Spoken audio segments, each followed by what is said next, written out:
Chapter 86, Han Mo gazed at everyone with a smile. After today, he would control Donghai Academy by himself. Han Mo gazed at everyone with a smile. After today, he would control Donghai Academy by himself. He continued, of course, because there are many disciples of the academy, everyone will have a chance to demonstrate their abilities. I hope that in the future, the accomplished students will grasp this chance to express their talents. Also, since we wish to show the prince and minister Hua our true bearing, there is no need to hold back. Being hurt in battle is inevitable. If you wish to show off your talents today, you must be willing to take on the risks. Han Mo's words caused many expressions to slack. In the past, the duels in Donghai Academy would all end before it went too far. Dying or becoming fatally wounded was never allowed to happen. According to Han Mo, the disciples would go all out today. This way, uncontrollable situations may happen. I won't say more. Next, let's give our time to the disciples of the 7 schools of Donghai Academy. Han Mo smiled and returned to his seat. The place instantly became quiet. There was an empty area in the center of the square. It would be the stage where the Donghai disciples showed off their talents. It was also a battlefield. All were quiet. Then, everyone saw a figure walk out from the school of the Emperor Star. Seeing him, everyone grew serious. It was Zhuoqing, number 1 of the Dharma rank in Donghai Academy. He slowly walked to the center and halted. He looked up in the direction of the school of the Finance Star. Zhuoqing, School of the Emperor Star, 9-star Glory Plane, challenges any willing Glory Plane disciple of the School of the Finance Star, Zhuoqing said. Many outsiders did not understand the situation, but the people of Donghai Academy understood immediately. He was taking revenge for what Yi Futian had done. However, Yi Futian was not in the School of the Finance Star crowd. He didn't come today. The others looked uncomfortable. Zhuoqing was at the highest level of the Glory Plane. There was nothing brag-worthy of challenging other Glory Plane disciples. However, he'd used the word any willing, which was a blow to their pride. But barely anyone could beat him at this level. Yuxing moved, wanting to go out. He was now in the 6-star Glory Plane and could fight Zhuoqing. However, Yi Xiang stopped him. Yuxing's attacks and strength were no competition for anyone in the Glory Plane, but he still had flaws. Unlike Yi Futian, who learned all sorts of abilities, Zhuoqing specialized in mind spells and was good at controlling. He could also fly. This was fatal to Yuxing. No matter how strong he was, he might not be able to hit the opponent. Once Yuxing reached the Dharma state, his abilities would evolve. At that time, he would be able to fly and also cultivate sorcery. Is no one taking the challenge? Seeing how there was no action, Zhuoqing smiled. At this time, someone walked out of the crowd and came before him. Yang Teng, 9-star Glory Plane, the disciple said. After you. Please. Zhuoqing smirked. He instantly hovered in the air. His eyes became extremely demonic and he flew toward Yang Teng. Yang Teng stomped on the ground and stepped forward. He rushed toward Zhuoqing like lightning and sprang into the air. Zhuoqing's eyes radiated with horrible sharpness. An invisible mind storm fell upon Yang Teng's body, rushing into his brain. Then, he was unable to control himself. His hovering body dropped to the ground. The spectators realized that Zhuoqing could use extremely powerful mind spells to control others' bodies. They shuddered. However, Yang Teng was also powerful. He roared and forcefully shook the mind control away. He landed on the ground gracefully. But then, Zhuoqing landed in the air above him. His demonic eyes stared at Yang Teng. At the same time, endless vines fell toward Yang Teng. This was the wood element spell Yi Futian had used before the School of the Emperor Star, Lock of 1,000 Vines. The spiritual qi on Yang Teng burst forward. He wanted to gather his spell, but the mind storm attacked. He discovered that he could not control the spiritual qi around him and his spell would not form. With a whoosh, the vines locked down around him, immobilizing him. Shuoqing descended slowly. He kept his demonic eyes on the struggling Yangteng. Then, Yangteng felt the vine's sharp thorns dig into his body. He cried out from the intense pain. With a snap, the vines stiffened. They snapped his joints and Yangteng's body became deformed. Now he was regretting taking up this challenge. Shuoqing was more powerful than what the rumors said. Thud! Shuoqing's foot fell before him. The next moment, there was a string of noise and the vines tossed Yangteng in the direction of the school of the finance star. The people there caught his body but saw that his limbs were all deformed. He was curled up in extreme pain. Take him to get medical treatment, Yixiang said. He studied Shuoqing, whose eyes had returned to normal. Shuoqing smiled and said, sorry. With that, he returned to the school of the Emperor's Star crowd. Many people could feel the coldness. Shuoqing had directly disabled a disciple of the school of the finance star. He was so cruel. The student of the Emperor's Star headmaster is as expected, a clan member praised. They had seen situations like this many times before and were used to it. In the future, he will definitely be an important figure of Donghai City, many praised. The headmaster of Emperor's Star smiled and said, Shuoqing is not just this. Next year, he will attend His Majesty's Tingfeng banquet. Yes, with Shuoqing's talent, he will definitely make a show at the Tingfeng banquet, someone said with a laugh. Everyone was praising Shuoqing. No one ever asked about the defeated one. While everyone was talking, Yusheng stepped onto the battlefield. He gazed at the school of the Emperor's Star and said coldly, Yusheng, 6-star glory plane, challenges everyone from Emperor's Star under the 7-star glory plane. The chattering stopped. Countless eyes studied this burly figure. A 6-star glory plane was challenging everyone from Emperor's Star under 7-star. Was he crazy? It's him. Lin Xiye's eyes brightened. Yusheng was so wild but Yi Futian had not appeared. Isn't that the kid who came to our home with the Qin devil before? Is his brain okay? Mu Hong from the school of the flirting star asked his children, the Mu Yunqing siblings. Mu Yunqing and Mu Yunni's eyes flashed. They thought this guy was so messed up. Back when he was a 5-star glory plane, not even those in the 8-star dared to fight directly with him. Now that he was in the 6-star glory plane, those under 7-star probably wouldn't even be able to break through his defenses. He could sweep the battlefield. Father, he is pretty strong, Mu Yunqing said weakly. Mu Hong nodded and looked back at Yusheng. If that was the case, he would just watch. Presumptuous. One of our students is enough for you, an elder from the school of the Emperor's Star said.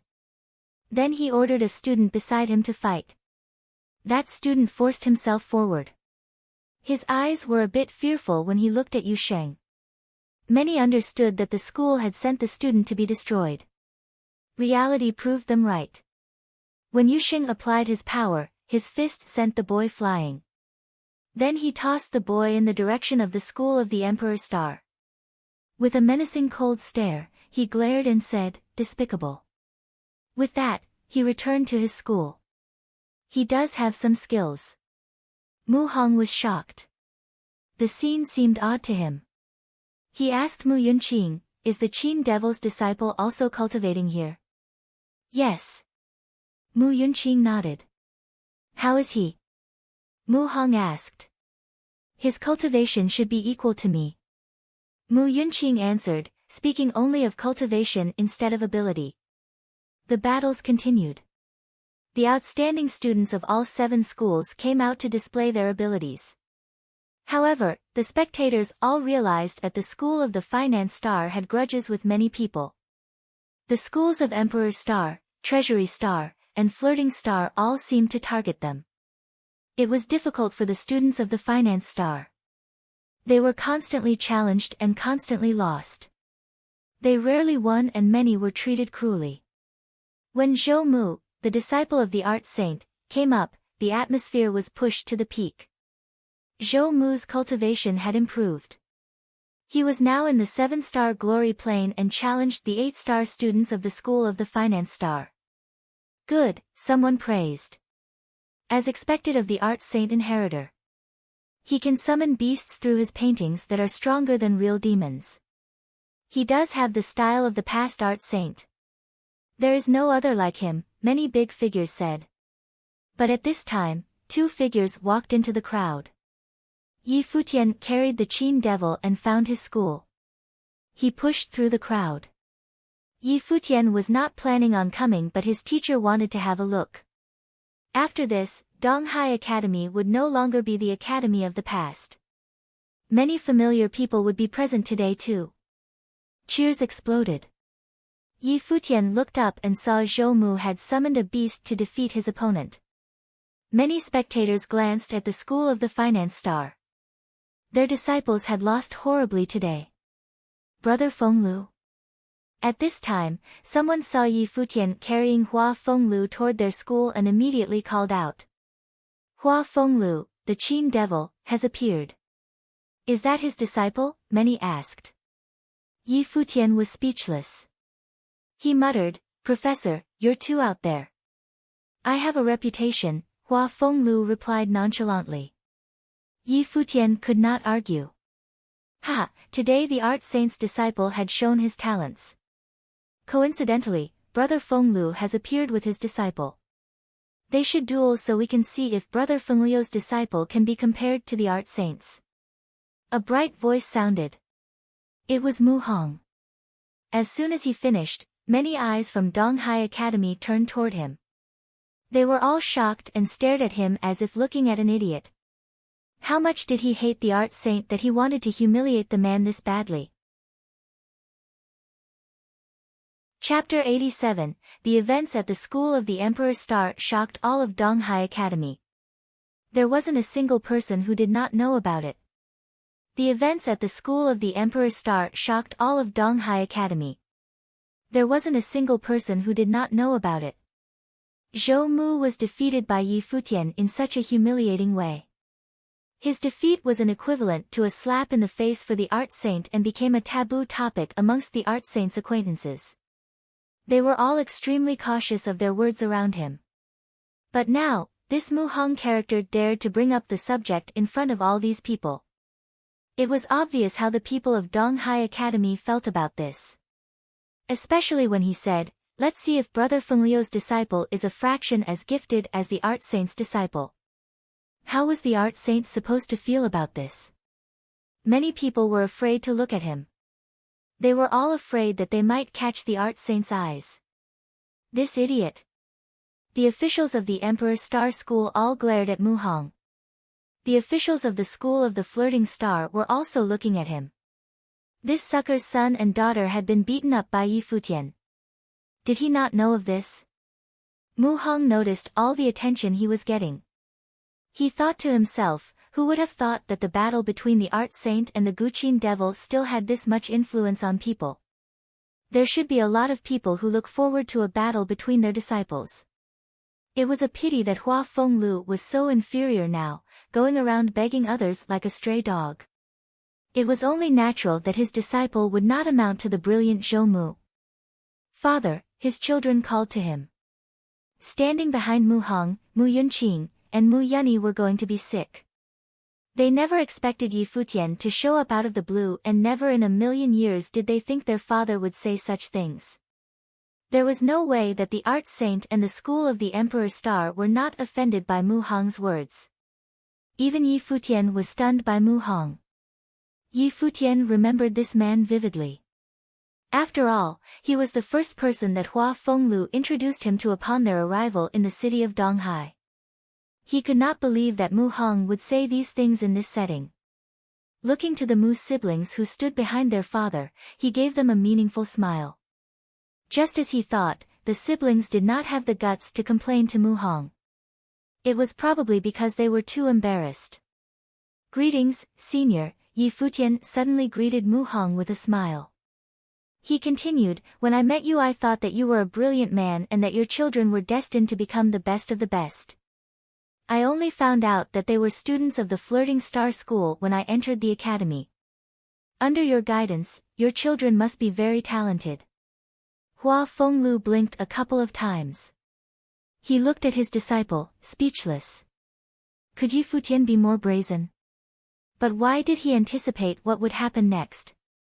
Hua Fenglu was not the only one who was shocked by Yi Futian. The students of Donghai Academy all looked dumbfoundedly at Yi Futian. Weren't the Mu siblings the very first people that Yi Futian beat up on his first day at the academy? How deep was this rivalry that Yi Futian had to play with Mu Hong in this way?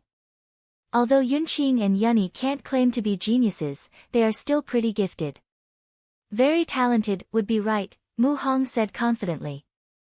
Mu Yunyi pulled at her father's clothes from behind and whispered, "Father, stop talking already." Mu Hong furrowed his eyebrows. His head tilted in confusion. Very talented indeed. I have witnessed this firsthand on my first day at the academy. The two of them have inherited your life spirit and possess extraordinary gifts. A chip off the old block if you will, laughed Yi Futian. Everyone's expression darkened. This rascal. The Mu siblings looked extremely awkward. They were so embarrassed. Mu Yunyi glared at Yi Futian. This jerk was doing this on purpose. Observing the looks on his children's faces, Mu Hong began to realize that something wasn't right. He asked, "How did the battle go that day?" Mu Yunqing and Mu Yunyi lowered their heads. Their hatred for Yi Futian strengthened. There was no chance Mu Hong could stay oblivious at this point. His expression fell immediately when he finally realized that he had fallen into Yi Futian's trap. Turning his attention away from his children, Mu Hong looked at Yi Futian once again. He forced a smile on his face and said, "You are indeed the Guqin Devil's disciple. It seems that you are extremely gifted. It is fortunate that these two incompetent rascals know to be embarrassed. They didn't dare to mention the battle to me. Since I've already witnessed the abilities of the Art Saint's disciple, I am now more interested to know just how outstanding the Guqin Devil's disciple is." Yi Futian snickered at the sight of Mu Hong. This guy couldn't seem to get enough of offending others. "Father!" Mu Yunqing called out to Mu Hong again. Simultaneously, a voice rang out from the direction of the group from the Emperor's Star School, "Have you had enough?" Mu Hong froze. His gaze shifted in the direction of the voice and saw the icy gazes on himself. Zhou Mu has also been glaring at him coldly from his spot on the battle platform. Even as he returned to his seat with the others from the School of the Emperor's Star, Zhou Mu continued to glare at Mu Hong. His battle with Yi Futian was also the most humiliating for him. What was Mu Hong trying to do, bringing it up again? Mu Hong suddenly felt like the public enemy. He thought to himself, what on earth happened? I admit that my disciple is not on par with Hua Fengliu's disciple. After his defeat last time, I already told Zhou Mu to focus all his energy on cultivation. I don't think that it is necessary for Brother Mu to bring up this topic again, right? Someone said softly. Everyone shivered. It was the Art Saint who spoke. Mu Hong froze with his eyes on the Art Saint. His heart pounded rapidly. He finally understood why everyone was looking at him, and why Yi Futian looked at him funny. So, the Art Saint's disciple, Zhou Mu, already had an exchange with the Guqin Devil's disciple. What's more was that he was defeated. His eyes twitched. He turned to glare at his own children. Oh, how he wanted to give them each a slap across the face. These two brats didn't bring him any intel on Yi Futian. Upon having another look at the Art Saint and the officials of the School of the Emperor's Star, Mu Hong knew exactly what kind of effects his words had. Please forgive me, Brother Hua. I had no idea of any of this. I had no intentions of offending anyone, Mu Hong apologized. The Art Saint turned his gaze away, not looking at Mu Hong. At this Mu Hong's lips twitched. His piercing eyes turned to Yi Futian. Yi Futian felt wronged. He was completely clueless when he first arrived at the assembly. Mu Hong was the one who offended everyone with a single sentence. All he could do was to go along with him. At this time, many clueless outsiders observed Yi Futian. The Guqin devil's disciple actually defeated the art saint's disciple. Lin Xie, who had her eyes trained on Yi Futian the whole time, smiled and said, I didn't expect that he would become so powerful after getting into Donghai Academy. He was still slightly inferior back at the Luo Palace, but then he actually defeated Zhou Mu. Xiao He was also shocked. Let's continue, said Han Mo. He did not want to dwell on this topic any longer. Today was the Emperor Star School's day to shine, but Yi Futian has stolen the spotlight. His mere existence was an annoyance. And then, that idiot Mu Hong just had to start a fight with him. Mu Hong's actions just now inadvertently humiliated the school of the Emperor Star. More disciples from the school stepped out and the assembly of the 7 schools continued. Yi Futian and the Guqin devil sat with the school of the Finance Star. They quietly watched the assembly progress. They deduced that the Emperor Star School was targeting the Finance Star School. Yi Futian was fuming inwardly. At the same time, he could only sigh because he knew how sly the school of the Emperor Star was. Even if he stepped up, he could only fight. It would not help the situation at all. As a whole, the school of the Finance Star could not compare to the school of the Emperor Star. They were completely overpowered. Watching the students of the Emperor Star School fight, Hua Fenglu reminisced about his days of cultivation there. It was a pity that things were so different now. Everybody has changed. Sitting amongst the group from the Emperor Star School were many familiar faces, but none of them would even look him in the eye anymore. Their attitude towards him and their attitude towards the person who used to be equally as famous as himself, the art saint, were completely different. Thinking about the past? Tang Wan observed Hua Fengluo's expression from beside him and asked. Don't make fun of me. He smiled bitterly at her. You used to be so famous at the academy. It's normal to think about the past, Tang Wan replied. She turned to look ahead. She also thought of her cultivation days. Hua Fenglu wasn't the only one who was famous at Donghai Academy back then. So was the art saint, Nanda Wenin, and herself. They were all extremely gifted. I've always had a regret. Master is a person of such high caliber, but as his disciple, I didn't even get the chance to demonstrate my powers as a musical sorcerer before getting kicked out of the academy, sighed Hua Fenglu. Tang Wan nodded. Elder Qin is indeed very respectable, but Yi Futian was able to prove himself in front of the school of the Emperor Star with one musical piece, the Decree of the General. That should make up for at least a part of your regrets, right? She asked. Yeah, Hua Fenglu nodded. Time passed little by little. It was dusk. The sky turned a beautiful red. People from Donghai Academy looked up at the beautiful night sky from time to time. It was almost like the end of an era. Is he really not going to fight? Asked Lin Xie. Her beautiful eyes never left Yi Futian. How could he not fight on a day like this? It was the assembly of the 7 schools for crying aloud. Since he was able to defeat Zhou Mu, it was obvious that he was really capable. Slowly, people stopped stepping onto the battle platform. Everyone began to whisper left and right. Someone laughed as they said, today is Donghai Academy's assembly of the even schools. The school of the Emperor Star put on such an impressive performance. They have overshadowed the other 6 schools. The school of the Treasury Star wasn't bad either. They only lacked a little in comparison to the Emperor Star School. They can be considered the second best school of Donghai Academy, someone else commented. From these comments, everyone knew that the agenda of the assembly was just getting started. Amongst the group from the Emperor Star School, Han Mo smiled lightly. He turned to look at the Crown Prince and heard Luo Junlin say to Minister Hua, the person that Minister Hua favors has not made his move yet. Minister Hua nodded.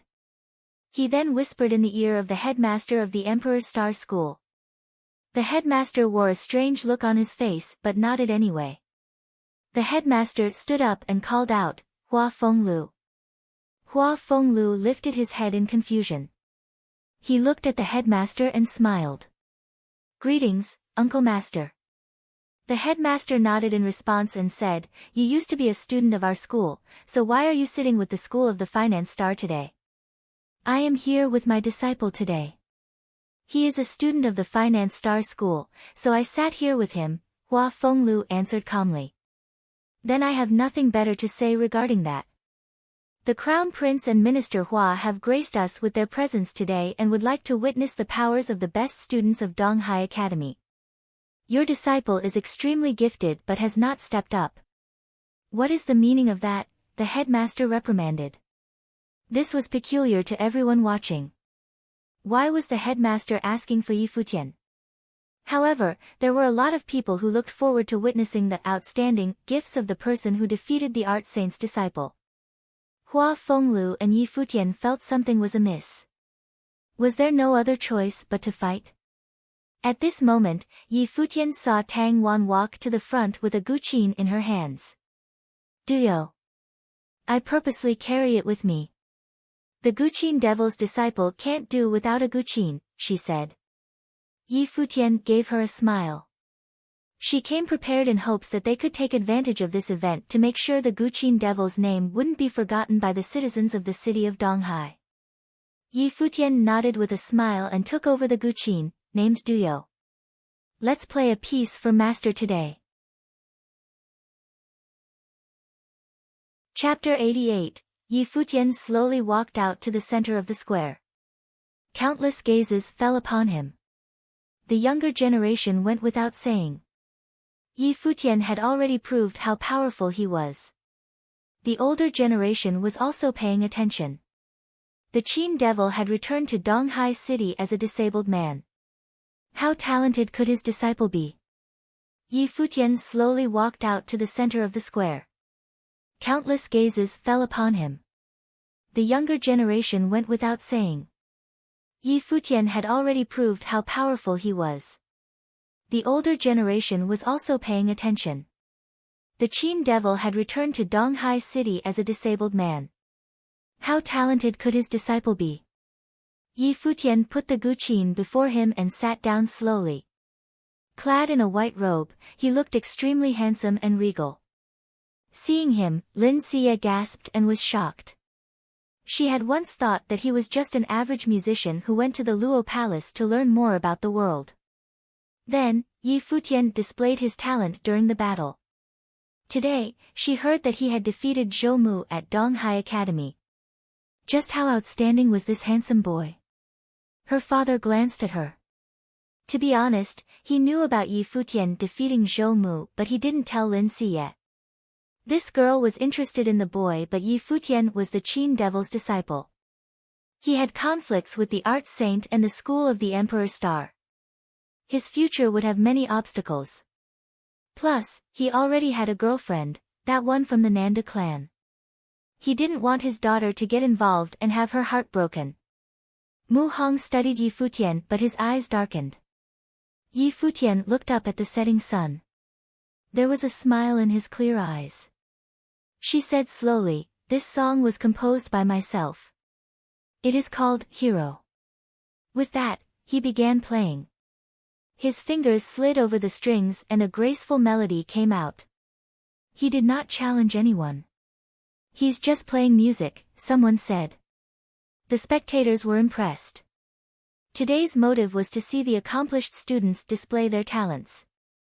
They did not necessarily have to challenge others. For the Qin devil's disciple, music playing was naturally a way to do that. People quickly stopped mulling. The moment the music sounded, they fell into a pleasantly strange artistic conception.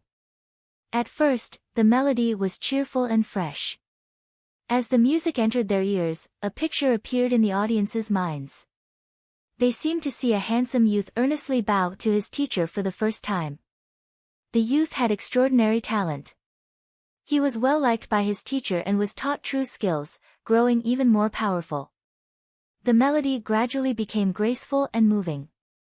It made one feel as if they were falling in love. They involuntarily entered this mindset. The student grew up, met a girl, and fell in love. His heartbeat seemed to be audible in the music. The moving melody changed again. It became heavy and dark. The relationship was judged and opposed. A few big figures furrowed their brows. Was the meaning behind this song his own story or Hua Fengliu's? The music changed again. The youth had matured and become successful, but he still wanted to be with his loved one, even if everyone opposed it, even if it was beyond redemption. The music intensified. The main character of the melody seemed to be fighting against fate. He faced everything alone, but in the end, he failed. The music grew dreary like a hero past his prime. Just as everyone thought the song was over, the dreary melody suddenly recovered its vitality. Rather than being spirited again, it was as calm as water, like a change in mindset. Everyone could see that the main character had gone through many hardships and cultivated. But he still could not forget his home and lover. He decided to return and face the changes in the world. Even if he was defeated, he was still a hero. The melody stopped. The music faded slowly. Everyone seemed to be unwilling to return to reality. The young people were especially affected by the attractive force of the music. In the school of the finance star crowd, Tang Lan's eyes welled with tears. She gazed at Hua Fenglu, who was now disabled. There was a faint smile on his handsome face. His disciple was able to compose now and had performed his entire life. Many big figures glanced at Yi Futian. They naturally understood the meaning behind the song. This was a composition for the Qin devil. Yi Futian used his music to express his teacher's life. Though he didn't fight anyone, this melody was better than the Qin devil in the past. No one dared to look down on him. Mu Hong narrowed his eyes at Yi Futian. No wonder Hua Fenglu had begged him for this student. He was a second Hua Fenglu. Who did you play this for? Luo Junlin, the crown prince, asked from the direction of the school of the Emperor's Star. Your Highness, I played for my master. Yi Futian set his hands down and looked up at Luo Junlin. You have enough artistic conception but not enough elan. You did not reveal a true musical spell. Since you are such a good musician, why don't you perform something for me today as well? Luo Junlin said. Yi Futian gazed at the crown prince. Since he requested it, Yi Futian could not deny him. He nodded and said, okay. I am still unable to compose my own musical spell, so I can only perform someone else's. Sure. Luo Junlin nodded. Yi Futian lowered his head and began playing again. His fingers strummed and the instrument strings vibrated. A note broke through the air like powerful running thunder. This piece is the world. As he spoke, the music notes danced. The audience instantly felt an extreme power. Many people's eyes flashed. Yi Futian truly was a prodigy. They instantly understood that this melody was created for the crown prince. A terrifying music storm gathered around Yi Futian. It was as powerful as crashing tidal waves. Now, different images flashed past the audience's mind as the music played. Signal smoke rose and the emperor rode onto the battlefield to conquer the lands. Some also saw the king ride a dragon and survey the world. Everyone he passed bowed down. In this melody, the world was like a painting. Send some men up, Luo Junlin said indifferently. Minister Hua glanced at the school of the Emperor's Star headmaster and uttered a command. Several disciples then walked toward Yi Futian. However, their steps were very difficult. The music constantly entered their ears, making them scared to fight back. Spiritual qi gathered around them and they stepped forward. However, the music was still rising. It seemed to want to break through the clouds. Now, Yi Futian was shrouded in a halo of light. He was like a young king. He represented the world. Everyone saw a shocking image. There was a blurry figure up above. He had an emperor's long robe and a crown. He walked toward them, commanding the world, making them voluntarily want to bow down to him. The weaker Emperor's star students going toward Yi Futian had prostrated themselves to the ground, not daring to raise their heads.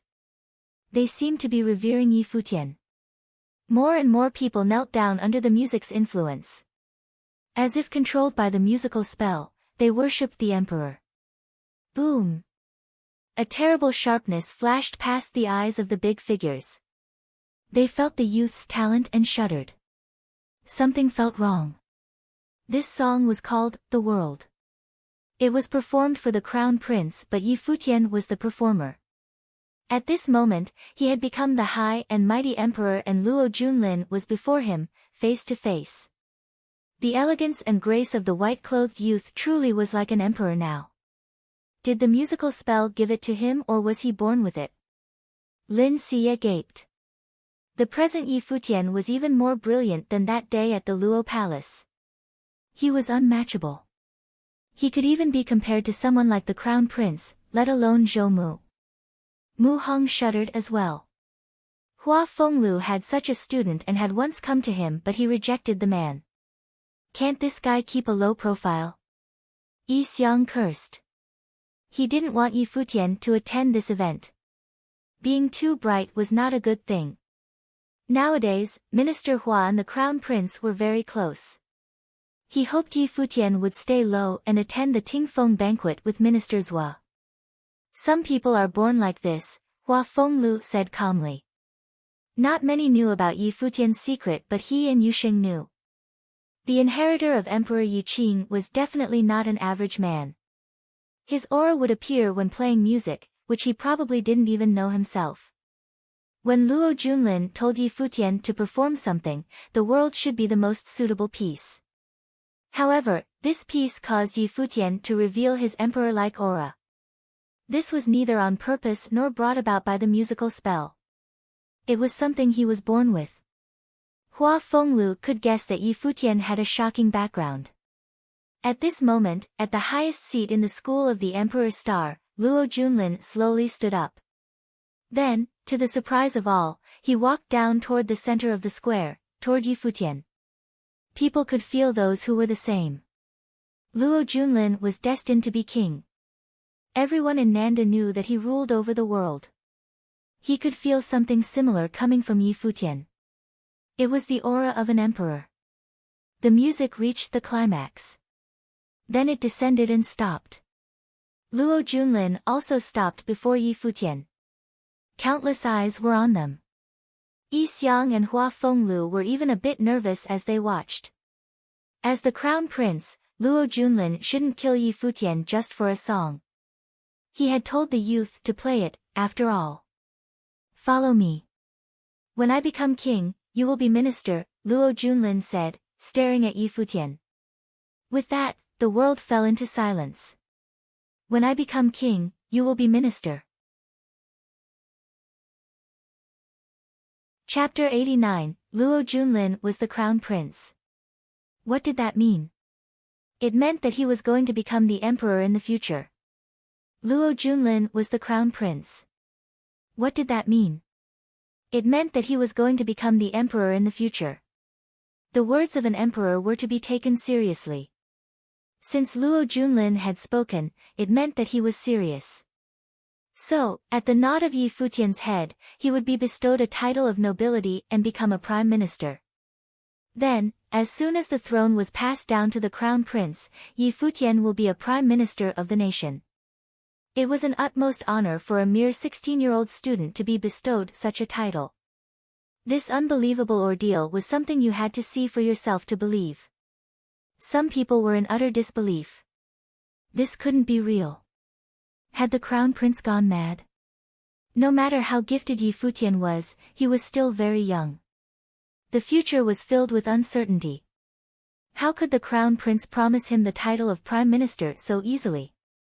Minister Hua was frozen in his seat. His eyes sharpened, but he remained silent, not stopping Luo Junlin. Who was he to stop the crown prince? Xia Feng was feeling helpless and miserable at this point. He had just begged Minister Hua and the crown prince to save his son earlier today, but now, the crown prince was recruiting Yi Futian to be the future prime minister. By the looks of this, if Yi Futian was smart, there was no way he would reject this offer. If things proceeded, then his son, Xia Fan, was good as gone. Mu Hong, Lin Xie, powerful cultivators of the Emperor's Star School, and officials of Donghai Academy, all failed to comprehend the situation as well. It was true that Yi Futian possessed outstanding gifts, but weren't the Crown Prince's words too rash? Obviously, Luo Junlin hadn't gone mad, nor was he dumb. He felt a familiar aura from Yi Futian. This young man was a person favored by ministers Hua and even held the decree of the minister in his hands. Putting the pieces together, Luo Junlin was able to think of a lot of things. Plus, he understood Minister Hua a little too well and was well aware of his way of style of doing things. Yi Futian was also very shocked. He did not understand why one piece would cause such a strong reaction from the Crown Prince. Did he want to bestow him the title of Prime Minister? Your Highness, I have too many ties here and is not able to drop everything to leave with you. Can we reconsider this in the future? Yi Futian asked Luo Junlin. Even though he had no intentions of taking the offer, he could not offend royalty in front of everyone. Luo Junlin shook his head. Seeing his expression, Yi Futian bowed. Please forgive me, Your Highness. He rejected. Countless pairs of eyes looked at Yi Futian in immense shock. Yi Futian actually turned down the chance to become minister. The Nanda nation controlled 36 prefectures and every prefecture contained many cities. Just prefecture chiefs held a lot of power and were big shots in their respective prefectures already, so just imagine the power a minister would have. The Nanda nation had 2 ministers. Minister Hua, the left minister, controlled the inner workings of the nation while Minister Hua, the right minister, controlled the army. The power of a prime minister was second only to the emperor himself. Such a great opportunity had been placed in front of Yi Futian's eyes, but he chose to reject. Luo Junlin stared at Yi Futian. He said, "Do you know the consequences of going against an imperial order? Even though I am not the emperor yet, I will be in the future." At his domineering words, everybody's expressions changed. As the crown prince, Luo Junlin already exuded the intimidating emperor of an emperor. If it was an imperial order, I would have no way to reject, Your Highness, answered Yi Futian. Luo Junlin was quiet as he looked into Yi Futian's eyes. A wave of pressure washed over Yi Futian. Suddenly, Luo Junlin smiled. He said, "If so, then I won't force it on you. You may be excused." "Thank you, Your Highness," Yi Futian said as he bowed, ready to retreat back to his seat. As Yi Futian walked back to his place beside Hua Fenglu, Luo Junlin stood still, watching his retreating figure. He gave off a murderous vibe as he walked to his seat as well. When their backs turned to each other, Yi Futian and Luo Junlin walked off the battle platform to return to their own seats. Everyone's eyes followed the 2 figures. One was the powerful young crown prince, who already possessed the attitude of an emperor, and one was a young man, gifted by the heavens. He possessed extraordinary gifts and his future was unpredictable. Luo Junlin sat down in his seat and then with a stern look around, he said, "I am very disappointed. Today is Donghai Academy's assembly of the 7 schools, but from what I have seen, not too many of its students possess extraordinary gifts. Amongst the 7 schools, only the schools of the Emperor's Star and the Treasury Star can be considered competent. If so, why do you need 7 schools? From this day on, Donghai Academy shall fall under the jurisdiction of the School of the Emperor's Star, and the School of the Treasury Star will assist." Silence. These words did not come from the headmaster of the Emperor's Star School. Neither did it come from Minister Hua. These words came from the Crown Prince, Luo Junlin. He had already been rejected by Yi Futian today. By the stern look on his face, everyone knew that if any single person dared to object against Luo Junlin's decision, they would meet with a frightening ending. The inevitable changes in Donghai Academy had finally come. "Yes, Your Highness." The headmasters of the Emperor's Star and the Treasure Star School stood and bowed to receive the order of the Crown Prince. The other 5 headmasters did not say a single word as they too stood up. Looking at the powerful crown prince, they bowed and said, "As you wish, Your Highness." When the Crown Prince and Minister Hua arrived at Donghai Academy, many people had already predicted something like this would happen. The school of the Emperor Star had gotten too powerful. There was no way to stop them. And now, the inevitable had come.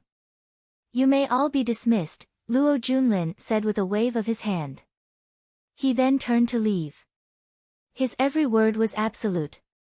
Minister Hua got up from his seat to look at everyone once more before following behind Luo Junlin. A whole group of people followed not too closely behind Luo Junlin and Minister Hua as they walked towards the school of the Emperor Star. "What do you think of what happened just now?" Luo Junlin asked Minister Hua. Naturally, Minister Hua understood that Luo Junlin was not speaking of the ordeal with the Emperor Star School but about Yi Futian. "Your Highness must have had a reason for doing so," answered Minister Hua. "When he was playing the guqin, he exuded the aura of an emperor," said Luo Junlin. Minister Hua looked shocked but said nothing. These words could only be said by the Crown Prince. He could not repeat them as a minister. When I said that I would give him the title of Prime Minister, he was not moved. He had no greed. It seemed like he had no interest in the position of minister. Luo Junlin laughed with a cold demeanor. "He is indeed a person worthy of being favored by Minister Zhua." "Minister Zhua does have a very good eye," said Minister Hua. "Many of our nation's officials were discovered by Minister Zhua," said Luo Junlin. Minister Hua's gaze sharpened. He knew what Luo Junlin said was true. Astrologers were a scary bunch.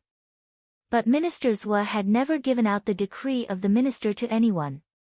"This is my reason for coming to the city of Donghai. Yi Futian might be different from the others that Minister Zhua had previously discovered," said Luo Junlin.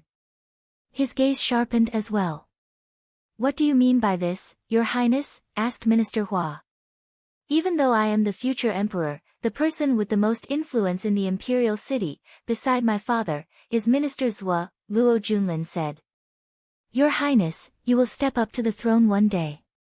Plus, with your gifts, you will definitely not be any inferior to His Majesty. Power is always in your reach," replied Minister Zhua. Luo Junlin snickered and said, "That's a given. The throne is not my final goal, but if Minister Zhua does anything to get in the way, I will not let him off so easily." Minister Hua was shocked by the Crown Prince. "Your Highness, I don't think Minister Zhua will try anything," said Minister Hua.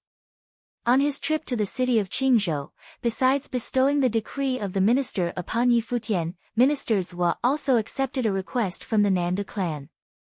Why else would they invite Minister Zhua to the Nando Palace? Of course, it was to get a fortune told. Minister Zhua would not have told the fortune of the elders in the clan. The most outstanding person in the Nanda clan right now is a young lady named Hua Jieyu.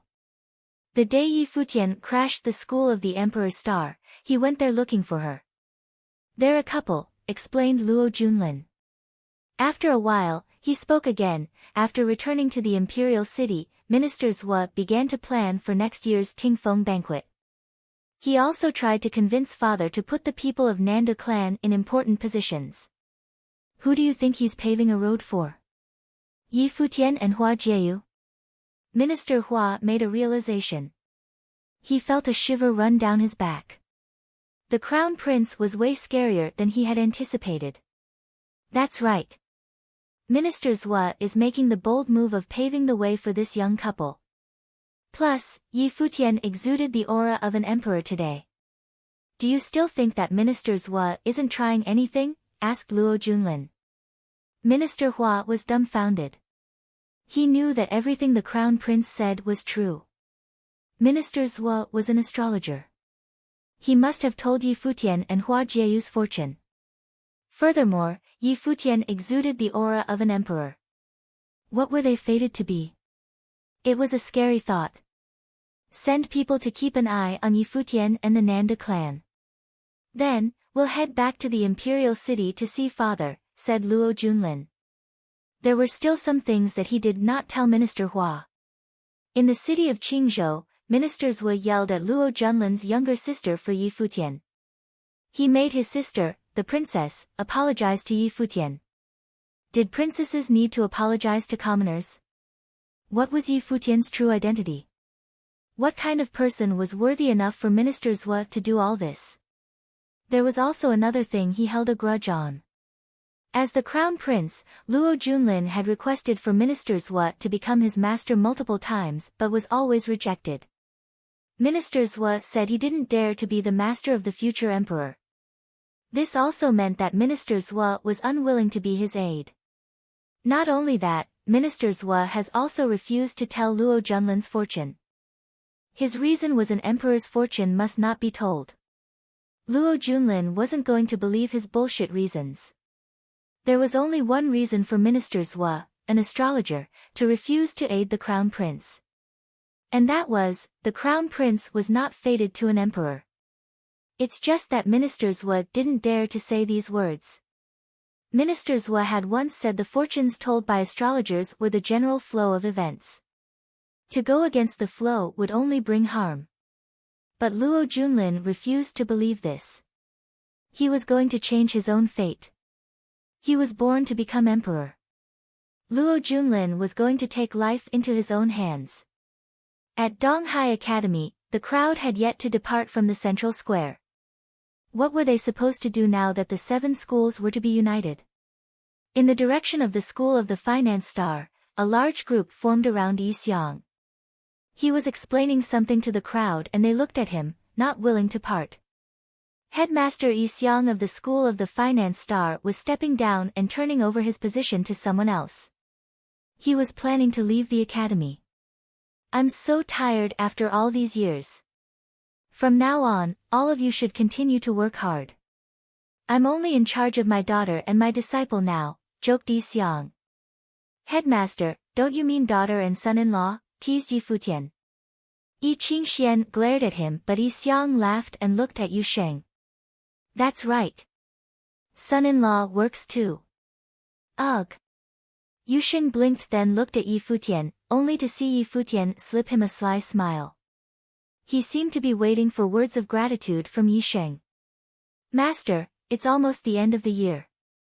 The Guqin garden is so big, Hua Fenglu and I feel so lonely there. Why don't you move there to live with us? Tang Wan asked Yi Xiang. Yi Xiang looked at her. He couldn't help but smile when he saw how nervous she looked. All right, he replied. Tang Wan's face lit up with a bright smile. Okay, let's be on our way now. Let's go. Yi Xiang took large steps and walked forward. Yu Sheng and Yi Qingxian followed after him.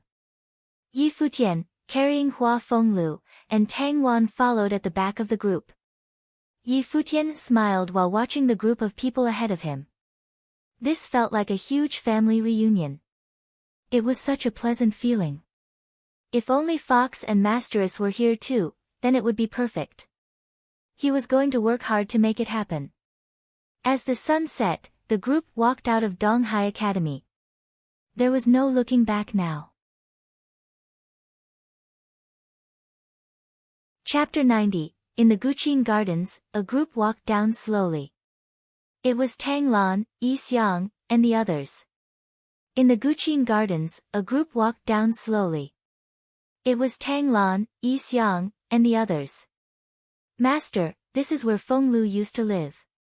It'll be our home in the future, Tang Lan said to Yi Xiang. Yes. Yi Xiang nodded. He looked back at Yi Futian who was carrying Hua Fenglu and said coolly, don't know where you got the luck. Hua Fenglu smiled wryly. It had been so many years but the grudge was still there. Master, did Senior Yi used to treat you as a son-in-law? Yi Futian mumbled. Hua Fenglu and Tang Lan had feelings for each other before. Yi Xiang clearly really liked Tang Lan and treated her as a daughter. Yi Futian could imagine his attitude toward Hua Fenglu before. I'm not clear. I just know that if you don't shut up, you won't be my son-in-law, Hua Fenglu said with a smile.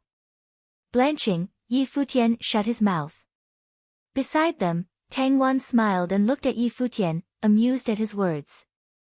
Entering the Guqin gardens, a breeze welcomed them. The garden had a nice environment. The sun was setting, basking the fallen leaves in a golden glow. It was beautiful. A white-haired old man was sweeping the leaves with a broom. Yi Futian looked at him. The head of white hair and stooped body made him halt his steps. What's wrong? Hua Fenglu asked, confused by the scene. Tang Wan stopped as well. Tang Wan, who is he? Yi Futian asked. The people ahead of them stopped too. Tang Lan followed his eyes and saw the old man. She said, he has ailing health but wanted a job, so I arranged for him to clean up the garden. Is something wrong? Aunt Tang, when was this? Why didn't I know about it? Yi Futian asked. You're always out. How would you know? It should have been after you and your teacher came, Tang Lan answered casually. Oh. Yi Futian nodded and smiled. I was just wondering. With that, he continued forward. The others glanced at him in confusion but let it go quickly. Tang Lan helped Yi Xiang and Yi Qingxian settle in. Yi Xiang's wife had left him long ago, either because of different viewpoints or Yi Xiang's temper. Yi Xiang had raised Yi Qingxian alone in the school of the finance star. That was why Tang Lan invited them to treat the Guqin gardens as their own home. She knew that her teacher lacked the feeling of a family. Afterward, Tang Lan ordered the servants to prepare dinner. Yi Futian helped his teacher into a chair. Seeing Yu Sheng and Yi Qingxian stuck together, he was forced to say, Qingxian, can I borrow Yu Sheng for a moment? Yi Qingxian glared at Yi Futian. Yu Sheng asked uncertainly, what's wrong? Come with me, Yi Futian said.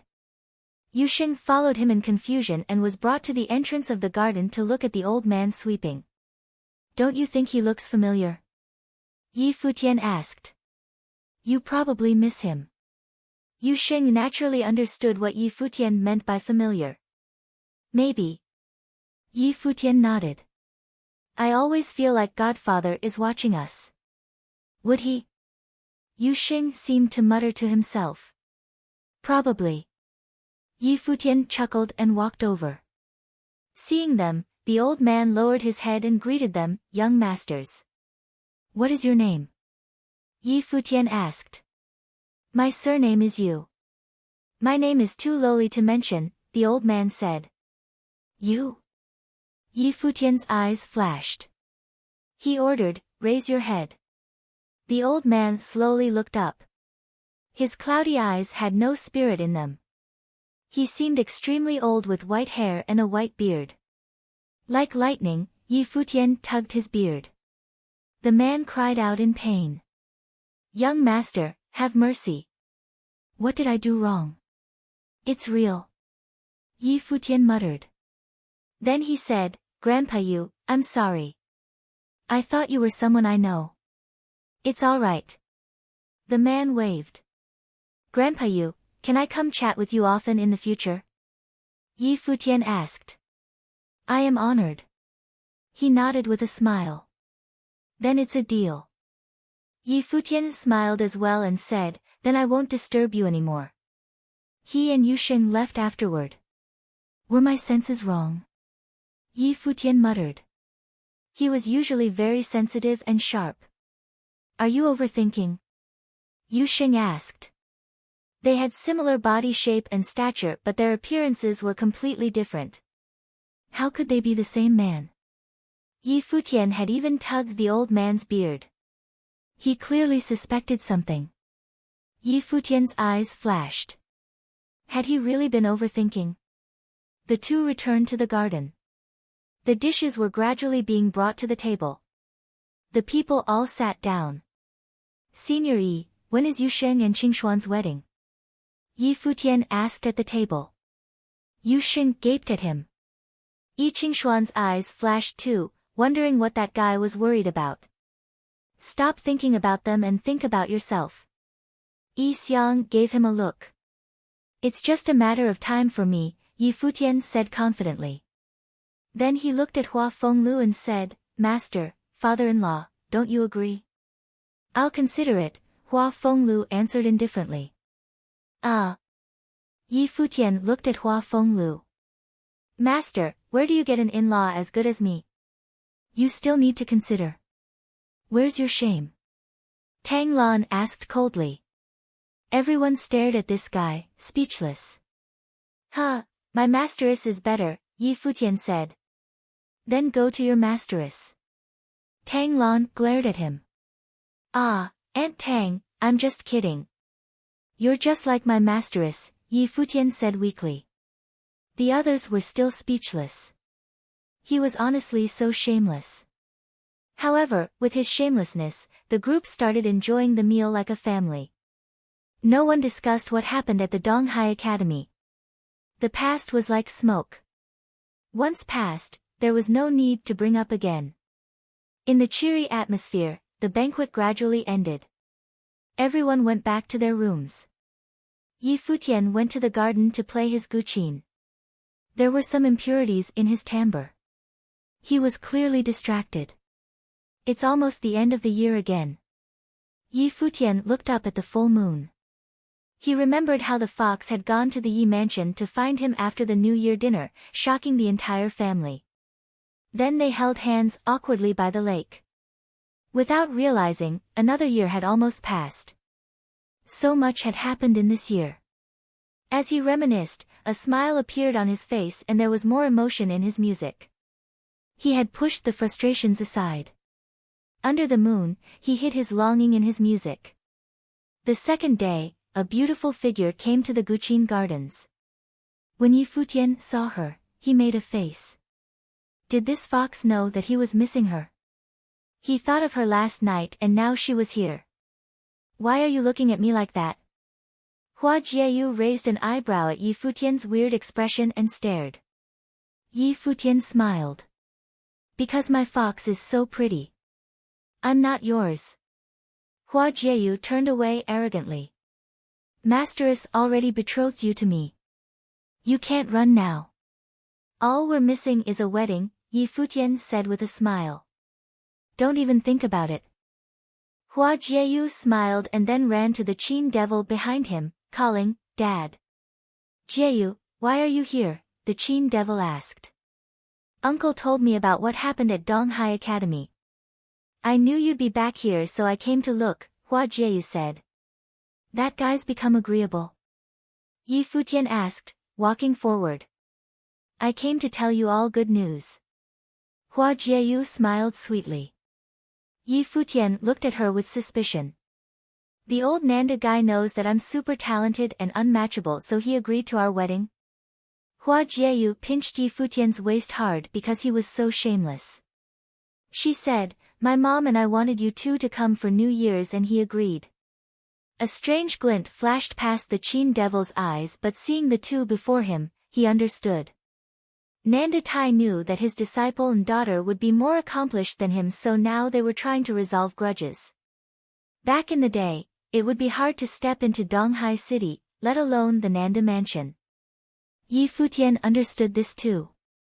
The Nanda clan had high expectations and wishes for Jieyu. If they didn't want Jieyu to hold grudges after she grew up, they couldn't be too cruel for some things. As for him, they couldn't offend him even if they didn't agree on the wedding. Happy? Hua Jieyu looked at Yi Futian with a smile. I thought they would agree to our marriage, Yi Futian said, pouting. Say you're happy, Hua Jieyu said with a grin. Ah. Yi Futian looked at her smile and nodded. Of course I'm happy I can spend the new year with Fox. Hua Jieyu's eyes were pleased. Then can I not leave at night? Yi Futian fluttered his lashes. Hua Jieyu's smile froze. Looking at him, she raised a slender leg and kicked him for his unhealthy thoughts. I'm thinking of my master. He hasn't seen Masteress in years. You should go discuss this with that old guy, Yi Futian said seriously. That makes sense. Hua Jieyu smiled and nodded. Dad can stay but you can't. My wife doesn't listen to me, Yi Futian muttered. What did you say? Hua Jieyu glared again. Nothing. I was thinking if we should go to the imperial city together afterward, Yi Futian said. I'll consider it, Hua Jieyu said. Master's health is bad. I'm worried I can't care for him, Yi Futian threatened. Hua Jieyu glared.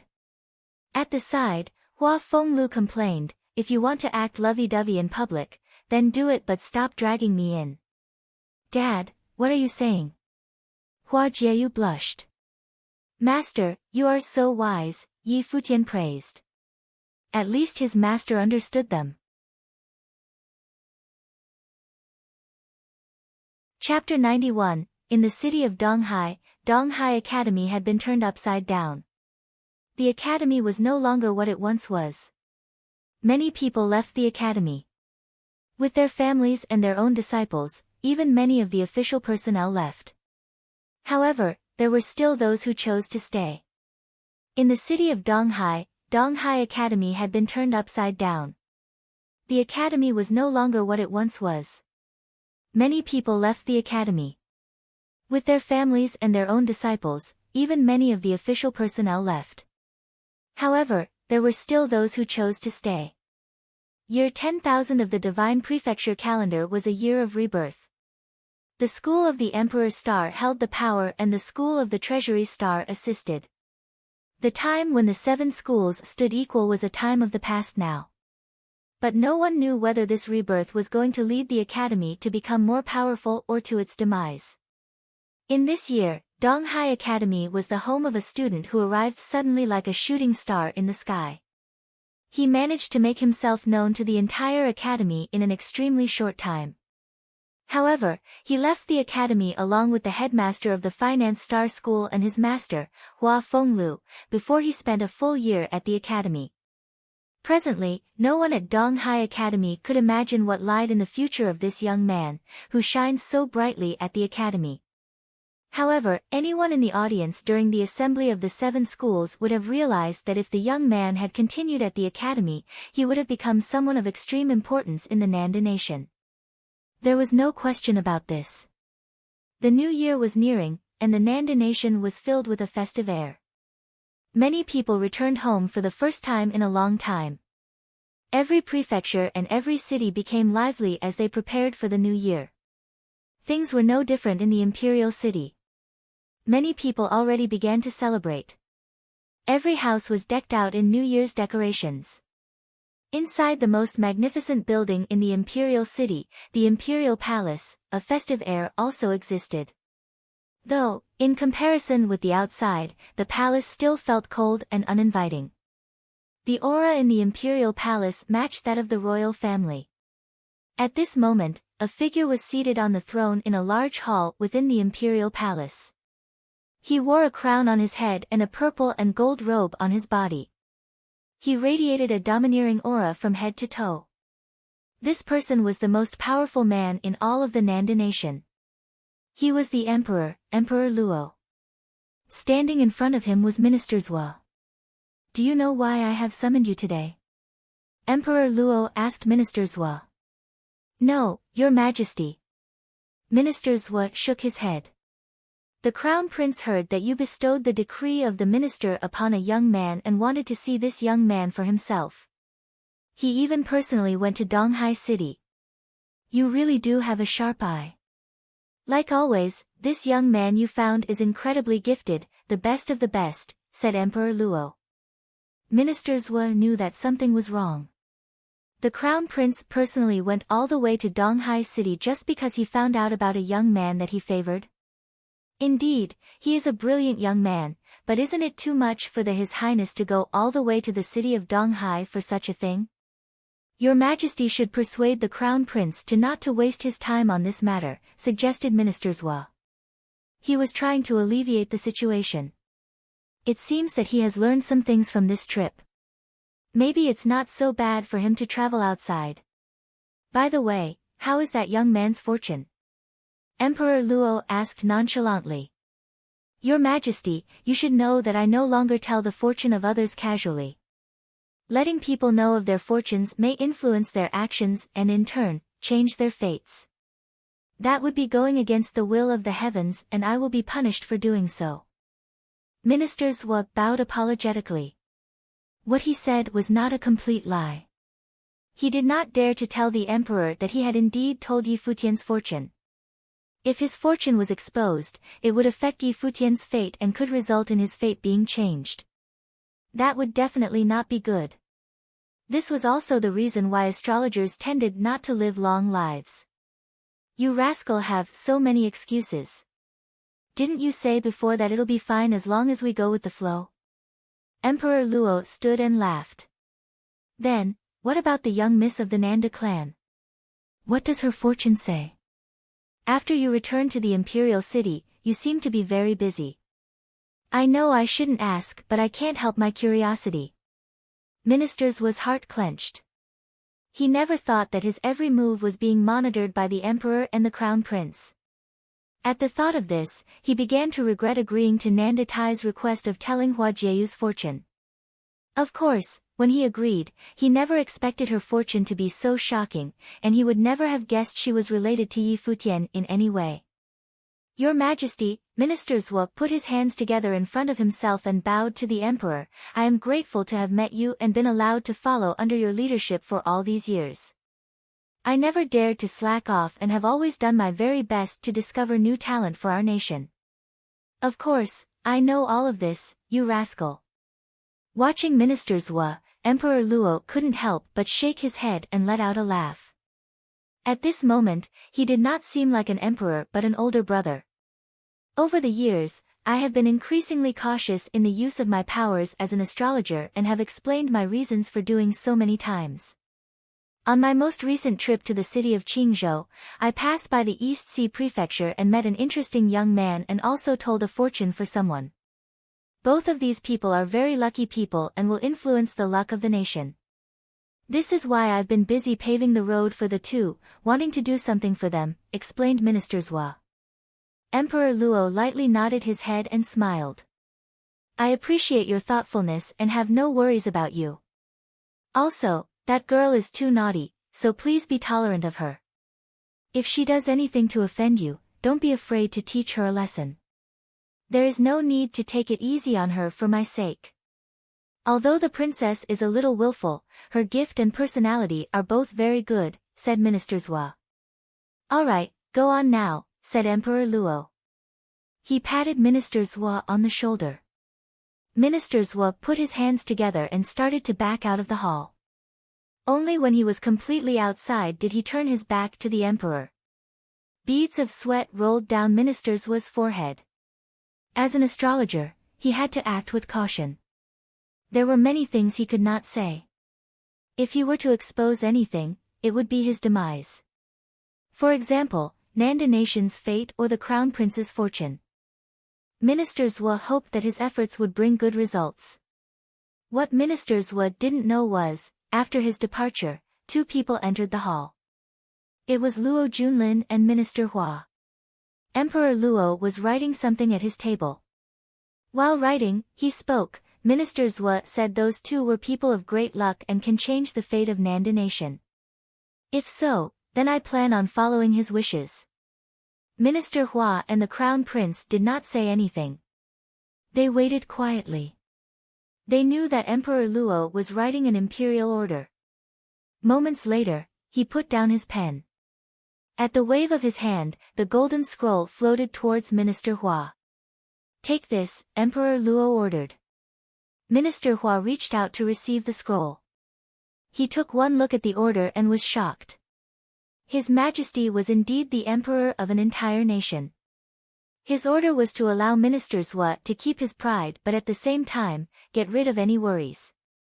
Even though I believe in astrology, it can't be fully trusted. Fates can be changed but one thing I'm sure cannot be. Under this sky and in the Nanda nation, my will is the will of the heavens, said Emperor Luo. Minister Hua, go take care of this personally. I know that it's already the end of the year but I'm still going to have to ask you to take this trip. And the crown prince, you should stay in the palace and focus on cultivation.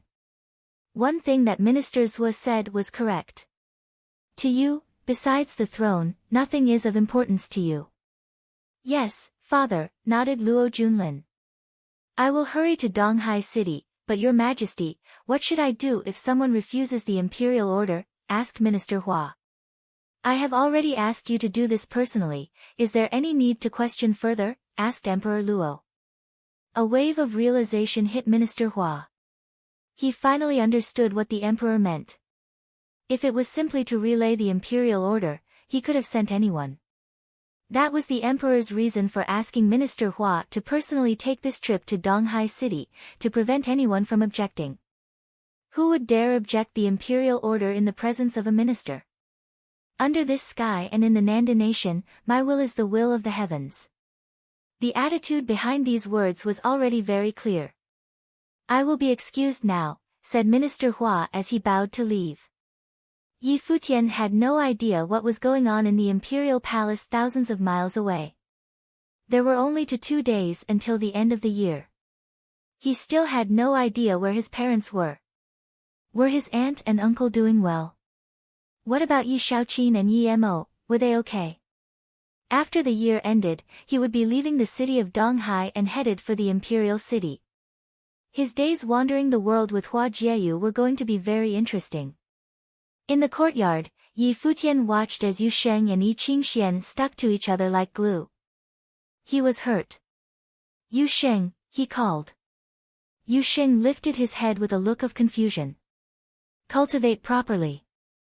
Stop sticking with your girlfriend every day. Yi Futian sounded very serious. Yu Sheng was dumbfounded. Yi Qingxian laughed and said to him, Yu Sheng, someone is being envious because Hua Jieyu isn't here. Yeah. Back in Qingzhou City, I cultivated while he and Hua Jieyu were attached at the hip every single day and then they became a couple. Yu Sheng nodded. On the side, Yi Futian stood up after being ignored. You two are awful people. He spun around and left. He arrived at another part of the residence. Not far ahead was a white-haired elder, sweeping the courtyard. Grandpa Yu. Yi Futian stepped forward. The elder lifted his head and smiled. Young Master Yi. Grandpa Yu, it's almost the end of the year, aren't you going home to celebrate? Yi Futian asked. These days he often came to chat with the older male. I don't have a home to return to. The elder shook his head, looking very sad. What do you mean you have no home to return to?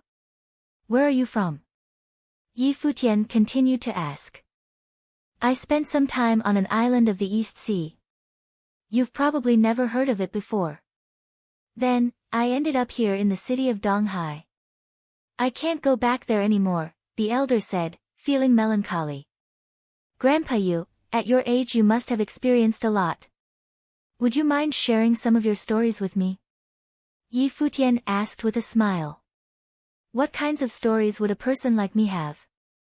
I spent my life serving others. I used to have a master who treated me very well, then trouble came knocking. But of course, young Master Yi, you treat me very good as well, the elder said to Yi Futian, full of gratitude. Don't mention that. Grandpa Yu, you have to take extra good care of yourself at your age, said Yi Futian. Okay. Okay. Young Master Yi, you should go about your own business now. You don't have to stay here with this old man, laughed the elder. Alright, then I'll leave now. I will come see you when I have time, Yi Futian said. He turned to leave and his eyes were shifting back and forth as if he were in deep thought. Could it really be his imagination? How come he felt distant but at the same time so familiar every time he got close to the elder? It was so difficult to comprehend these feelings. Chapter 92, A Bolt from the Blue. Chapter 92, A Bolt from the Blue. There were only 2 days left of the divine calendar's first millennium. Donghai City grew more and more festive. Many people were in the Guqin Gardens where Hua Fenglu stayed, Yi Futian, Yu Sheng, Yi Qingxian, Yi Xiang, Tang Lan, and Tang Wan. Tomorrow is the last day of the year. After tomorrow, I'll see you all off, Yi Xiang said. Why the hurry? Yi Qingxian asked. Haven't you realized that people are watching the Guqin gardens these days? Yi Xiang said. They haven't done anything so I ignored them, but it's better to be safe than sorry. As the saying goes, the longer the night, the more nightmares you may receive. The school of the Emperor's Star definitely held grudges against him and Yi Futian but hadn't made any moves. Perhaps they had their own concerns, but Yi Xiang didn't care. The sooner he got Yi Futian to the imperial city, the less he worried. Senior Yi, you are right. Sitting on the side, Hua Fenglu nodded. You get to see her tomorrow. Are you excited? Tang Lan smiled at Hua Fenglu. Last time, Hua Jieyu had said that Nandu agreed to let Yi Futian and Hua Fenglu spend the new year with Nandu Wanin. It was a concession on the Nanda clan's part. No way. I want to be with you all, Hua Fenglu said, laughing. Really? Then let Futian go by himself, Tang Lan smiled and said. Hua Fenglu's expression was a bit awkward. He shot a glance at Yi Futian, seeming to want Yi Futian to help him out. Master, you decide. Yi Futian looked away. He couldn't help his master now. There was no loyalty at times like this. Hua Fenglu glared at Yi Futian. How could his disciple and future son-in-law be like this? Tang Lan, I do want to spend it with Jieyu, Hua Fenglu finally said with a wavering smile. Tang Lan smiled thinly and said, fake. With that, she turned around. As she left, she said, I'll have the servants prepare the New Year dinner. We'll celebrate beforehand. We can do that. Yi Futian looked at Tang Lan's back, impressed at her decisive actions. Come here, said a cool voice. Yi Futian turned to see Hua Fenglu smiling at him. He shuddered at the strange smile and walked over to massage Hua Fenglu. Master, how may I help you? How can I ask you for help? Hua Fenglu said coldly. It's my duty to help my master, Yi Futian said earnestly. Oh right, I recognized Masteress as soon as I saw her last time. Only you can win the heart of someone as beautiful as her. Of course. Hua Fenglu smiled proudly. Back in the day, he had so many competitors. The art saint was the strongest one, but he still won. Masteress is so beautiful now, I can't imagine what she looked like before. I'm sure your looks were comparable to mine, Yi Futian continued. Hua Fenglu was honestly impressed at how his student had successfully changed the topic. After a while, the banquet was ready. Everyone chatted and enjoyed the atmosphere. While they were gathered like a family, a group of powerful men descended from the sky outside the Guqin Gardens gate.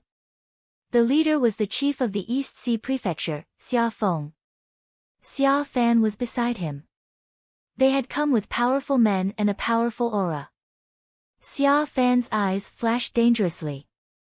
Enter. Xia Feng waved. The group instantly shot into the sky like heavenly soldiers and stepped into the garden. Inside, Yi Xiang first felt something wrong. He frowned slightly and looked towards the outside of the garden.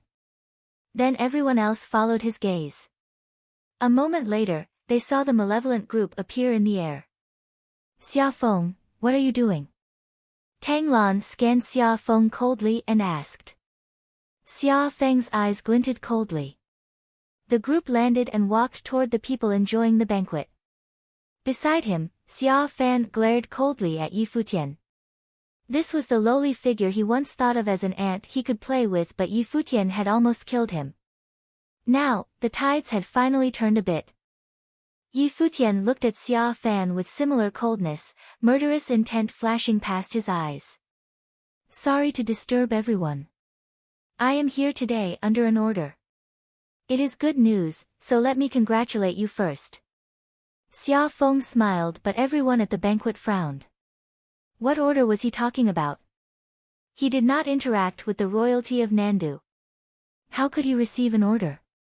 A bad premonition grew within them. Yi Futian. Xia Feng's gaze fell on Yi Futian. Everyone's eyes turned towards him. Had the emperor given Yi Futian an order? The emperor proclaims that due to the extraordinary talent of Yi Futian of the East Sea Prefecture, he is given the title of study attendant of the crown prince. From now on, he will accompany the crown prince in his studies and cultivation. Xia Feng smiled at Yi Futian while speaking. That day at Donghai Academy, Yi Futian had rejected the crown prince's invitation to be the minister. He could have gone straight to the top, but he did not know what was good for himself. Now, the crown prince was probably angered. He had the emperor pass the decree and sent Minister Hua to collect him from Donghai city. What this implied went without saying. Yi Futian had to go. It is not the end of the year yet, Xia Feng continued. His Majesty allows him to wait until the year passes. We will embark on the first day of the new year. Everyone at the banquet stared at him. The study attendant of the crown prince was an opportunity that many dreamed of. There was a chance of extreme success. However, it was not a good thing for Yi Futian, especially since he'd just politely rejected the prince. Now, the emperor had sent this direct order without giving any way to back out of it. Yi Futian's eyes flashed, he was angry inside. At the assembly of the 7 schools, the crown prince had asked if he knew the consequences of disobeying the crown's orders. He was not the emperor, but he was the crown prince. The emperor's order was here. For the first time, Yi Futian experienced the power, aggressiveness, and coldness of the crown. There was no respect for him, there was no need to respect him. Minister Zhua had wanted him to attend the Tingfeng banquet in the imperial city. He'd planned on leaving after the new year, but he never thought that a decree would order him to go. The study attendant? Yi Futian asked coldly. They wanted him to accompany the prince? Right now, he was even wondering if there was still a need to attend the Tingfeng banquet. Minister Zhua had thought so highly of him but had probably not thought of this result. Yi Futian could feel that this was not Minister Zhua's idea. Minister Zhua had been very friendly toward him and would definitely respect his opinion. He would not force him to the imperial city in this way and would definitely not have Xia Feng do it. Got it, Yi Futian said coolly. Xia Feng's eyes sharpened and focused on Yi Futian. This is the emperor's decree. Yi Futian, watch your attitude, Xia Fan said in a frigid tone. The emperor gave me the title of the crown prince's study attendant. He's not punishing me, so what's with your attitude? Yi Futian sat there, staring at Xia Fan. These men had broken into the Guqin gardens to announce this as if he was a criminal. Xia Feng sneered inwardly. He realized that Yi Futian knew he had angered the crown prince and was being taken forcefully. Minister Hua was the one in charge and Yi Futian obviously knew what this meant. Xia Fan narrowed his eyes and then laughed. He said, very good. I'd like to see how much longer you smile for. I forgot to tell you that Minister Hua is going to the Nanda clan today with another decree. The moment he finished, Yi Futian rose. He stared daggers at Xia Fan. What decree? Guess. Xia Fan smiled and said, it's related to your girlfriend. Okay, is this your business? Xia Feng said indifferently. Faced with a group of cold glares, he said, sorry for the disruption. I'll be waiting outside and we'll go as soon as New Year's is over. With that, Xia Feng waved and they sauntered off. Yi Futian and the others stared at the backs of Xia Feng's group. They still had not recovered. The happy atmosphere was completely gone with gray clouds over their heads. Yi Futian and Hua Fenglu were especially unsettled. At the same time that Xia Feng announced the decree, Minister Hua had arrived at the Nanda clan. Nanda Tai, the clan leader, welcomed him personally. Seeing him, Minister Hua smiled and said, Brother Nandu, congratulations. What do you mean? Nanda Tai was confused. It is great news. His Majesty has a decree. Is Hua Jieyu here? Nanda Tai's eyes flashed. He didn't understand why Minister Hua would need Hua Jieyu. Was the Emperor's decree related to Jieyu? Had Minister Hua said something to the Emperor? But then why would Minister Hua be here? I'll call her over now, Nanda Tai said. No need. I'll go personally, so please bring me to her, Minister Hua said with a smile. Nanda Tai was even more confused, but he nodded and said, all right. After you. With that, the group started off and arrived in Nanda Wanin's residence. After hearing the news, she and Hua Jieyu came out and stared at the newcomer in confusion. Minister Hua gazed at Hua Jieyu and smiled. As expected, you are a beauty. No wonder you have an extraordinary fate. Minister Hua, please enlighten us, Nanda Tai said. Had Ministers Wu really said something about her fate? But an astrologer always kept fates a secret, especially one like Jieyu's. Nanda Tai did not dare publicize it, and not even anyone in the clan knew. He was worried that revealing it would affect Jieyu's fate. The emperor has proclaimed Hua Jieyu as the crown princess. She will travel the palace in the year 1001 of the divine calendar for the title ceremony, Minister Hua said. He thought, no wonder the emperor is the emperor. With these two decrees, Minister Hua isn't put in a difficult position, but the fatal problems are solved. Since these two will influence the nation, then give them riches and keep them where they can be easily controlled. If anyone had any objections, he could make a prompt decision. Fates could be changed, but the royal order could not be disobeyed. To Hua Jieyu, this order was like a bolt from the blue. Chapter 93, Chapter 93, I am fated to be emperor. Chapter 93, I am fated to be emperor. In a split second, Hua Jieyu felt completely lifeless. Her face was as pale as a ghost. His Majesty had bestowed the title of the Crown Princess upon her. She was to leave on the first day of the new year. Just a moment ago, she was chatting with her mother about the events of tomorrow, when her father and Yi Futian was to come. Then, without warning, she was hit with this news. Nanda Wanin, Nanda Tai, and the rest were all in shock, unable to recover. Is this fate? Nanda Tai asked himself. To be honest, he did not fully comprehend what Minister Hua meant when he said that Hua Jieyu was fated to be an empress, mother of the world. But now he knew. Minister Hua meant empress to an emperor, emperor of the Nanda nation. No, said Hua Jieyu. She had finally pulled herself out of her daze. Her eyes showed determination as she said to Minister Hua, I refuse. Minister Hua frowned. Nonsense, this is an imperial order from His Majesty. I refuse, Hua Jieyu repeated with a cold demeanor. She was still looking at him. Minister Hua's gaze was sharp as a knife, but the girl standing in front of him showed no fear. Brother Nandu, does the Nanda clan plan on going against the imperial order? Minister Hua asked. Please forgive her, Minister Hua. She's just being stubborn. Please allow me to talk some sense into her, said Nanda Tai. He had a change in expression. The Nanda clan was no longer royal, they were in no position to fight against the imperial power. Fine, I'll give you guys 2 days. During these 2 days, I will be staying here, and on the first day of the new year, we will be on our way back to the imperial city, said Minister Hua. As he turned to leave, he sneered. Disobeying the imperial order? Who dared to do so in front of Minister Hua? After Nanda Tai watched Minister Hua leave, his attention fell on Hua Jieyu. He said, Jieyu, the crown prince was born to become emperor. He is an outstanding young man. He is in his 20s and still unmarried. This tells you a lot about his personality. A chance like this only falls to one person in all of the Nanda nation, and now fate has chosen one.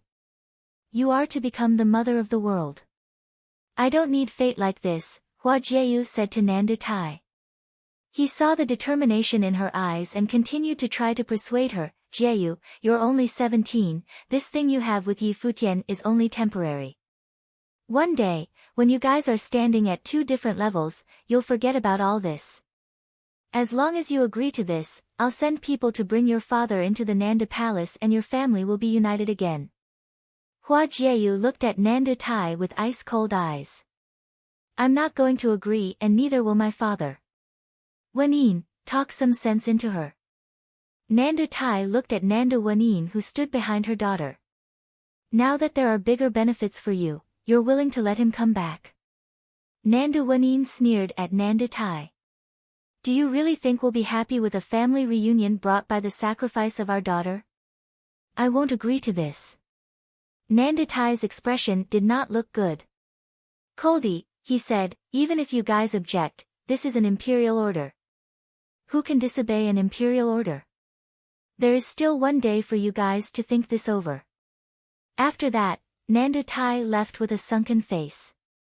Following immediately after his departure, Hua Jieyu's eyes filled with tears as she turned to look at her mother. Mother! In her voice was a deep melancholy. She seemed so weak at this moment. The usual air that surrounded her was no longer there. My poor child, said Nanda Wanin. She walked up to her daughter and held Hua Jieyu's tear-stained face in her own hands. Her heart hurt to see her child like this. How could both of their lives turn out this way? Why couldn't they be with the person they loved? Nanda Wanin was the one person who could truly understand what Hua Jieyu was feeling at the moment because she had also been through this. They didn't care for nobility. All they wanted was to be with the one they loved. Just then, a figure came running. It was Nanda Wenshan, who had just received the news. Seeing the mother and daughter, his heart was in pain. Hua Jieyu was even more outstanding than her mother. She was destined to be different. Now, she had been given the title of Crown Princess. Was this what Ministers Hua saw in her fortune? Was this her destiny? Mother, I miss him. I want to go see him, Hua Jieyu said while crying. Silly girl, they're not going to let you step outside. Nanda Wanin shook her head. She had been through all of this before. But Hua Jieyu did not seem to have heard her mother's words. She turned around and attempted to leave. However, at this moment, multiple figures appeared in the courtyard. They were all powerful cultivators of the Nanda clan. His Majesty's imperial order has fallen upon the Nanda clan, but Hua Jieyu objected. In a situation like this, how could they let her leave? Even if the people of the clan didn't stop her, Minister Hua would have. There was no way she was stepping foot outside of Nanda Palace. Hua Jieyu looked at the figures in the courtyard and her gaze cooled. She then turned and returned to her residence. Jieyu, sometimes people just can't fight fate, sighed Nanda Wenshan. He was also sad. In this situation, there was no solution and no way to fight it. This time, it was even harder to fight than with Nanda Wanin's situation all those years ago. The rival back then was just the art saint. Even though the Nanda clan wanted to create a connection to Minister Hua, who was related to the art saint, the clan still held the power of nobilities due to their background, and there was not an absolute need to set Nanda Wanin up with the art saint to acquire power. And because of this, the art saint had no right to come and demand Nanda Wanin to marry him. But things were different now. Now, it was the title of Crown Princess. His Majesty wrote the imperial order himself. Nobody, in all of the Nanda nation, could deny the order. No, I've said before, I don't believe in fate. Hua Jieyu looked at her uncle and shook her head. I'm not going to the imperial palace, and I'm not going to be the crown princess. Not now, not ever. Jieyu, don't think that way. Nanda Wenshan's expression changed. Hua Jieyu was way too determined, to the point that Nanda Wenshan was afraid. If Hua Jieyu wanted to deny the imperial order, there was only one way. He was not willing to see her go down that road. Uncle, can you stop by the Guqin Gardens for me? Hua Jieyu did not respond to her uncle's previous utterance. Instead, she made a request, tears streaming down her face. What do you want? Asked Nanda Wenshan. Can you tell him not to come tomorrow? Just tell him that the clan won't allow it. Her voice was filled with sadness. Her tears could not be stopped as she spoke. Of course, she wished for him to come, but she knew, deep down, there was no way of denying the imperial order. If he came, it would only put him in danger. She did not wish for anything to happen to Yi Futian. What if he finds out what happened? Asked Nanda Shan. Then tell him that I have no feelings for him anymore and that I want to be the crown princess. Tell him to forget about me and never look for me again, said Hua Jieyu. The tears continued to stream down her face and her own words cut into her heart like knives. Hearing her words, Nanda Shan also felt pained. His heart clenched for his niece. Are you sure that's what you want to tell him? He asked. Hua Jieyu nodded her head in response. Okay. Nanda Shan nodded as well. I'll head over now. He then turned to leave. Watching him leave, Hua Jieyu crouched down on the ground. Her arms hugged her knees as she cried her eyes out. Nanda Wenyin did not know when it happened, but her tears were filled with tears as well. She walked beside Hua Jieyu and hugged her lightly. Mother, I don't know why, but my heart really hurts, Hua Jieyu said. Her tone was heartbreaking to listen to. Mother's heart is also in pain. Nanda Wenyin hated herself for being so useless.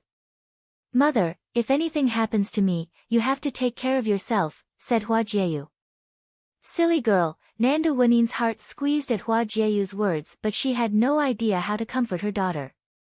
She herself has had this type of thought countless times, but she had Hua Jieyu, she had a child with the man she loved.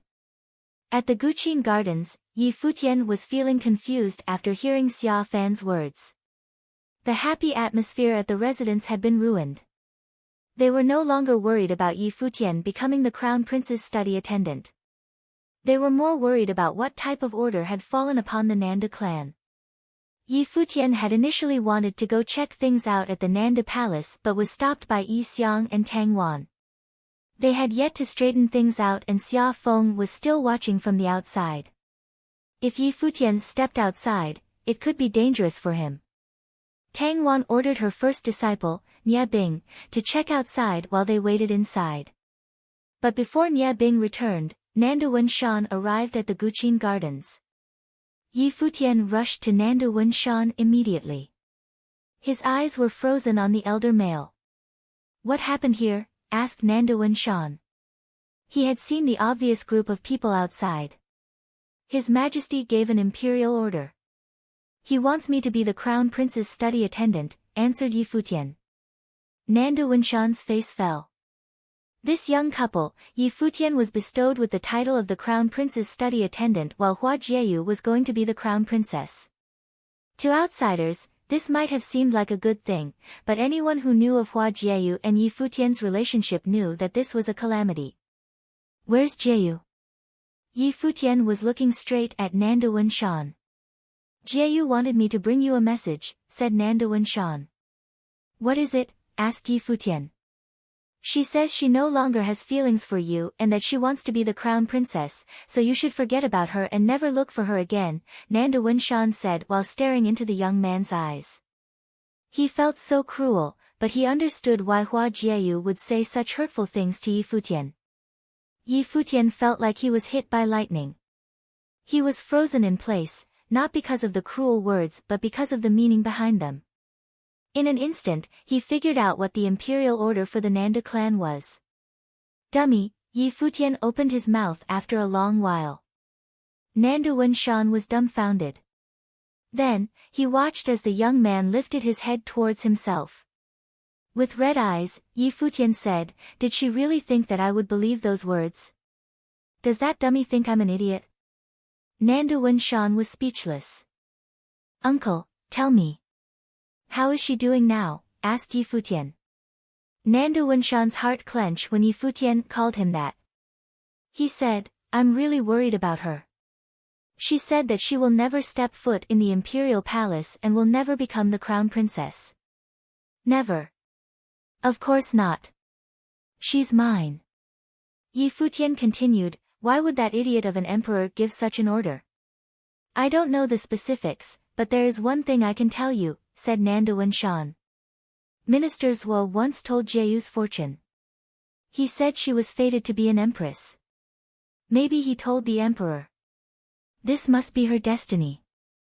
Minister Zhuo. Empress? Yi Futian looked at Nanda Wenshan.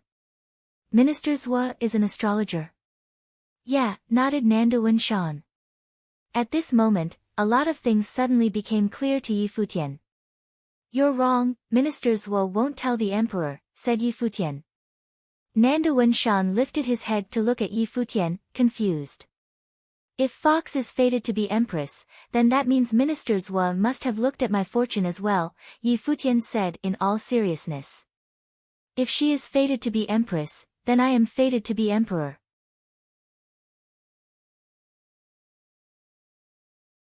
Chapter 94, Nanda Wenshan looked at Yi Futian. This guy was talented, but saying he was fated to be an emperor was a bit too much. However, he didn't doubt it.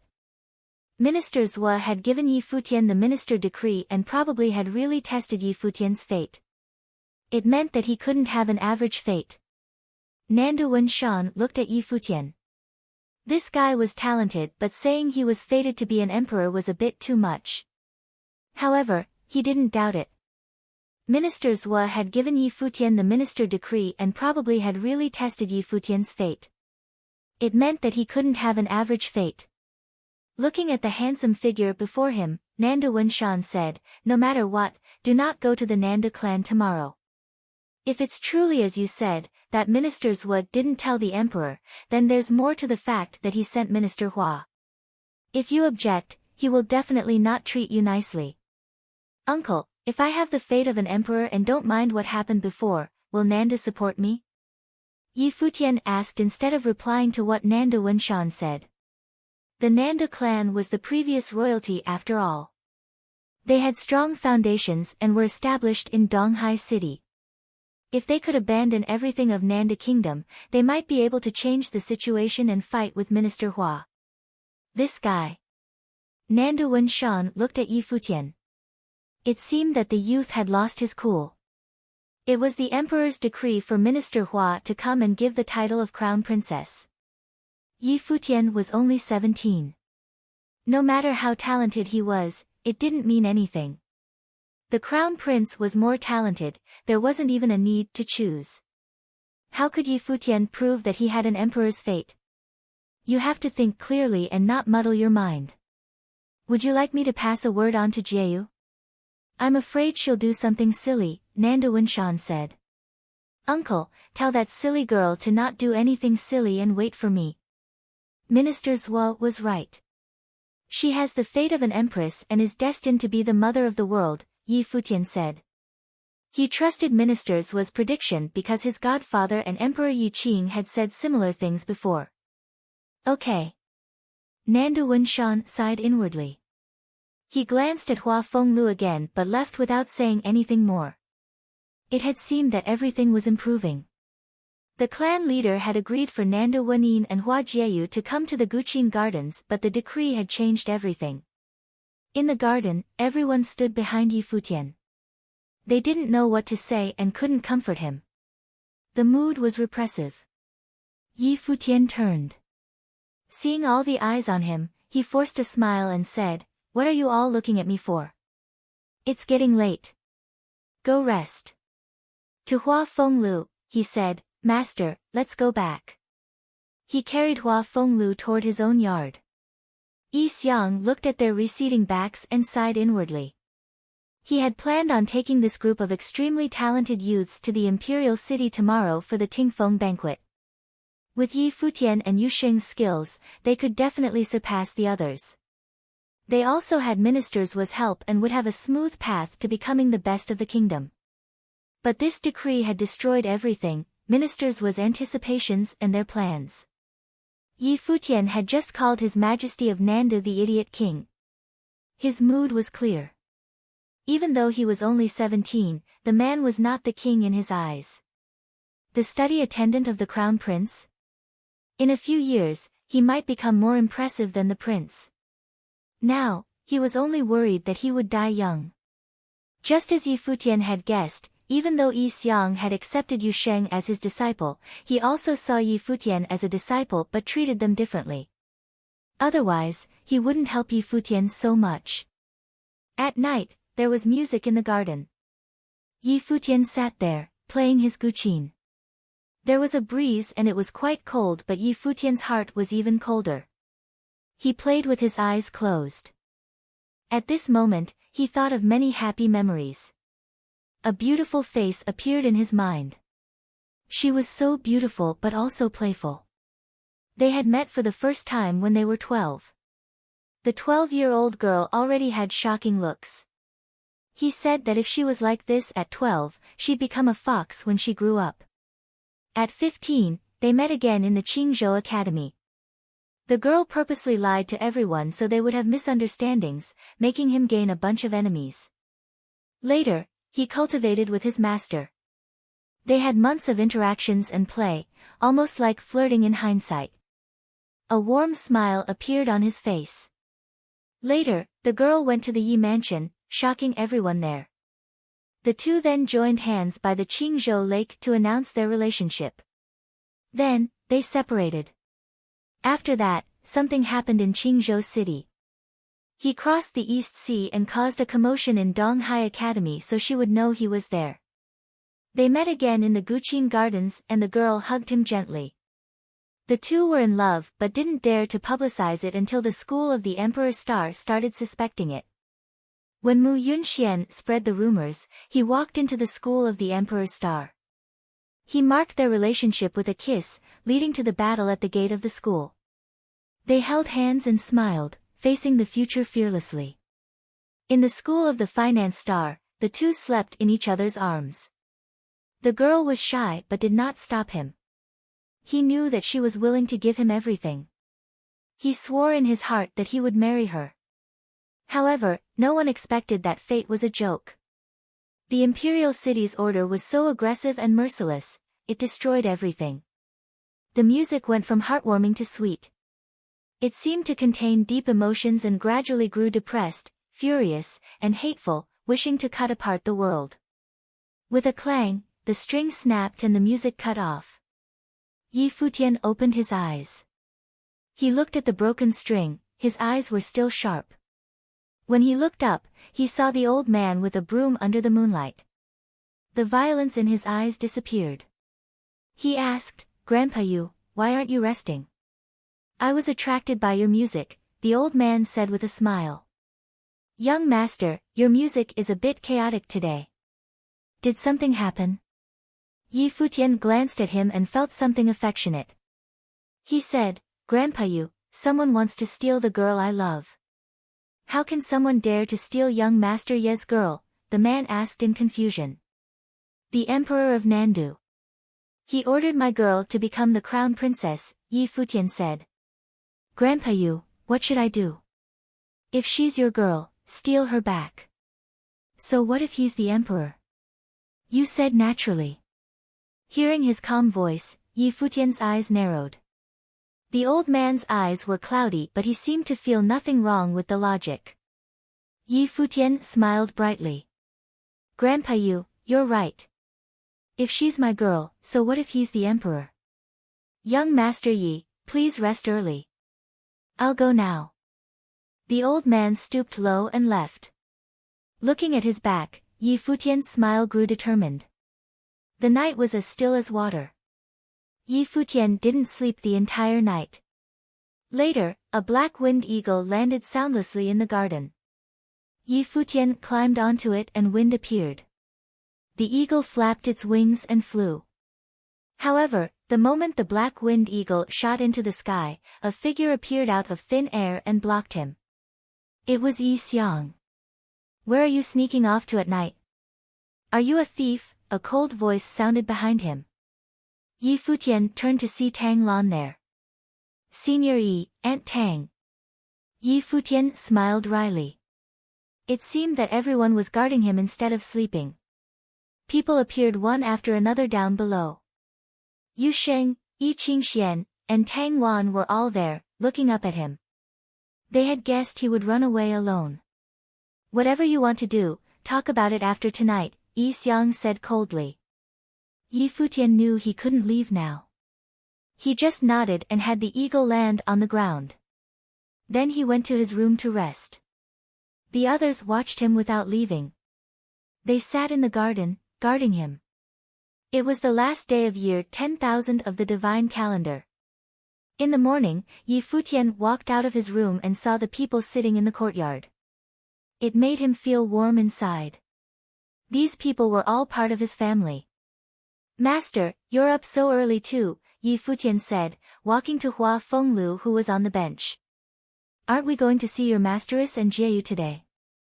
"I'm excited so I woke up early," Hua Fenglu said with a smile. "You're not allowed to go," Tang Lan said, glaring at Hua Fenglu. "She's right. Master, you shouldn't go because of your body." "I'll bring masteress and Jieyu here," Yi Futian said. "If you dare leave me behind, you can go find another teacher," Hua Fenglu said with a glare. "Fine, as if I need you," Yi Futian replied. Everyone listened as they argued but it felt bittersweet. Hua Fenglu stared at Yi Futian and said, "Try me. Aunt Tang, please help me look after him." "He's already like this but he's still conceited," Yi Futian said to Tang Lan, almost harshly. "You're really going?" Yi Xiang asked Yi Futian. The youth nodded. He had no choice. If he didn't go, there was no saying what that silly girl would do. No matter what the ending was like, he had to go try. Otherwise, he wouldn't admit defeat. "What are you looking at me like that for?" Yi Futian said, smiling as he looked at everyone. "I have an emperor's fate. I won't die so easily and I'm going to bring Masteress and Fox here." Yu Sheng followed him and Yi Qingxian followed Yu Sheng. "What are you doing?" Yi Futian asked Yu Sheng. "Going with you," he replied. "I'm going to see my wife." "What are you going for?" "Your wife is behind you," Yi Futian said but Yu Sheng didn't move.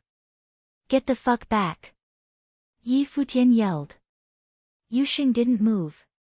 "Yu Sheng, come back," Yi Xiang said to his disciple. Yu Sheng looked back. "I'm going with him," Yi Xiang said. Yu Sheng's eyes were red and his fists were clenched tightly. Yi Futian looked up at Yi Xiang, saying, "I'm not your disciple." "What are you going for?" "You're an idiot," Yi Xiang replied coldly. Yi Futian froze. Looking at the man, he finally smiled and said, "You're the real idiot." As he spoke, he started walking out. Yi Xiang followed behind him, but not without glaring at Yu Sheng and Yi Qingxian. "Be obedient. Tang Lan, watch them for me." Tang Lan's eyes were red too. Seeing the two leave, she muttered, "You're all idiots."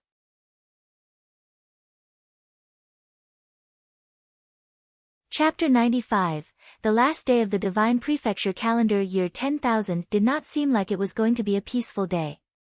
The news of Yi Futian being ordered to become the Crown Prince's study attendant and Hua Jieyu to be the Crown Princess hit Donghai Academy like a storm. Everybody was in shock. The last day of the Divine Prefecture calendar year 10,000 did not seem like it was going to be a peaceful day. The news of Yi Futian being ordered to become the Crown Prince's study attendant and Hua Jieyu to be the Crown Princess hit Donghai Academy like a storm. Everybody was in shock.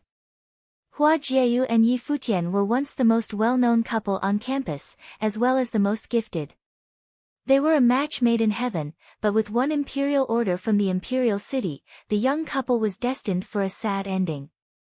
Nobody thought that they could go against the imperial order. The only thing left to do was to go where fate takes you. Yi Futian had once rejected the Crown Prince's offer but now, there was no way out. This was the power of royalty. But of course, if Yi Futian just gave in, he would have the opportunity to climb up the power ladder. However, according to what the people of Donghai Academy knew about Yi Futian, there was no way he would give in. Otherwise, he would not have rejected the Crown Prince's offer during the assembly of the 7 schools. At the school of the Emperor's Star, many people were gathered. Headmaster Yan Xiao, his disciple, Zhuo Qing, Vice Headmaster Han Mo, as well as other officials, were all present. "Where are Headmaster and the rest going?" asked a student watching the group from afar. "I heard they're going to the Nanda Palace to congratulate Hua Jieyu for being chosen as the Crown Princess," said a knowledgeable student. At the mention of Hua Jieyu's name, many people were feeling conflicted. The young woman once cultivated at the school of the Emperor's Star. She was a goddess to many, the girl of their dreams. She was outstanding and beautiful, but, in the end, she betrayed their school. And now, she was going to be the crown princess and the empress in the future. From now on, they were only worthy of looking up at her. Perhaps only a perfect girl like her was worthy of all this. As for Yi Futian, it was bound to be a tragedy. The large group from the school of the Emperor's Star set off for the Nanda Palace. The people of Donghai Academy were not the only ones who knew of these new developments. The news has spread like wildfire all through the city of Donghai. Many powerful people who found out about the news all headed over to the palace to congratulate the Nanda clan on this last day before the new year. The clan was already powerful because they had a royal background, but now, one of their younger members had been bestowed the title of the crown princess. This was the perfect chance to establish a great relationship with the clan. Plus, Minister Hua was also at the palace. The Nanda clan, the used-to-be royal family, had become the main focus of everyone once again. Today was definitely not going to be a quiet day. Just as Yi Xiang and Yi Futian stepped out of the Guqin gardens, Xia Feng, Xia Fan, and their people surrounded the two of them. Xia Feng asked Yi Futian, "Where are you going?" "Does His Majesty's imperial order also include restricting my freedom?" asked Yi Futian. "Obviously not, but we're heading to the imperial city tomorrow, so it's best for you not to go running about." Xia Feng smiled. Yi Futian gave him an icy glance, then picked up his feet to leave. Xia Fan smiled and asked, "Can't keep yourself from seeing your lover?" Yi Futian stopped in his tracks and turned to look at Xia Fan. Xia Fan was giving him an evil smile and said, "That's all in the past now. She's going to be the crown princess. You better keep yourself in check and know your place. If you keep having these thoughts, I'm afraid." Xia Fan laughed but did not continue. The mocking look in his eyes became more obvious. He was provoking Yi Futian on purpose. He actually hoped that Yi Futian would cause a ruckus by disobeying the imperial order. This way, it would be a dead end for him. Literally. No one was going to be able to save him. Yi Futian suddenly gave Xia Fan a smile before walking towards him. Xia Fan watched Yi Futian as he neared. The smug look on his face grew. Did Yi Futian think he was still the genius cultivator that ministers were favored? Things were different now. Only bad things were waiting for Yi Futian. The crown prince obviously had it out for him. Yi Futian stopped in front of Xia Fan with a charming, bright smile. He then took out the decree of the minister and showed it to Xia Fan. "Do you know what this is?" The look on Xia Fan's face changed a little. Was Yi Futian really threatening him with the decree of the minister at a time like this? Just then, Yi Futian acted at the speed of light. His fist landed right on Xia Fan's face. Because Xia Fan had no time to react, to defend himself, he was knocked down to the ground, face first. "How presumptuous," yelled Xia Feng. The powerful cultivators came in closer. Yi Xiang also came closer behind Yi Futian. His aura was domineering and his long robe blew in the wind. "Even if he doesn't know what this is, you should know, right?" Yi Futian held the decree of the minister up for Xia Feng to see. "I was bestowed the title of the Crown Prince's study attendant by His Majesty and give this decree by Ministers Wa.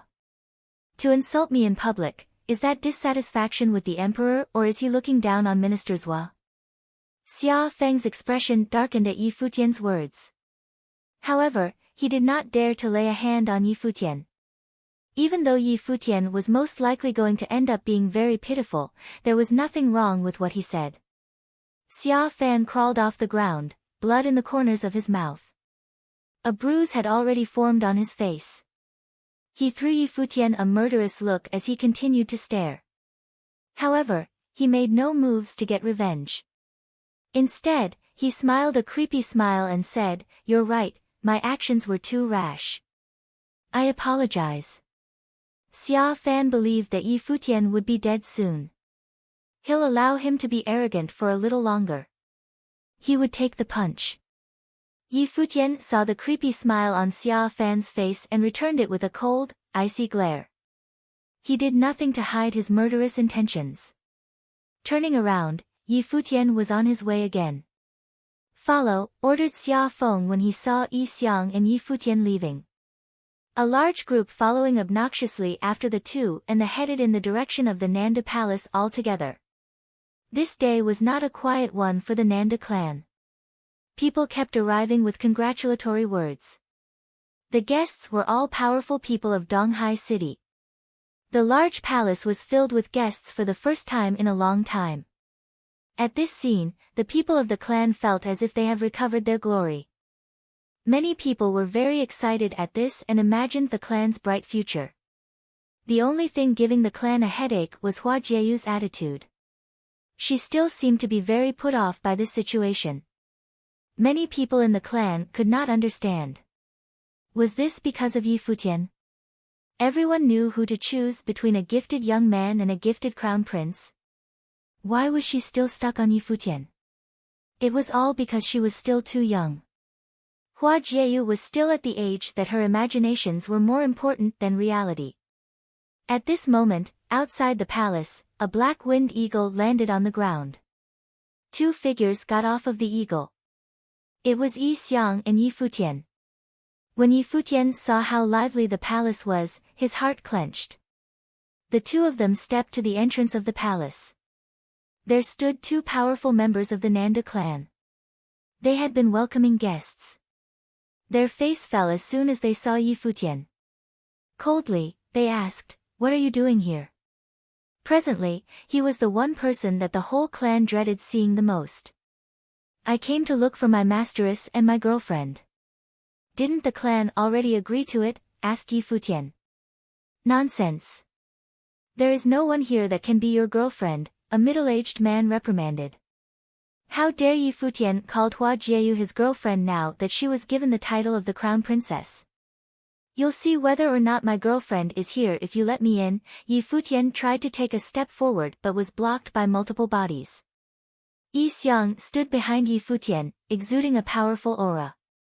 The powerful cultivators of the Nanda clan looked at him with different expressions from before. "I think you guys should go and announce his arrival," said Yi Xiang. The leader of the group blocking Yi Futian looked at Yi Xiang.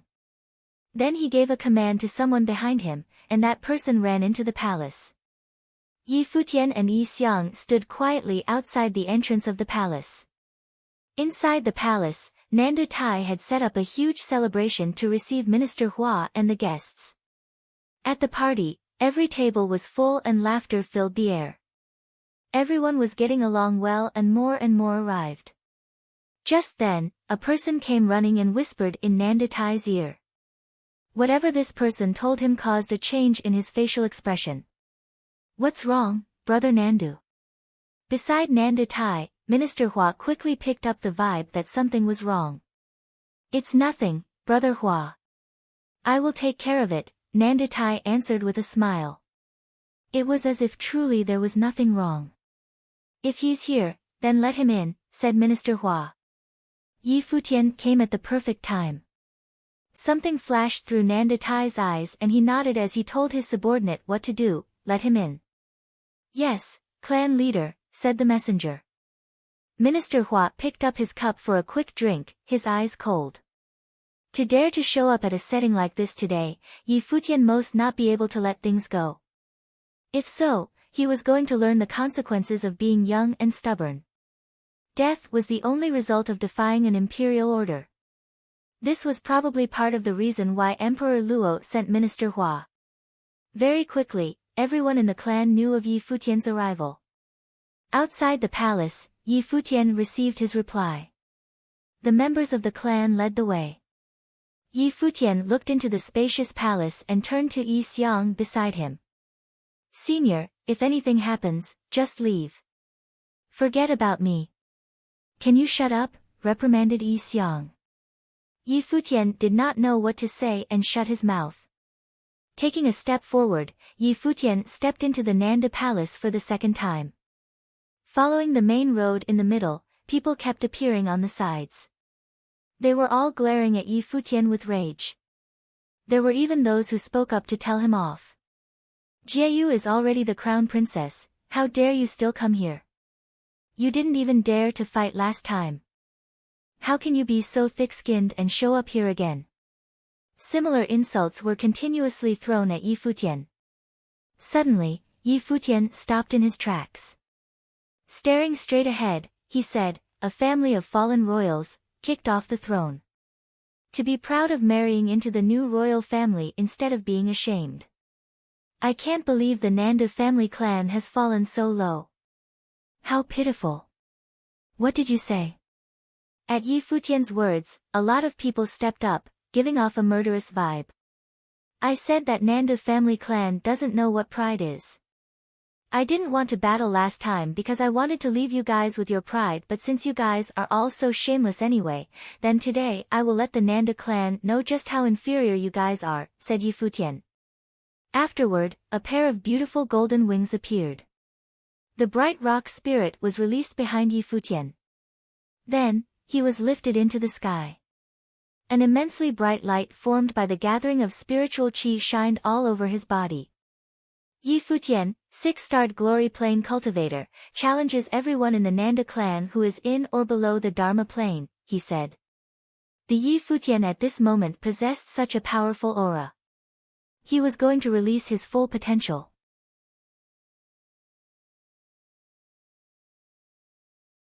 Chapter 96, Yi Futian's words were like a bolt of lightning. It transformed into a terrifying sound wave that swept through the Nanda clan. Various seniors stepped out, glaring furiously at Yi Futian as if they had been utterly humiliated. Yi Futian's words were like a bolt of lightning. It transformed into a terrifying sound wave that swept through the Nanda clan. Various seniors stepped out, glaring furiously at Yi Futian as if they had been utterly humiliated. Presumptuous. You don't know your place. You're looking for death. The voices kept coming. Yi Futian, 6-star glory plane, dared to challenge everyone in the Nanda clan under the Dharma plane? What did he take the Nanda clan for? They had once been the royal clan. Though they had fallen now, they still had a strong base and were at least the tip of the pyramid in Donghai City. But Yi Futian had spoken as if they were nothing. This was unacceptable. The older generation all stared daggers at him. This kid was too wild. Did he think that no one dared to touch him because he had the minister's decree? If Yi Futian dared to do anything today, he could be counted as dead already. If not for some concerns, some wanted to wipe him out of existence, but they would leave that to Minister Hua. Jiayu already hated the Nanda clan. If they killed Yi Futian too, there would be no reconciliation between them. Though they couldn't kill him, they would still make life difficult for him since he said something so blasphemous. I am a 7-star glory plane. I'm enough to exterminate you. A younger member of the Nanda clan jumped out. A wind element robe was wrapped around his body and he flashed with golden light. He held a golden spear in his hands. As soon as he spoke, he sprang towards Yi Futian like lightning. The golden spear spun, releasing a golden glow. Unstoppable power brewed in it and it was about to reach Yi Futian. Green spiritual qi glowed around Yi Futian. The wood element lock of 1,000 vines was released with rustles. They covered the sky and went to enclose the opponent. The Nanda clan member roared but he didn't dodge it. He had a higher cultivation than Yi Futian and also had the extremely powerful metal element battle techniques. He would not fear Yi Futian. The spinning golden spear cut through everything. Many vines were destroyed but Yi Futian's lock of 1,000 vines was too sturdy. The man quickly realized that his spear couldn't keep up with the speed of the vines coming. The vines quickly wrapped around him.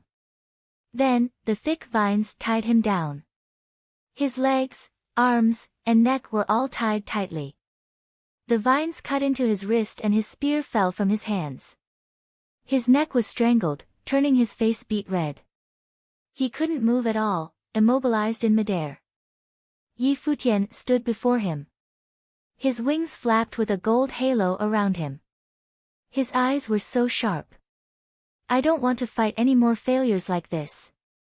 Yi Futian flashed and his wings swept over, slapping the man to the ground.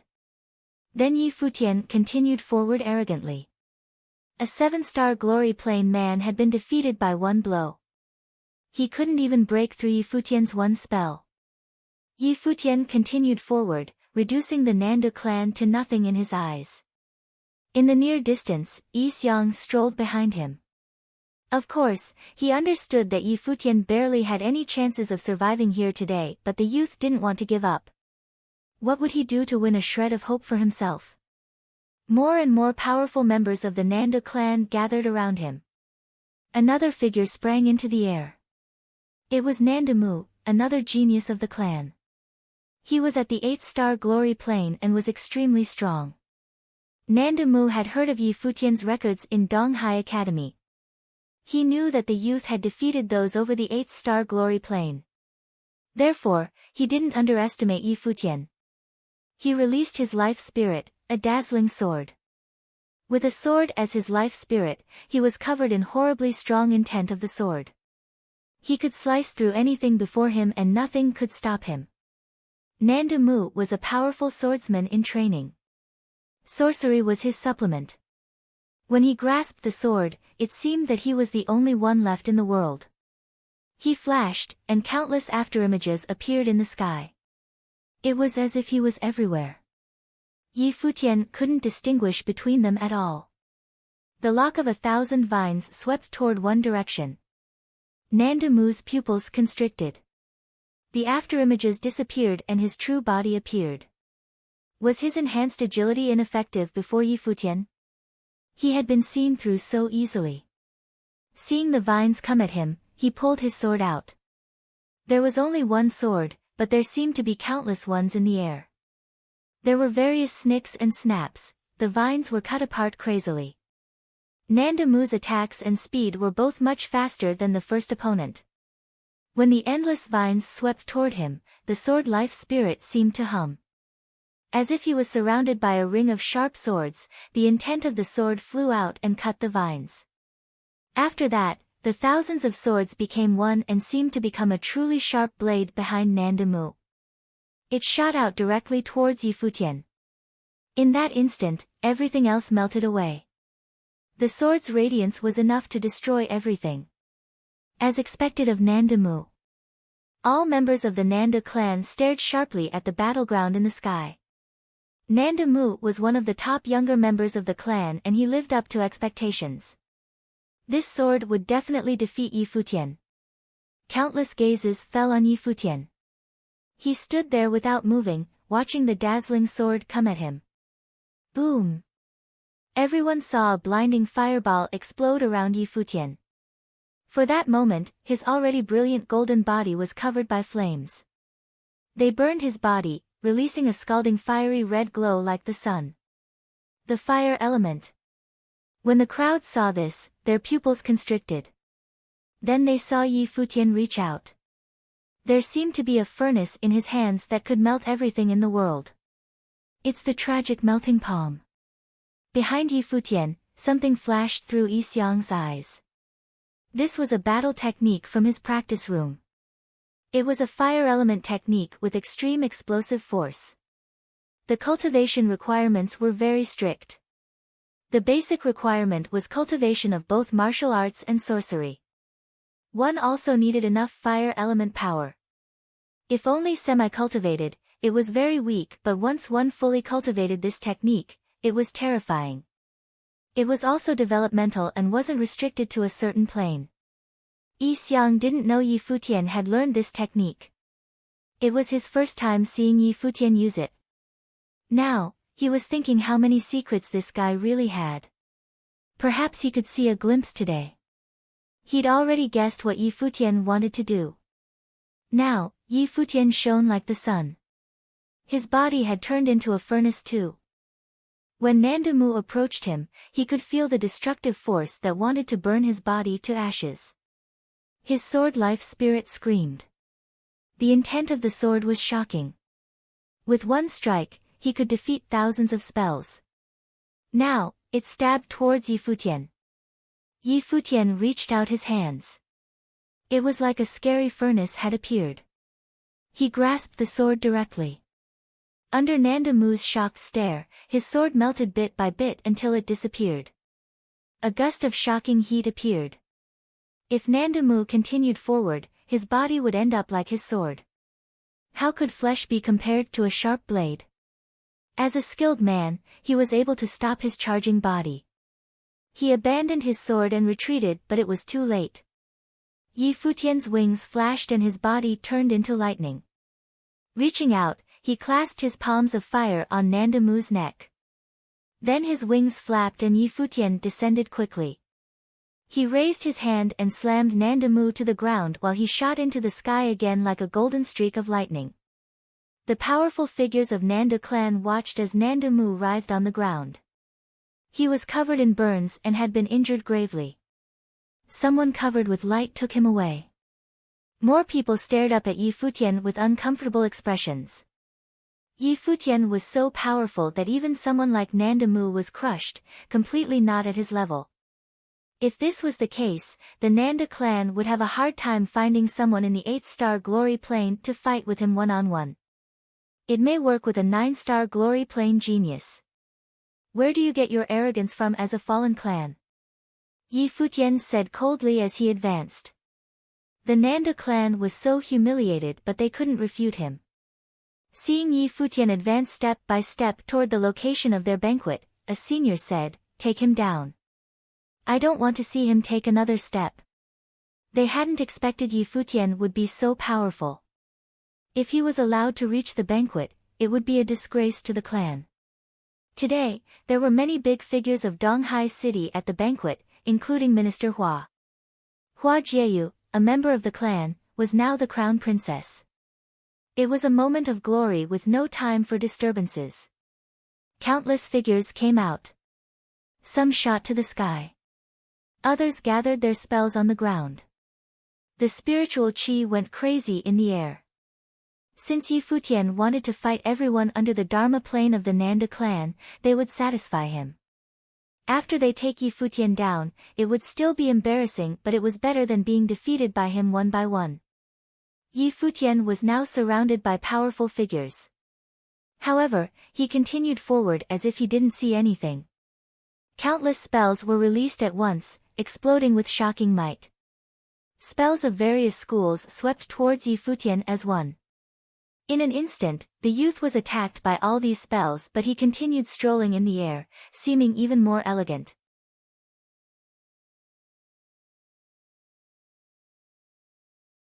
Chapter 97, Shock.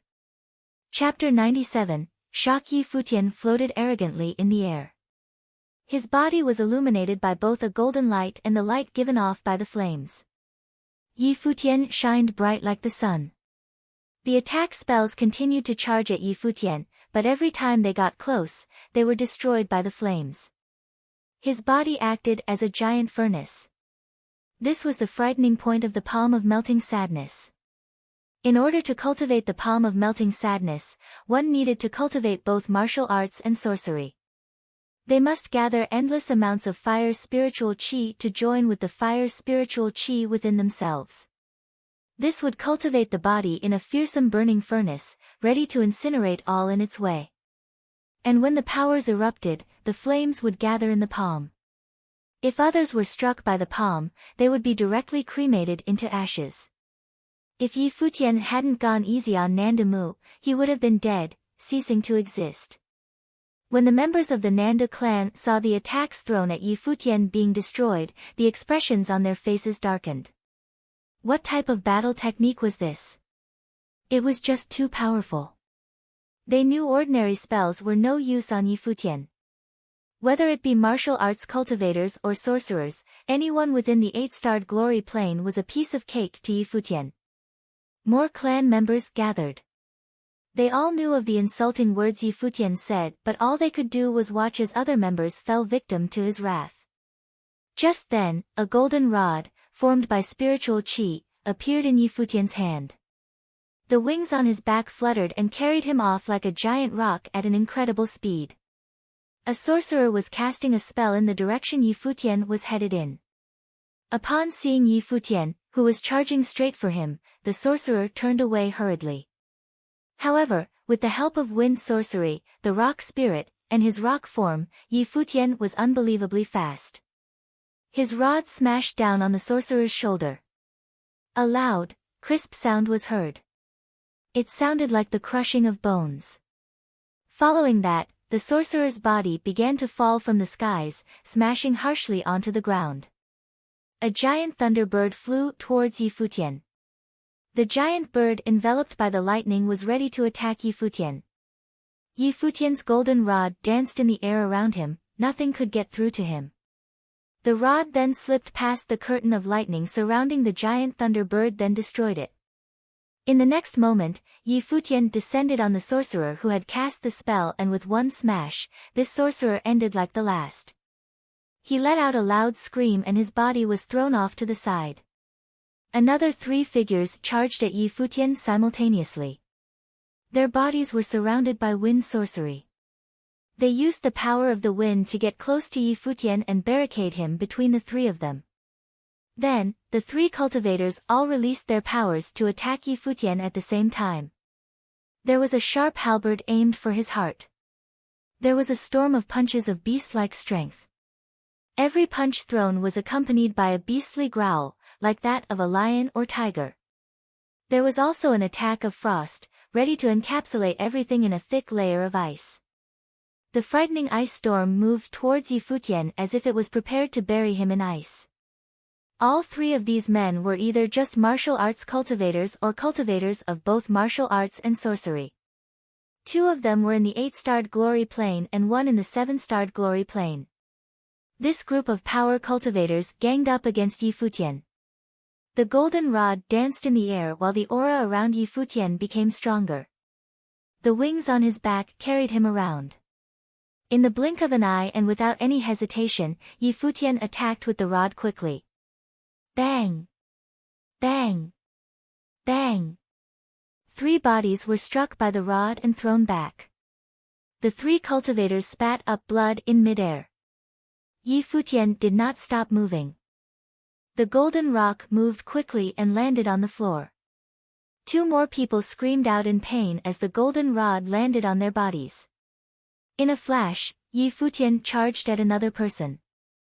Before Yi Futian could even get close, the person attempted to make a run for it, but with a single swipe of the rod, his body was thrown into the air.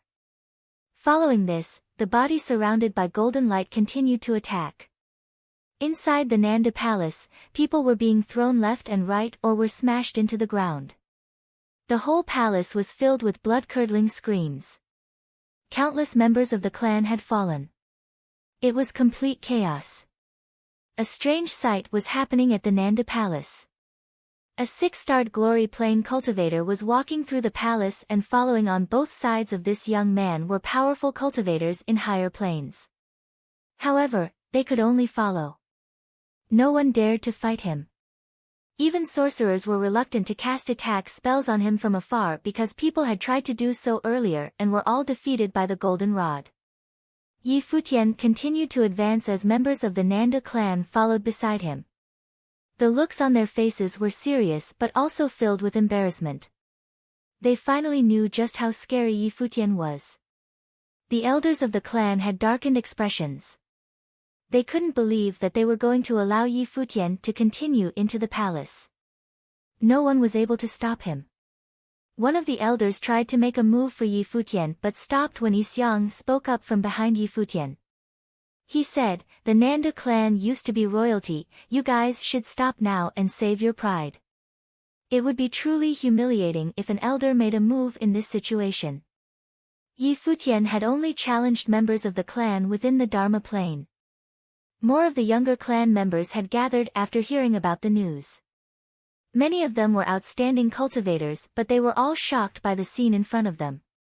Yi Futian had challenged everyone within the Dharma plane but defeated everyone with such ease. This was too humiliating.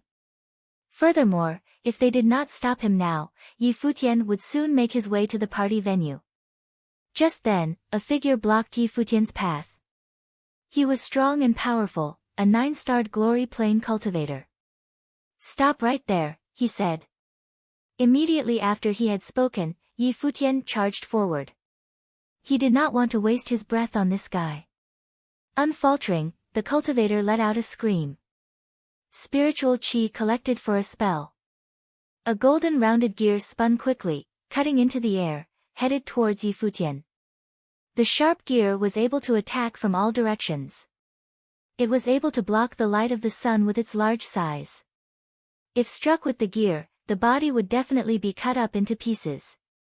Boom! Yi Futian put one foot forward, his power building up from within.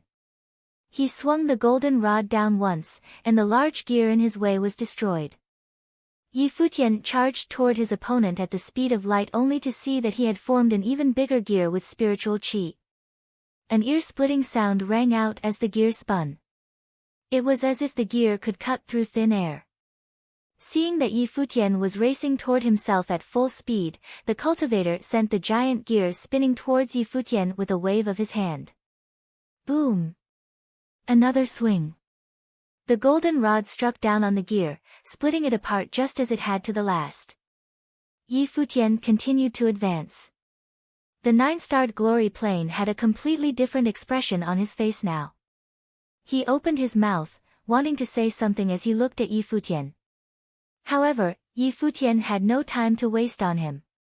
He swung the rod and threw the cultivator to the side. It was as easy as stepping on an ant. A 9-starred glory plane cultivator was no different from the rest. One swing from the golden rod and they were all defeated. Many members of the Nanda clan were shaking in their shoes. The 9-starred glory plane cultivator who was just defeated was a rather well-known member of the Nanda clan, but even he was unable to stop Yi Futian. Yi Futian sped up, his golden wings spread out to carry him away.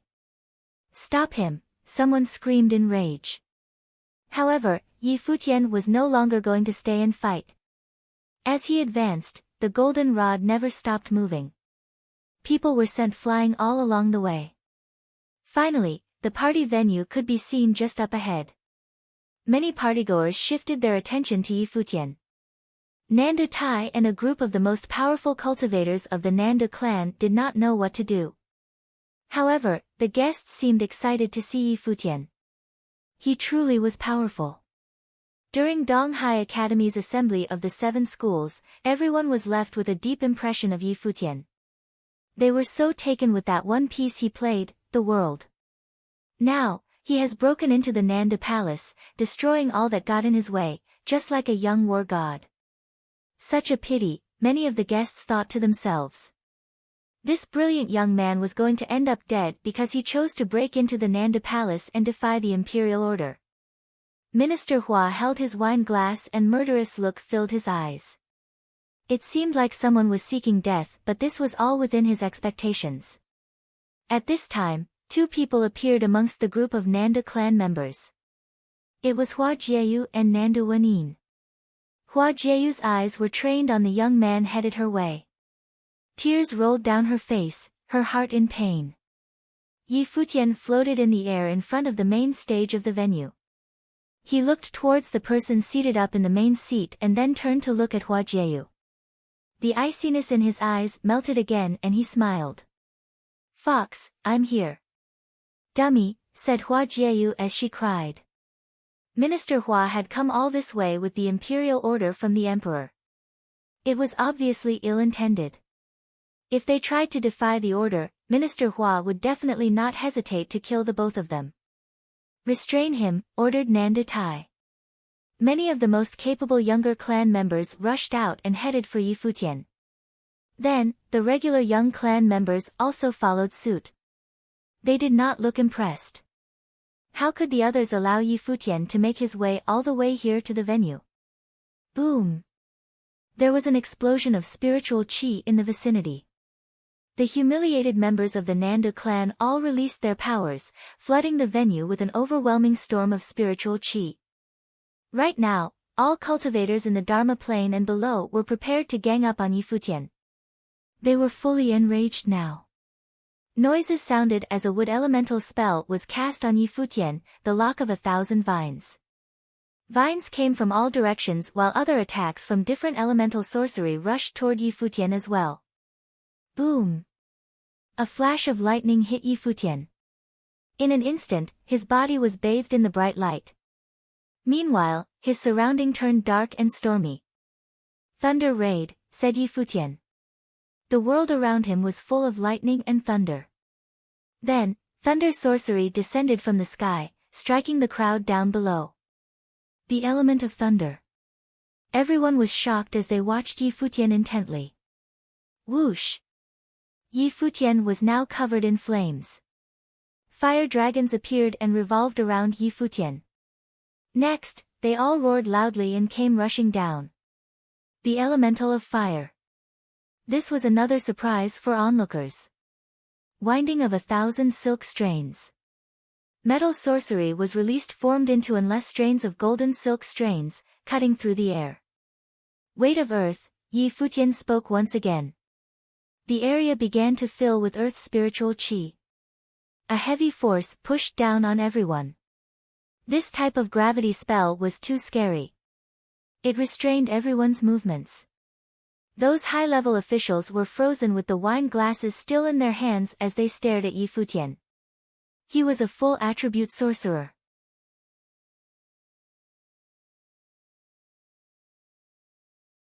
Chapter 98. The people at the banquet were all the big figures of Donghai City, but they were unsettled by a youth.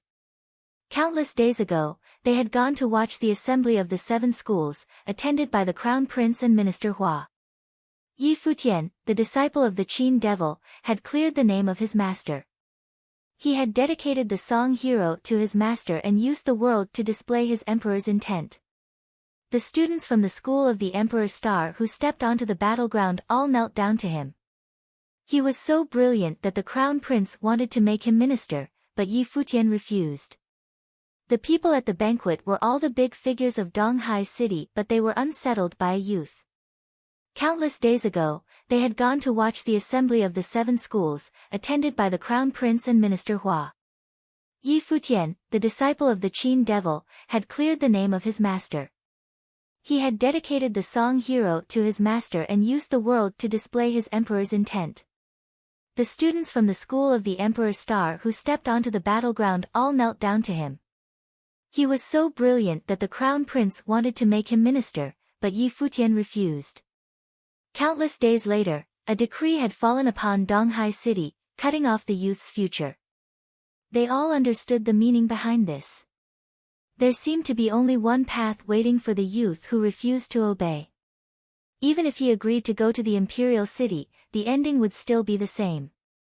Today, Yi Futian forced his way into the Nanda clan. He shone brightly, brighter than he had in Donghai Academy. Right now, spiritual qi of various elements wrapped around him. Spells of different schools exploded, instantly defeating countless younger members of the Nanda clan. He was also a musical sorcerer with the elemental talent he revealed now. He was clearly a one-in-a-century full attribute sorcerer.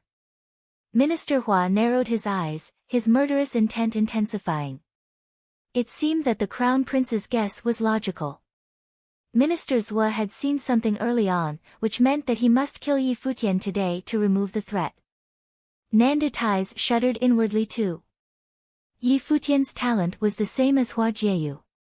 In fact, Jieyu's talent relied more on spirit elemental to guide the other elements, but Yi Futian was different.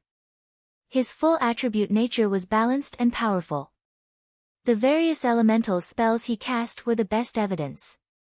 The power of each spell was way above what was typical of his plane. This meant his elemental strength was very strong, and this applied to every element. The strong of Donghai Academy shuddered too. Han Emo and Zhuo Qing all stared at Yi Futian. It seemed that they still didn't witness Yi Futian's full power at the earlier battle. Was this all of his talent now? Even Zhuo Qing was a bit jealous. Yi Xiang still stood quietly behind Yi Futian. His heart trembled too. Was this really Yi Futian? The shameless and playful guy had hidden such world-shaking talent. He should have risen to the top, but now he was stuck in the shallow water, struggling in Donghai City. An order from the king forced him into a state of despair. Hua Jieyu kept looking at Yi Futian. Her teary eyes were unblinking and her gaze grew more and more resolute. She took a step, wanting to go to Yi Futian, but Nandu Ku stopped her. "Miss," he said, "don't make it hard for me." Hua Jieyu looked coldly at the figure. She no longer had any feelings for this family the moment the Nandu clan accepted the decree. She looked away from Nandu Ku to Yi Futian. Her eyes were so gentle. If they were not fated to be together in this life, they would go to the afterlife together. At this moment, Yi Futian was in the eye of the storm. As he cast his spells, those with weak cultivation could not withstand the wildness. Many were hit and it was chaos. Yi Futian raised the golden staff again. He twirled it in the air and a tremendous power descended, seeming to break apart the sky. When attacks came, afterimages of the staff appeared all around him. It blocked all attacks outside. Finally, he moved, rushing at a 9-star glory plane sorcerer. He moved and performed the first of the 9 heavenly attacks, Genesis. It swept everything down. The spells coming at him were destroyed directly. The sorcerer was shocked and then he was swept by the staff, crashing into the others. Yi Futian didn't stop at all. His wings flapped and he appeared elsewhere. The winding of 1,000 silk strains and the lock of 1,000 vines unfurled. Next was the second of the 9 heavenly attacks. It swept everything before him. Countless bodies were sent flying in all directions. The Nanda clan watched all this, their insides clenching. The younger generation of their family was defeated so easily by Yi Futian. Were they really that weak? Yi Futian had been this wild at the Donghai Academy, but at that time, he didn't release the terrifying talent like today. Of course, some powerful 9-star glory plane figures continued to pursue Yi Futian. Many spells broke through the attacks and defenses, falling upon Yi Futian. He shook as well, but it seemed as if he was invincible and kept fighting crazily. Zhuoqing, Go, Yan Shao, headmaster of the school of the Emperor's Star, said. Zhuoqing's eyes flashed. He nodded and rose, heading toward the battlefield. He'd wanted to teach Yi Futian a lesson and was once confident he could defeat the youth.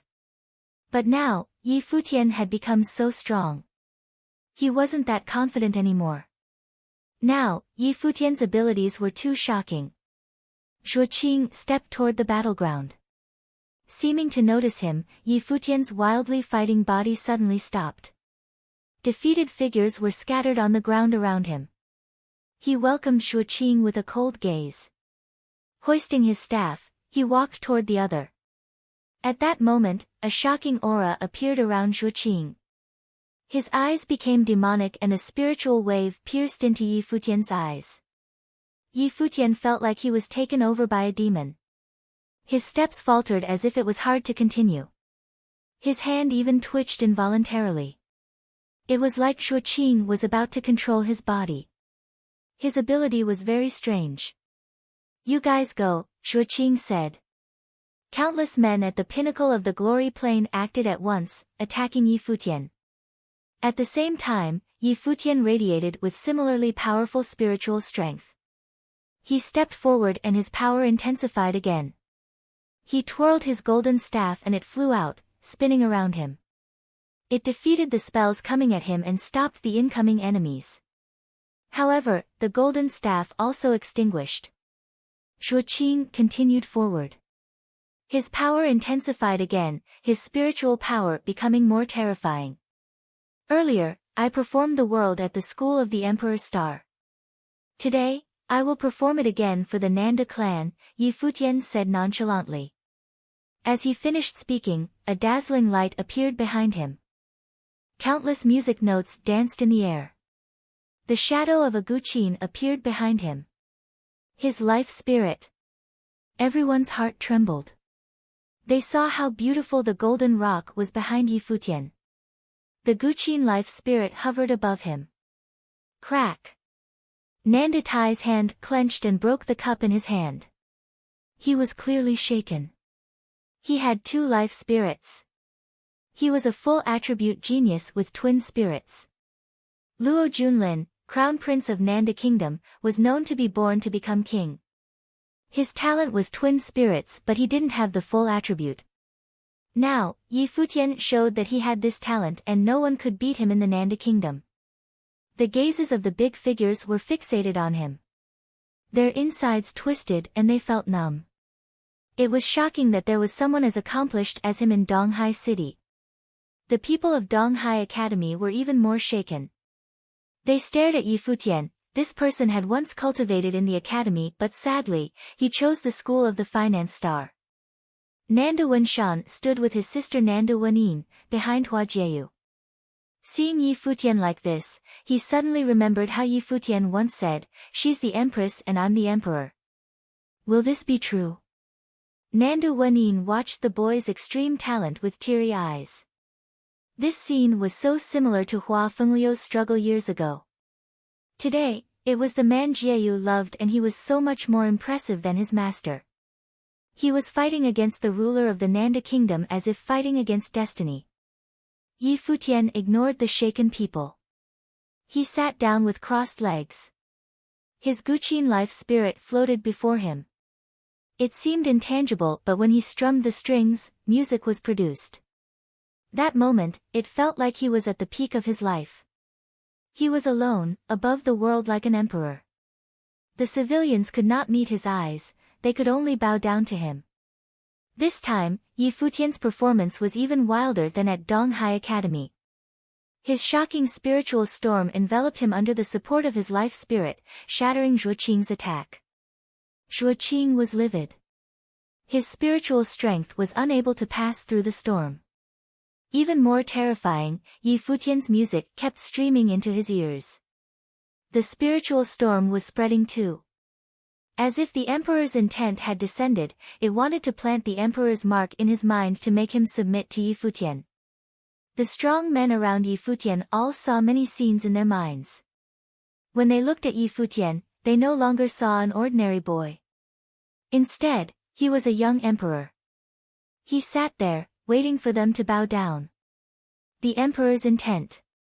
Everyone focused on Yi Futian because the emperor's intent had appeared in Yi Futian again. He wanted the whole world under him. Last time at Donghai Academy, he had played the world for the crown prince. Today, he was playing for himself. Who was the emperor? Who ruled the world? The weaker ones of the Nanda clan really prostrated themselves. They were influenced by the music and couldn't fight back. The stronger ones retreated, fleeing the battleground. Zhuoqing's face darkened and retreated as well. Only the youth remained in the area, unmatched. Minister Hua set his wine glass down. The will to kill burned in his eyes. This boy must be killed. The music stopped gradually. Yi Futian raised his head and looked in the direction of Nanda Tai. "You know Hua Jieyu's fate," he said. "Then what is my fate?"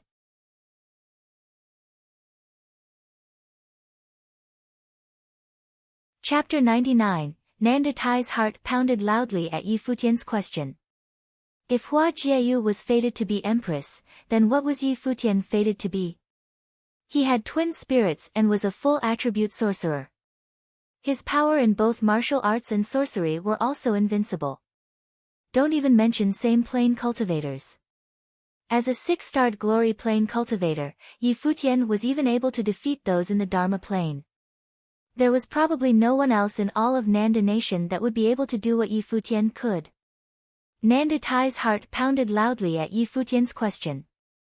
If Hua Jieyu was fated to be empress, then what was Yi Futian fated to be? He had twin spirits and was a full attribute sorcerer. His power in both martial arts and sorcery were also invincible. Don't even mention same plane cultivators.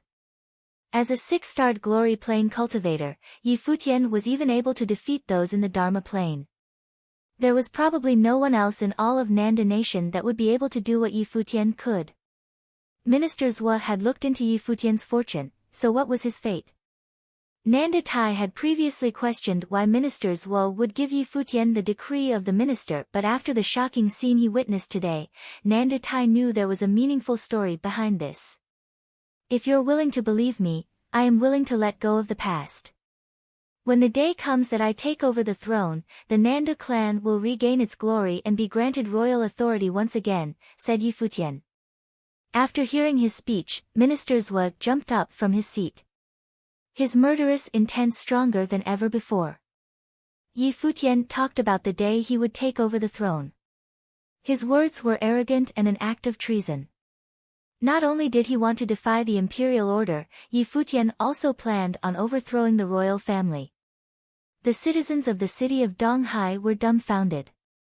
The 17-year-old young man had said such a preposterous thing. However, with the gifts he demonstrated, what he said was definitely possible. That is, if he wasn't killed before that day came. Yi Futian revealed his gifts, his identity as a full attribute sorcerer, his twin spirits, and his determination to be emperor through his peace, the world, all to prove a point to Nanda Tai. Yi Futian knew that as he was now, he had no power to go against the will of the emperor. He could only accept what fate had in store for him. He also knew that once he arrived at the imperial city, only death awaited him. He could not accept this and decided to fight against it to the best of his abilities. The result of that was everything that had happened today. All he wanted was for Nanda Tai to see him, for the clan to see him. When Yi Futian had spoken, Yi Xiang was standing next to him. He knew that what Yi Futian said was no longer a simple defiance of the will of the emperor. There was no way that Minister Hua would let him go. Yi Futian's words caused Nanda Tai to waver. It was hard to imagine that the man who controlled the whole Nanda clan would be rendered speechless twice by a single young man. The Nanda family has already fallen, and the younger generation is only mediocre. The clan gets by solely on the title of used to be royals and are overjoyed because of a marriage ordered by the emperor. If people didn't know, they would have thought that you guys were so happy because you regained royal authority. In reality, the clan is weak like ants. How do you plan on regaining your glory? By relying on Jieyu? Even if she did as you said, don't you think she'll hate the clan for it? Asked Yi Futian when he saw Nanda Tai wavering. Nanda Tai couldn't help but turn his attention to Hua Jieyu. Hua Jieyu looked cold and aloof. Naturally, Nanda Tai knew that everything Yi Futian had said was true. But he also knew that if he acknowledged Yi Futian's words, it would only mean one thing, treason. Ever since the Nanda family clan stepped down from the throne, they had always acted with caution. They were afraid to do anything that may cause suspicion from the new royal family. They did not want to be wiped from history by the Luo family. When they received the news that Hua Jieyu was bestowed the title of crown princess, the clan saw a glimmer of hope. The clan would no longer need to live walking on eggshells. If they were to commit treason for Yi Futian, they would need to be 100% sure of their decision. Even though it was possible for them to regain royal power through Yi Futian, if anything were to go wrong along the way, their entire clan would be doomed. I don't know about your fate, neither do I want to know. Minister Zhuo bestowed you with the decree of the minister, and so the emperor put trust in you and gave you the honor of becoming the crown prince's subordinate, but you are being ungrateful. You are publicly defying the imperial order and even have these treacherous thoughts. If so, then your life should come to an end today, said Minister Hua. He was ready to rid the world of Yi Futian. This was Yi Futian's death sentence. Minister Hua turned his attention to Nanda Tai and said, Brother Nandu, don't waste any more time on him. Since this is your palace, your jurisdiction, you should be in charge of ending his life. His Majesty will be able to see your resolution from your actions. It was obvious that Minister Hua also had no idea of Yi Futian's gifts. His purpose of telling Nanda Tai to let Yi Futian in was to see him defy the imperial order. This way, there was no need to bring him back to the imperial city, they could kill him on the spot. Even though his fate would be the same even in the imperial city, Minister Zhuo was there. So, it was because to get things taken care of here to prevent any change in plans. But today, Yi Futian has actually swayed Nanda Tai. From this point, it was easy to tell just how gifted Yi Futian was. Nanda Tai had probably already guessed the fortune that minister told for Yi Futian. He was fated to do extraordinary things. Nanda Tai saw Minister Hua staring and knew that he was forcing him to make a decision. The Nanda clan was rooted in the city of Donghai and was deeply rooted in society, but this time, Minister Hua had brought his people with him. The Emperor's Star School officials who now controlled all of Donghai Academy were also here. Plus, Xia Feng and his people were waiting outside the palace as well. Even if they really wanted to revolt, their chances at victory weren't big. Many people of the Nanda clan would have to die for the cause and they might have to be on the run from the royal family in the future. Was all of this worth it for the words of one teenager? Even if Nanda Tai agreed to revolt with Yi Futian, what would happen if Yi Futian got killed in the end anyway? Uncle, with Futian and Jieyu's gifts, we definitely have a lot to look forward to in the future. All we have to do is ensure their safe escape from the Nanda nation today. Or else, even if we send Jieyu into the imperial palace, she'll continue to hate the clan and we will never regain our glory, said a voice in Nanda Tai's head. It was Nanda Wenshan using spiritual energy to communicate with him. This way, no one could listen in on their conversation. The people of Emperor Star School put down their wine glasses, seemingly preparing for battle. If Nanda Tai really decided to revolt, then they would kill Yi Futian and Hua Jieyu first. Getting rid of these two would spare future troubles. If Nanda decided not to revolt, then things would be much easier. They wouldn't even have to make a move. Brother Nandu, are you wavering? Asked Minister Hua in a cold demeanor. He was putting pressure on Nanda Tai. Nanda Tai observed Minister Hua and his people.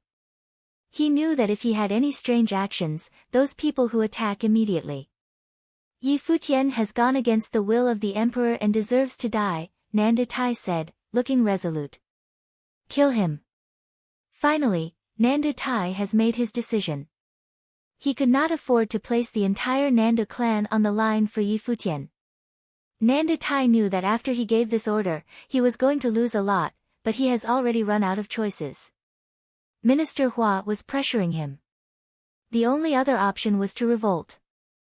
Yi Futian has demonstrated just how powerful he was today, so killing him would be sparing future troubles. Nanda Tai had to make this choice even if Hua Jieyu was going to hate him for it. All of this was Yi Futian's fault. If he knew what was good for him, then he shouldn't have come today. Then, Nanda Tai wouldn't have to be the one to order his death. That responsibility would have fallen on Minister Hua. Everyone present let out a sigh for Yi Futian. In the end, he had lost. Nanda Tai had decided to kill Yi Futian and not bet the future of the Nanda clan on him. Hua Jieyu, Nanda Wenin, and Nanda Wenshan gave a look of disappointment. They were very disappointed. Hatred filled Hua Jieyu's beautiful eyes. However, Yi Futian let out a sudden laugh while looking at Nanda Tai. He had really failed in the end. He couldn't get Nanda Tai on his side. You idiot. Are you happy now that you've lost? Yi Xiang reprimanded Yi Futian in a lower voice. The planning lies with the man and the outcome with the heavens. How would I know if I don't try, said Yi Futian. He was very calm. To Yi Xiang he said, if you already know that I'm an idiot, why aren't you leaving? Maybe I'm also an idiot, answered Yi Xiang. He stepped up to stand in front of Yi Futian. Yi Futian looked at Yi Xiang's back and felt a warm feeling in his heart. Just then, a group of powerful cultivators from the Nanda clan stepped up, all giving off a murderous aura. This time around, it wasn't only younger members of the Dharma plane. Do you want to revolt as well? Minister Hua eyed Yi Xiang with a murderous look. Just as Yi Xiang was about to speak, Yi Futian stepped out in front of him. Yi Futian pulled on his arm and said, it's enough that you stayed with me until now. I will take care of my own business. I don't need you butting in. I want you to leave. Since you guys are already here, then you should all stay, said Minister Hua. Brother Nandu, I'll leave them both to you. Nandu Tai nodded and stepped up personally. A forceful aura was released as he charged toward Yi Xiang and Yi Futian. Boom! Every step Nanda Tai took shook the ground beneath. To be able to control the entire Nanda clan, one could only imagine just how powerful he was. A single step was sufficient to scare people away. "Looks like you'll have to wish yourself the best of luck," said Yi Xiang. Then, he raced forward. His entire body exuded a wild force of power. Nanda Tai came at Yi Xiang with his palm. From his palm, radiated a large golden handprint, prepared to crush everything. Yi Xiang sped up and held out his fist. His fist landed on the large golden handprint and a large gust of wind washed over the entire venue. All the tables were flipped while the plates and cups crashed onto the ground. A storm started in between the two. Headmaster Yi Xiang of the School of the Finance Star is actually able to go against Nanda Tai. Many people were surprised. However, the ending was probably going to be just as they expected. In front of Yi Futian, the group of cultivators came closer. He glanced over at Yi Xiang. He knew that even though Yi Xiang could manage to battle with Nanda Tai, Yi Xiang was probably going to lose in the end. Yi Futian lifted his head to look at the sky. Still looking up, he said, "I know you hoped that I could take care of everything by myself. I've tried my best, but I'm afraid I've let you down." Yi Futian knew that his godfather was watching over him. The conversation from last night, "So what if he's the emperor, of course, you have to take her back," as well as the elder's tone. It brought him back to the Yi family house back in the city of Qingzhou. His godfather had spoken to him just like that before. Yi Futian's senses were very sensitive. There was no mistake, Grandpa Yu was his godfather. Since his godfather told him to come, then he was definitely watching from somewhere. But Yi Futian understood that his godfather could not reveal himself just yet. Senior Snow Ape was a great example. Since Yi Futian was related to Emperor Yi Qing somehow, then his godfather must be linked to him as well. He could not casually expose himself. Therefore, Yi Futian had revealed all his powers in hopes of getting the Nanda clan on his side, so he would have someone to help him, but it was no use. They had chosen to kill him. But now, he didn't know what to do anymore. If his godfather did not appear now, then both Yi Futian and Yi Xiang would be in great danger.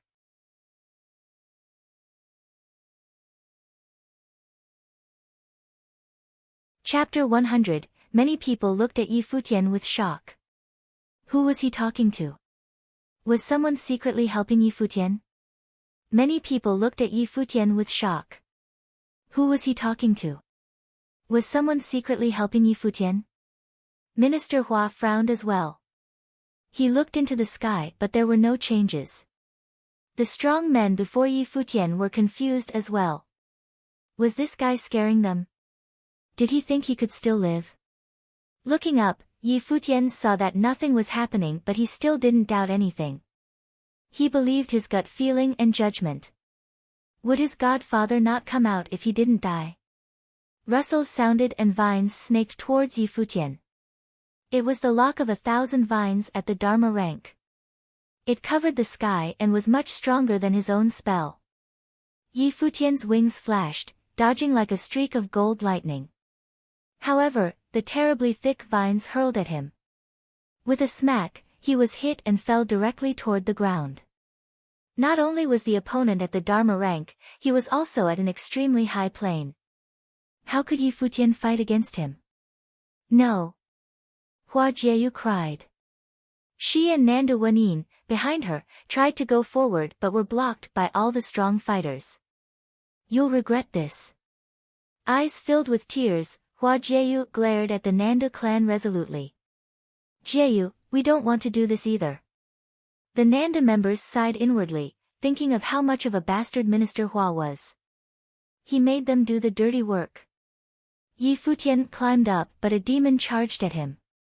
With a boom, he was forced down again. Even though his physical body was strong, he still spat out blood instantly. The rustles sounded again.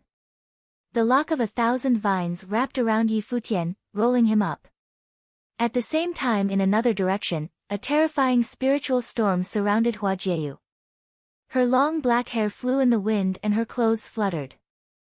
Her spiritual qi was released and slowly solidified. Yi Futian was immobilized in the air. The dagger-like thorns were aimed at him. There seemed to be only one path waiting for him. "Stop," a frigid voice said. "Jieyu, no," someone cried. Many looked over and saw the same wood elemental's spiritual qi gather into a wooden thorn. Controlling them, Hua Jieyu stabbed it into her heart. Blood stained her clothing instantly. The attendees of the banquet had already stood up. When they saw this, their hearts clenched. This beautiful girl was so resolute.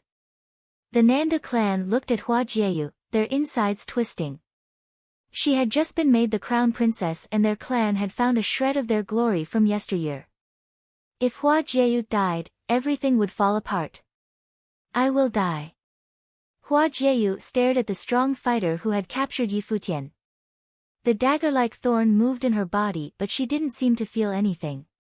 She just let the blood stream out. The Nanda member was forced to set Yi Futian down. Now, Yi Futian was dazed. His heart twisted painfully as if the dagger was stabbed into his own heart. Hua Jieyu started walking toward Yi Futian, step by step. The Nanda clan tried to stop her but Hua Jieyu glared at them. "Get out." Seeing the blade still buried in her heart, the Nanda clan trembled inwardly. No one stopped her. Yi Futian, also shaking, walked toward Hua Jieyu. The two lovers walked toward each other step by step as if no one could stop them. Hua Jieyu gazed at Yi Futian. Her eyes no longer had any sadness or pain. Now, they were brilliant as if she was at her most beautiful age, blooming with the most perfect smile. But seeing this beauty, Yi Futian only felt pain. "Idiot, why did you do this?" Yi Futian's trembling body walked to Hua Jieyu. He reached out and wiped away her tears. The dagger in her heart transformed into spiritual qi and disappeared. She gazed at Yi Futian and smiled. "You're an idiot too." With that, she leaned against Yi Futian's body lightly. "You still haven't hugged me like a bride," she said gently. Hearing her voice, tears pricked at Yi Futian's eyes. He murmured, "I'll do it now like you're my bride." He lifted Hua Jieyu bridal style. She smiled so brightly. "If I really die, I want to die in your arms." Her voice was still gentle. "Okay." Yi Futian nodded.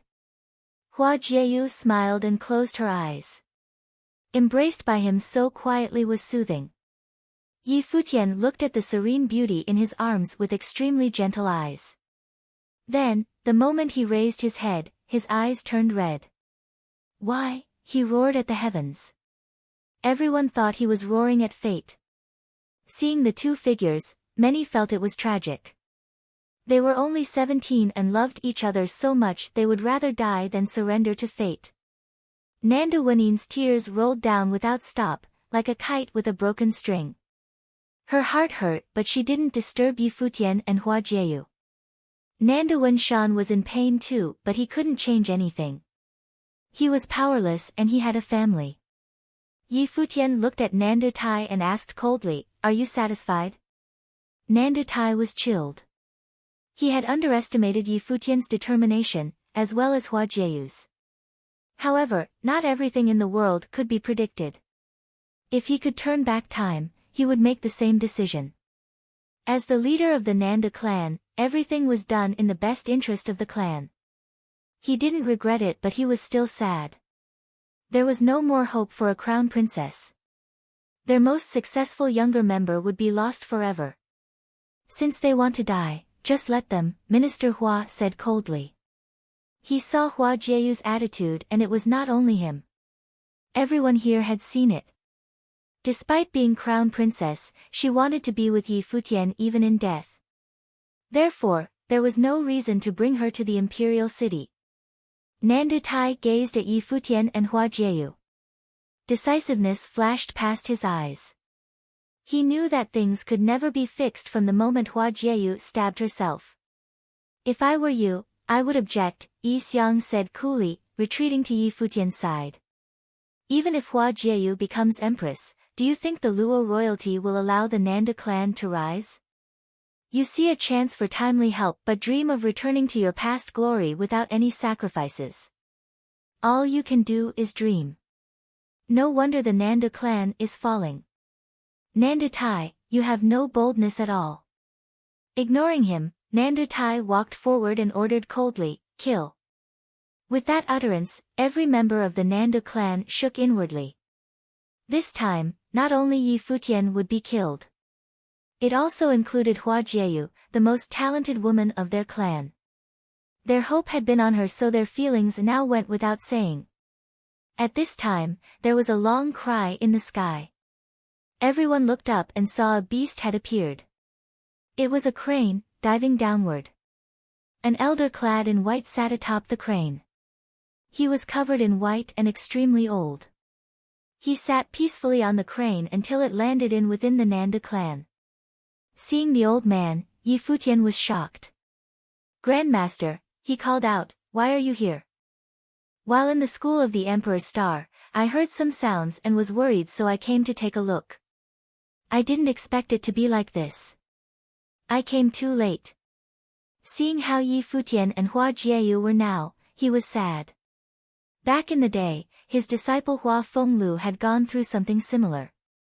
Now, his two grand disciples were the same. Grandmaster. Hua Jieyu opened her eyes. Seeing the elder, her eyes reddened. He was so old and yet had come personally because he was worried. Senior, long time no see, Minister Hua said, squinting at the elder. Elder Qin looked at him and sighed. Do you have to make such a big deal over two youngsters? Senior, this is the Emperor's order, Minister Hua said. What is the meaning behind your arrival? To take them away, of course, Elder Qin said calmly. Minister Hua scoffed. Senior, you couldn't win against me before. Why do you think you can take them away today? Elder Qin, Minister Hua, and the headmaster of the school of the Emperor's Star all had the same master. Elder Qin was the eldest, but Minister Hua was the most talented. That was why he could become minister and be trusted by Emperor Luo. Yes, you are more talented than I, but you are obsessed with power, Elder Qin said. Every gain comes with a loss. Since you pursue power, your cultivation will take a blow. Senior, would you like to try? At your age, you should be resting peacefully. I think it would be better if you don't try. Minister Hua stepped forward. Elder Qin didn't like to compete with others and Minister Hua didn't like that. Before, he had invited Elder Qin to come out of his hermit lifestyle but was rejected. If he had been willing to ally with Yan Shao, Donghai Academy would have long been controlled by the school of the Emperor's Star. That was why Minister Hua never liked this senior, even though he had higher status and always stayed in the school. But if he still didn't know his place today, Minister Hua would kill him without any concern. Come, Elder Qin said. Yi Futian knew he was speaking to him. Holding Hua Jieyu, he jumped onto the crane. Wenin. Elder Qin gazed at Nandu Wenin. Her body flashed and she was on the crane as well, beside Yi Futian and Hua Jieyu. Glowing, Yi Xiang hovered in the sky beside the crane. Minister Hua waved his hand. Instantly, Headmaster Yan Shao and Vice Headmaster Han Mo of the School of the Emperor's Star all moved, surrounding the crane. Nandu Tai moved as well. Today, there was no way back. He couldn't let Yi Futian and the others leave alive. Futian, Elder Qin said slowly, sitting atop the crane, I will teach you one last song today.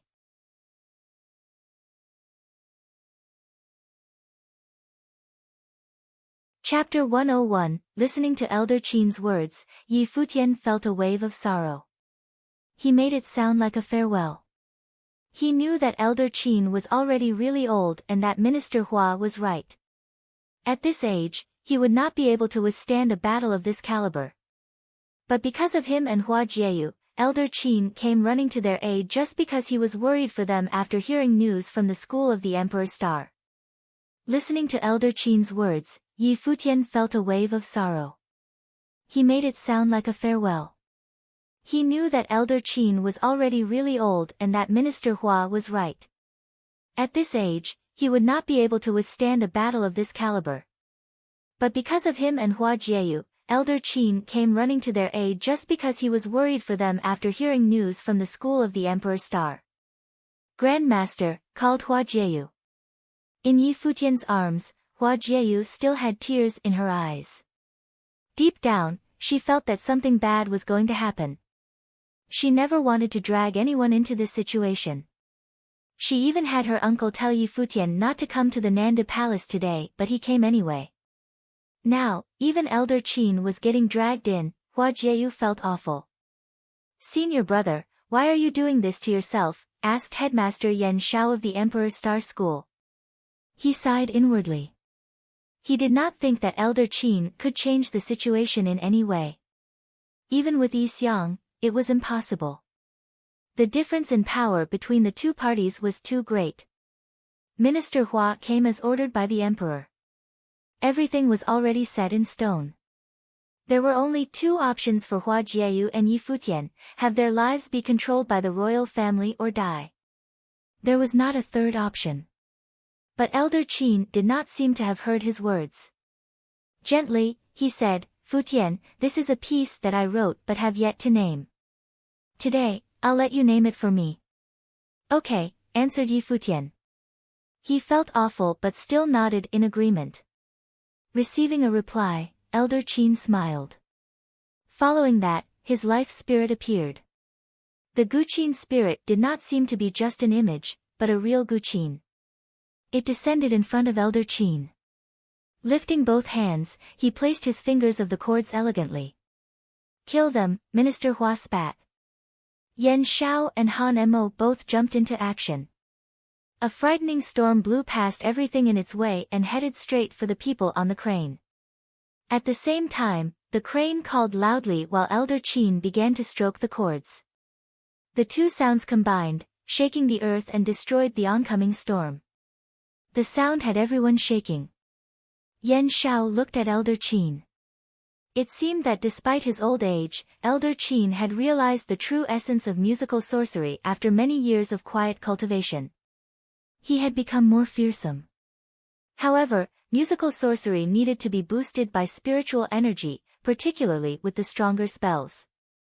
At Elder Qin's age and in his condition, how was he going to withstand this battle? Minister Hua's expression remained cold. He reached his hand out into the air and with a single swipe of his palm, a straight line appeared and shot forward, cutting through the air. Elder Qin played the guqin with both hands as the crane flapped its wings to the rhythm. Slowly, the crane was lifted up into mid-air. Its head pointed upward as it called out, again and again, harmonizing with the sound of the guqin. The two sounds traveled far and wide. Elder Qin was always a hermit, but today, his music was going to be known by all of the East Sea. A loud wave of music crept deep into people's ears, piercing their eardrums. In a single moment, they were able to feel the power hidden in the sonorous sounds of the guqin. Every attack aimed at Elder Qin was completely destroyed. With the crane as an epicenter, a crazy storm of music exploded and swept over everything. A storm of ice hit and froze the area over. At the same time, a mystical tree appeared in the sky. Its branches grew in a wild manner and created a canopy cover the area. The branches continued to grow, creeping closer to the crane. All the cultivators around were releasing their powers as they tried everything to prevent the crane from leaving the area. Elder Qin was oblivious to all this. He was still focused on his piece. His fingers moved so fast, it was just a blur, but his movements only got quicker. As the music escalated, Elder Qin's frail body released a shocking aura. His white hair blew back and his long robe fluttered in the wind. He now seemed to have returned to his youth. His aura was frightful and reached higher than the sky. The sound of the guqin traveled through the air, another storm struck and cracked the ice covering the earth below. The vines headed for them were also disturbed. Once this piece was played, there wasn't any that could be done to stop its force. Yi Futian stood behind Elder Qin. He listened and observed quietly. The ever-escalating sounds of the guqin were getting increasingly powerful. It caused his blood to pump in excitement. "Chaos," said someone from below. Every cultivator from the Nanda clan lifted their head to look up at the sky. Their hearts pounded wildly. It was unbelievable that a frail old man could play so swiftly and fiercely. It was an earth-shattering sound. Chaotic. This musical piece was able to destroy any spell and could throw the spiritual qi into a frenzy. Spells couldn't be formed from spiritual qi, unless the piece was interrupted. "Have you gone mad?" asked Minister Hua. He was now in the air and followed the crane. Naturally, he was also afraid of what Elder Qin could do. Elder Qin kept getting stronger and the sounds of the guqin kept escalating, its effects more powerful. However, Elder Qin did not have spiritual energy strong enough to upkeep this type of musical spell. That was unless he had a death wish. Elder Qin was too immersed in the music, not hearing a thing Minister Hua said. The crane rose higher and higher into the sky. After breaking through the canopy formed by the branches of the mystical tree, the crane headed out of the Nanda palace. The elder was set on bringing the young couple away from this place. "Chase after them," ordered Minister Hua. The cultivators stepped into the sky and followed after the crane. Did Elder Qin and Yi Xiang really think they could escape with the couple with a lineup like this? Nanda Tai was also chasing after them. He was shocked to see every attack thrown at Elder Qin repelled by the wave of music. Headmaster Yi Xiang of the Finance Star School and Elder Qin of the Emperor Star School were two people of the highest status and they actually put themselves in danger for Yi Futian. If Yi Futian was able to promise Nanda Tai the throne of the Nanda nation, what could he have promised Yi Xiang and Elder Qin? Perhaps nothing at all. Perhaps they simply believed in him. But why did Yi Futian deserve this? Were his extraordinary gifts a good enough reason for these two big shots to risk their lives for him? Nanda Tai tossed these thoughts to the back of his mind. He did not want to think of this right now. His first priority was to keep Yi Futian and the others from leaving. Nanda Tai had already made the decision to kill him. If they let Yi Futian go today, it would only mean trouble in the future. The large group headed out of the Nanda palace. The guests of the party also followed. They wanted to know how this battle was going to end and what the fate of these young lovers was. The sound of the guqin was still escalating. Yi Xiang stood beside Elder Qin and looked at him with great respect. Any person of his level was able to see through this situation. This was probably the last piece Elder Qin would ever play. Yi Futian turned around, his back now towards Elder Qin. He shifted his attention to those chasing after them and saw every attack being destroyed by the music. He felt calm and at peace. "Grandmaster, the name of this piece is A Chaotic World," said Yi Futian. Yi Xiang's eyes blazed with emotion. Yi Futian named the piece A Chaotic World. The meaning behind the name needed no explanation. If Yi Futian didn't die today, then it was going to get chaotic in the Nanda nation. As the elder continued to play, he smiled and nodded. A chaotic nation. What a fitting name. The crane has finally flown out of the palace property. They watched as another group of people rushed into the skies. It was Xia Feng and his people who had been waiting outside the palace. They didn't think that Yi Futian and the others would make it out alive. This came as a surprise to Xia Feng and the people of the East Sea Prefecture. With a sharp sword in his hand, Xia Feng waved it around in the air. Spiritual qi began to flow around him and formed the intent of sword. As the crane headed in his direction, Xia Feng raced forward. Following him was the intent of sword. A stream of swords appeared, prepared for mass destruction. The stream of swords swept toward the crane. It seemed that Elder Qin had not yet noticed this. He focused solely on playing the guqin. The music continued to escalate, wanting to break through into the heavens. The scary wave of music cut through the stream of swords and pierced into Xia Feng's head. His movements ceased and after a moan of pain, he spat blood. His face paled. However, his sword did not stop advancing. The stream of swords was also still on the move. Yi Xiang took a step closer to the front of the crane. He threw out both fists at an incredible speed. His punches were so quick that it looked like 1,000 punches were being thrown at once. The punches broke through the stream of swords, destroying everything. The crane moved with the punches and flew right through the stream with no problem. They continued on their way. Xia Feng fell to the ground. He lifted his head to watch the figures above. His expression was not so good. He did not have much spiritual energy to begin with, and musical sorcery was able to attack spiritual energy. With this piece that Elder Qin was playing, if Xia Feng tried to challenge it head-on, he would die of spiritual energy exhaustion. When he saw Minister Hua, Nanda Tai, and the 2 headmasters of the Emperor Star School chasing behind the group, Xia Feng knew that they too were unwilling to face the power of the music head-on. "Senior brother, this piece is indeed very powerful, but for how long do you think you'll be able to last?" said Minister Hua. "There is no escape for you guys." The music continued. Elder Qin had no intentions of stopping. Slowly, he lifted his head with a smile. "Yi Xiang, take Futian and Jieyu and leave." Yi Xiang looked at the elder. He made no objections and nodded. "All right.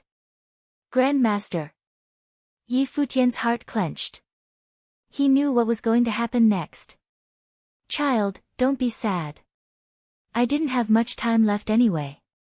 If I am able to help you guys escape today, then I can die happy," said Elder Qin. He seemed so at peace. "Grandmaster, didn't you say that you had to see us get married?" Hua Jieyu had tears in her eyes. "Child, I have lived a long life and don't have much time left. Promise me that you too will live a happy life, and like I said before, always love each other," said the elder. He smiled and he turned around abruptly. "Xiao Gao, take them away from here and don't come back." Finishing what he had to say, the elders stepped off the crane and headed towards the group chasing them from behind. Tears fell from the crane's big eyes. It flapped its wings quickly and continued to advance, never once stopping. "Grandmaster," called Yi Futian and Hua Jieyu. Yi Xiang watched in silence and told them, "Don't let Elder Qin die in vain. You both must live on."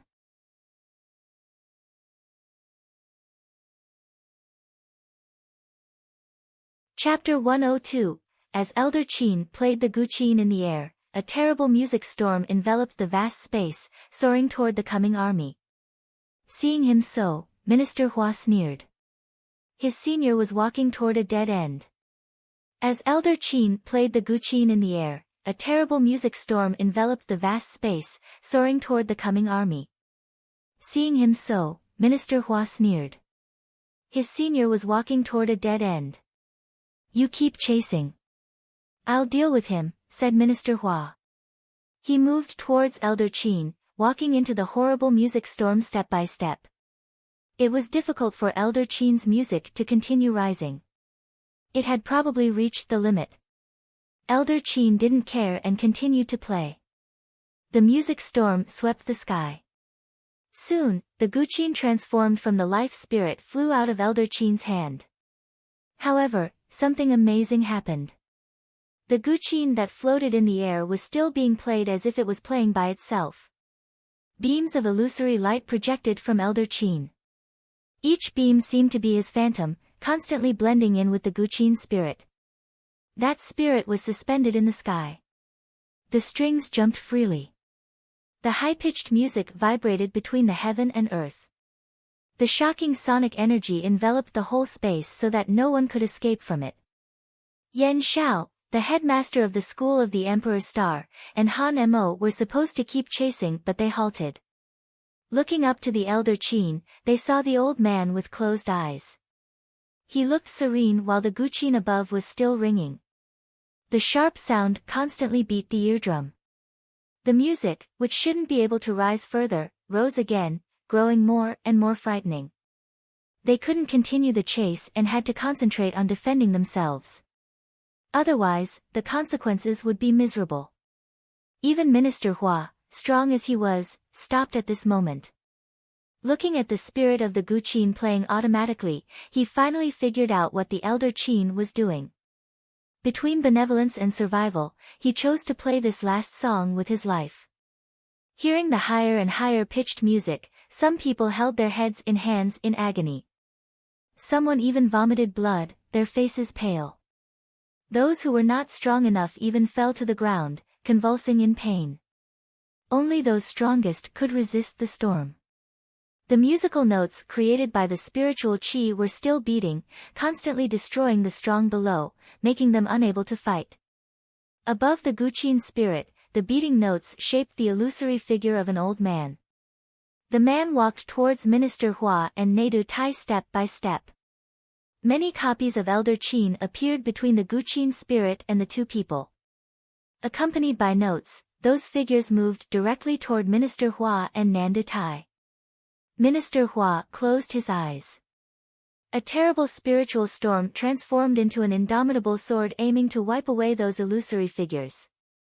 However, those images, seemingly embracing the spirit of Elder Qin's whole life, continued to step towards Minister Hua and Nanda Tai.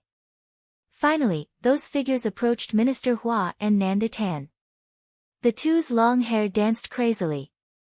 The next moment, those illusory figures walked directly toward their bodies, into their minds. The strings were still jumping violently while Minister Hua and Nanda Tai closed their eyes tightly as if they were resisting something.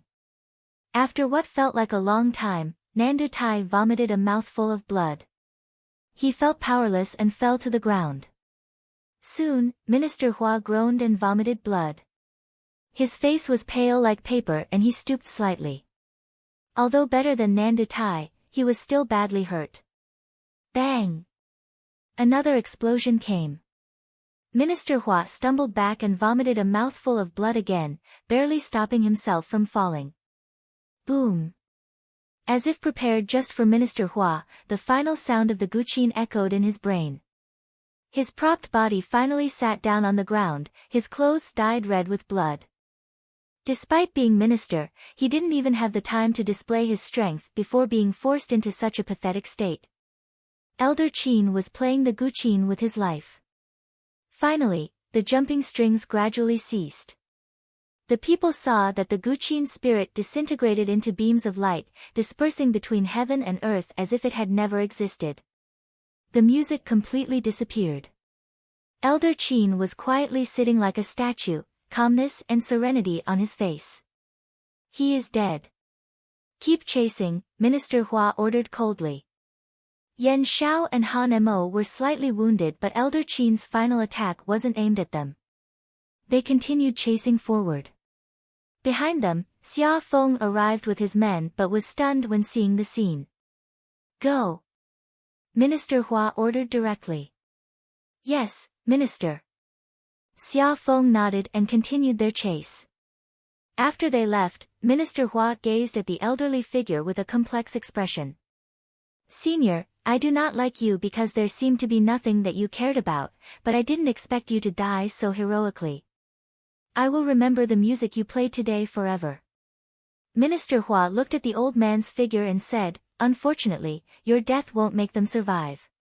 They still can't escape from my grasp. Minister Hua sat down to heal. Nanda Tai sat beside him, his face still pale. The reason why Elder Qin chose to use all the power to attack them before dying was probably because he wanted to buy some time by stopping the two strongest people. But Yan Xiao and Han Mo were not common people, while the regiment led by Xia Feng wasn't hurt either. As Minister Hua thought, since the school of Emperor's Star could overwhelm the other 6 schools of Donghai Academy, the headmasters Yan Xiao and Han Mo were definitely very strong. With wind sorcery wrapped around their bodies, the two chased with the fastest speed. They were even faster than the crane. Its cultivation was lower than Yan Xiao's. Standing on the back of the crane and seeing Yan Xiao and Han Mo chasing behind, Yi Xiang vaguely guessed something. He said, Go quickly. Do not think about me. Senior. Yi Futian looked at Yi Xiang. Don't be so romantic. I won't die for you. If I can't win, I will run. Take care of yourself, Yi Xiang said. He took a step back directly. Hearing this, Yi Futian was relieved. Though having a bad temper, Yi Xiang was an extremely intelligent person.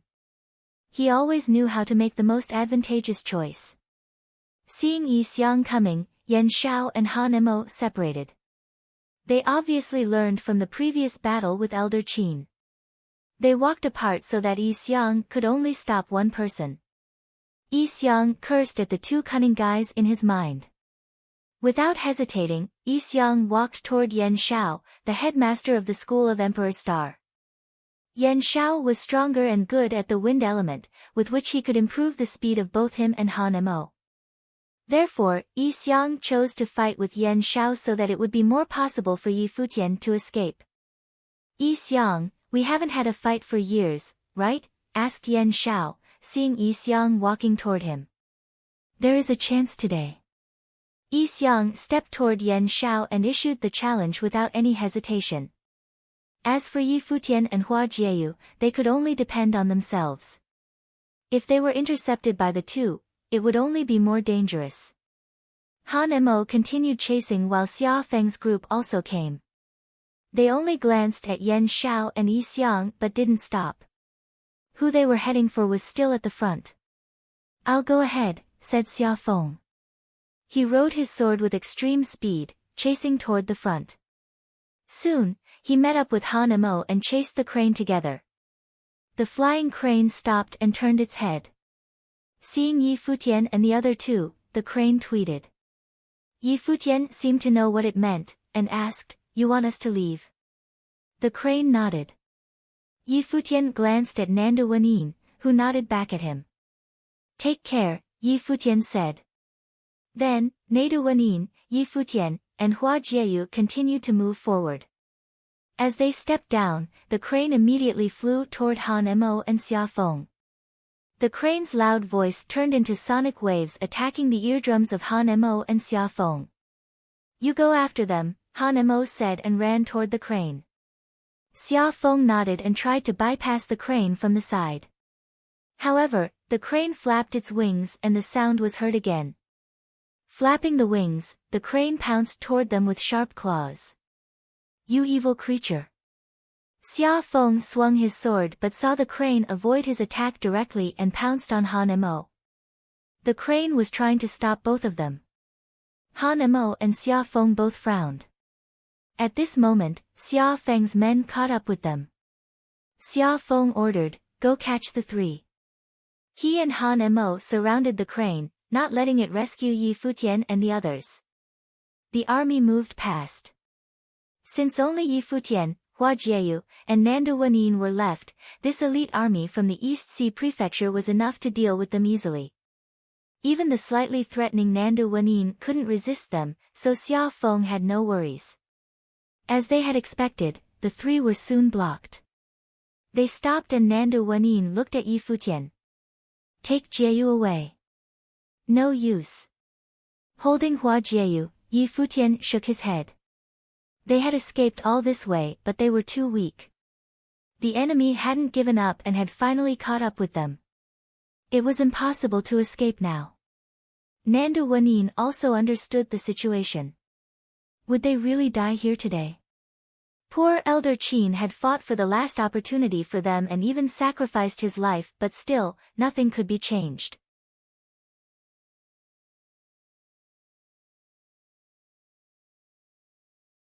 Chapter 103, Minister Hua was sent by Emperor Luo to keep watch at the Nanda Palace and Chief Xia Feng of the East Prefecture and his army at the Guqin Gardens. They were prepared for Hua Jieyu and Yi Futian's defiance. When it did happen, they were going to kill them on the spot. Minister Hua was sent by Emperor Luo to keep watch at the Nanda Palace and Chief Xia Feng of the East Prefecture and his army at the Guqin Gardens. They were prepared for Hua Jieyu and Yi Futian's defiance. When it did happen, they were going to kill them on the spot. Then, Minister Hua waited for Yi Futian at the Nanda Palace. He ordered Nanda Tai to let Yi Futian enter the palace because he was waiting for Yi Futian fall into his trap. The imperial order was a death sentence for Hua Jieyu and Yi Futian. Minister Hua was confident that he had everything under his control, and he did. Even if Elder Qin sacrificed himself while playing a chaotic nation, the result would be the same. The only thing Minister Hua never expected was Yi Futian trying to talk Nanda Tai into revolting after demonstrating his extraordinary gifts, and that Nanda Tai would actually be wavered by Yi Futian's words. At this time, the East Sea Prefecture's army arrived. They were all staring at the three figures in front of them. Obviously, Xia Fan was amongst the group. He wanted to watch Yi Futian die. "Kill them, but leave the girl for now," ordered Xia Fan with a wicked smile. The army acted immediately, heading for the three of them. Nanda Wenin stood in front of the two youths. A strong force of spiritual energy was released. Her long hair danced wildly. The spears in the hands of the army began to shake as if trying to break free of their grasp. Some of the weaker cultivators were unable to control the spears and let go of their weapons. The spears then stabbed themselves. "Fight it," yelled a cultivator in the Arcana plane. He cast a spell, aimed at the three. In the air, not far behind the three, came a figure. She witnessed the scene in front of her and rushed forward like a flash of lightning. The spell had reached Nanda Wenin and the others but was destroyed when the figure came crashing down from the skies with a loud bang. A beautiful silhouette appeared next to Nanda Wenin. The strong figure was actually a woman. "Thank you," said Nanda Wenin. "I didn't do it to save you," said Tang Wan. "Let's fight." Nanda Wenin nodded. Even though the two women used to be love rivals, they were going to fight side by side right now. Both of their life spirits were released. Nanda Wenin's life spirit was glamorous but peculiar. It was a crown. When the crown was on her head, she looked majestic, like a queen. A powerful of spiritual energy was released, and everyone below the Arcana plane felt their weapons begin to vibrate in their hands. Tang Wan took one look at Nanda Wenin. In her eyes, there was jealousy and melancholy. Nanda Wenin was the descendant of royalty and was definitely more elegant than herself. Tang Wan's life spirit was much more violent. It was a white demon tiger. What was special about her life spirit was that the demon tiger had wings. It was the king of all tigers. "Tang Wan, do you know why Hua Fenglu picked her and not you?" "Just take a look at your life spirits," mocked an Arcana plane cultivator. "Do you have a death wish?" asked Tang Wan. The one thing she hated most was when people insulted her life spirit. "Is the tigress mad?" laughed the same person. He was provoking Tang Wan on purpose. "Roar!" The tiger called out loudly. Following that, illusory images of tigers pounced at the Arcana plane cultivator. Tang Wan took one step forward, and her body was taken over by the image of a tiger. Her wings glistened in the light, and in a flash, she joined the other images of the tigers into the crowd. In a split second, blood was spilled and many of the people in the prefecture army were sent flying. At the same time, Nanda Wenin controlled from behind. She was a powerful spirit sorcerer and had the gift of telekinesis. She could even control the body of others. Hua Jieyu inherited both her and Hua Fengliu's gifts, and thus had powers that were slightly different. "Surround them," ordered Xia Fan as he hid at the back of the group. The army moved forward. Spells were cast left and right but kept getting destroyed. They were unable to control both of the women at once, so they chose to surround the group instead. Yi Futian watched the scene unfold, and the wings of his back appeared. Turning around, his wings carried him and Hua Jieyu away. He knew that if they stayed, they would only become a burden to the two women. They wouldn't be able to help at all. Xia Fan led a group around those who were surrounding Tang Wan and Nanda Wenin to follow after Yi Futian. Nanda Wenin and Tang Wan were trapped in the middle of the crowd. They wanted to clear an escape route by killing the soldiers surrounding them, but their opponents saw through their plan and attacked vigorously, restraining the women. Xia Fan watched Yi Futian's fleeting back as he chased after the couple. The wicked smile on his face grew wider. Who would have thought, after so many big shots tried to kill Yi Futian, he had been able to escape until now, just to die in Xia Fan's hands. Still trying to escape. Xia Fan was toying with Yi Futian. The Dharma Plane cultivators beside Xia Fan sped up and blocked Yi Futian off. As of now, whether it be Elder Qin or the people from the Guqin Gardens, most of them had been pulled into the battle. Only some of the younger members had yet to participate. Who was going to save Yi Futian now? Yi Futian turned around to look at Xia Fan coldly. Back in Qingzhou City, Yi Futian almost died because of Xia Fan. Now, even in the city of Donghai, they had fallen into a similar situation. So beautiful, said Xia Fan as he stared at the beautiful girl in Yi Futian's arms. Hua Jieyu looked at him coldly, then quickly turned her attention away. Kill Yi Futian, ordered Xia Fan. Many Arcana Plane cultivators charged forwards Yi Futian. A rustling sound emerged. The World Tree Spirit appeared, shining brightly in the sky. Immediately after, the Life Spirit began to absorb spiritual qi greedily. Back at the Nanda Palace, he did not release this Life Spirit because he did not want to expose too much. Also, he believed that his godfather would come out to save him, but he was wrong. His godfather did not show up and Yi Futian did not understand why. Now, he was really at a dead end. There was no use in hiding anymore. He wished for a chance to live. Xia Fan was shocked at the appearance of the World Tree Spirit. He had yet another Life Spirit. No wonder ministers bestowed you with the decree of the minister. You really are a genius cultivator. Pity that you won't be able to fulfill your destiny, said Xia Fan. From Yi Futian's body, with spiritual qi flowed crazily, and the lock of 1,000 vines shot towards the Dharma Plane cultivators. One of the cultivators' realizations of Dharma was a sea of fire, burning everything. The vines released by the lock of 1,000 vines was burnt to a crisp by the high temperatures. The opponent's palm came towards Yi Futian. Not only was this person a Dharma Plane cultivator, but he was one of the strongest in the Dharma Plane. He and Yi Futian were too many levels apart. There was no way for Yi Futian to defend himself. The burning palm closed in on Yi Futian, but he used a wind spell to retreat quickly. However, he was not quick enough because he was struck on the shoulder. The clothes covering his shoulder turned to ash, revealing bloody flesh.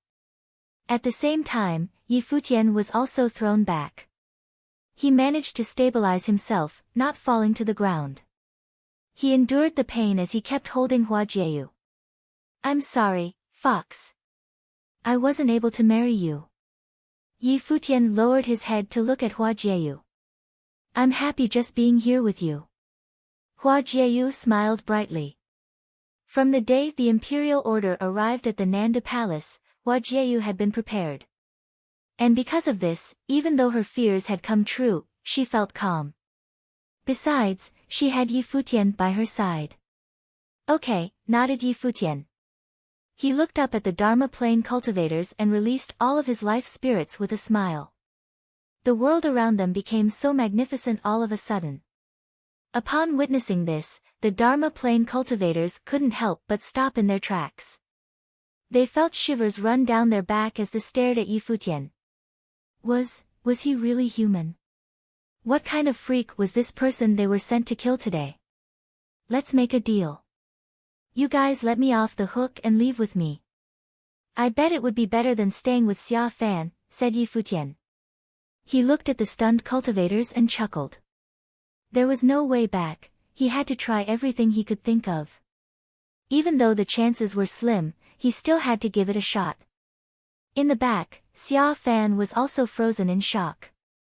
His heart pounded. How could someone like Yi Futian exist? Suddenly, he thought of something. Back then, on Mount Tianyao, Yi Futian fell into the canyon of 10,000 beasts and was still able to make it out alive. Now that he had seen all of Yi Futian's life spirits, Xia Fan had a wild thought. Did you survive the fall on Mount Tianyao because you received Emperor Yi Qing's inheritance? Asked Xia Fan. The cultivators who were listening were shocked. The inheritance of Emperor Yi Qing. Yeah, said Yi Futian matter-of-factly. He smiled and looked at the others. Do you guys think you'll be better off with the successor of Emperor Yi Qing or with Xia Fan? Don't listen to him. Do you guys really think that he would kill you guys for revenge if you leave with him today? Asked Xia Fan. Kill him immediately, and you guys will be rewarded when we return. The Dharma Plane cultivators' eyes lit up in realization. They thought of the rest of the army and the Arcana Plane cultivators coming behind them and knew that leaving with Yi Futian was unrealistic. They would never get away. Two figures charged at Yi Futian simultaneously. Even though they were not completely willing now, they knew that they had to kill him if they wanted to live. To have the blood of such an important person on their hands was also something to be proud of. Feeling the two figures getting closer, Yi Futian tried to release his sorcery, but it was no use. His attacks were ignored by his opponents and they continued to come towards him.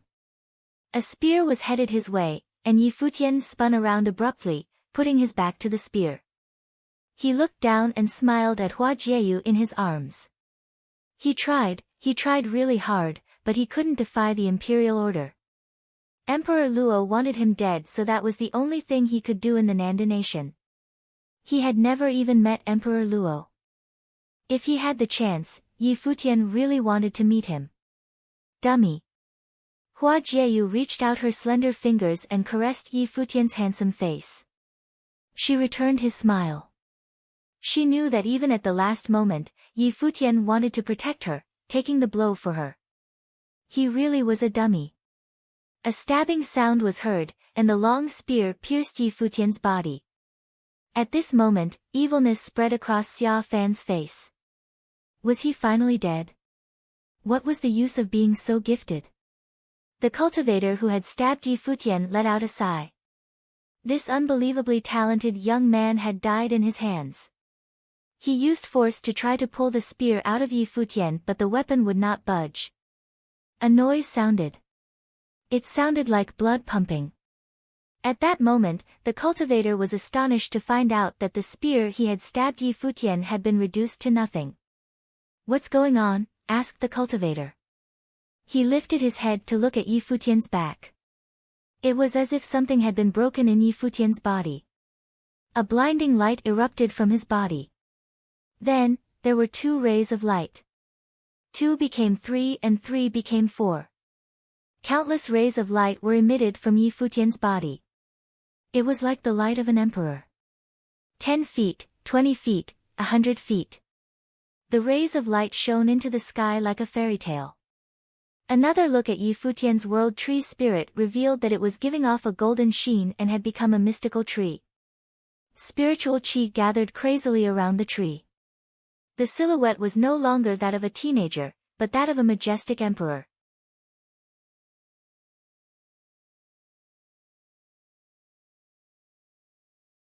Chapter 104, Standing there in the glory, Yi Futian had no idea what happened. Inside his body, the rumbling blood turned into gold. There seemed to be the golden figure of an emperor. This figure was very vague. He was unable to see his face clearly and only sensed his unique temperament, noble and mighty. The endless light of the emperor broke out from here to envelop his body. That figure seemed to be moving in his body, coming closer and closer to his mind. The temperament grew stronger and stronger. Yi Futian wanted to see his face clearly but still couldn't. He wondered who had left the emperor's intent in his body. Standing there in the glory, Yi Futian had no idea what happened. Inside his body, the rumbling blood turned into gold. There seemed to be the golden figure of an emperor. This figure was very vague. He was unable to see his face clearly and only sensed his unique temperament, noble and mighty. The endless light of the emperor broke out from here to envelop his body. That figure seemed to be moving in his body, coming closer and closer to his mind. The temperament grew stronger and stronger. Yi Futian wanted to see his face clearly but still couldn't. He wondered who had left the emperor's intent in his body. Did this have anything to do with his birth? But he had no time to think as the king-like figure was moving. Every punch, strike, and movement the figure made revealed an emperor's imposing manner. Accompanied by the movement of the figure, Futian felt the blood in his body roaring as well as the soul. His whole momentum was in a steep rise. It did not seem like his own power. His spirit devoured the spiritual chi of the world like a sacred tree. With his aura changing, he felt full of endless power.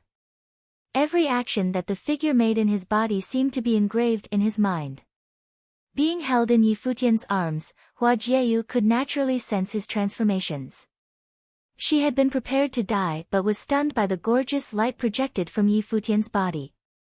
She had never seen Emperor Luo, but she felt that the emperor would never have such temperament. It was as if Futian was an emperor by nature. She suddenly thought of her fate predicted by Ministers Hua and Futian's query to Nanda Tai.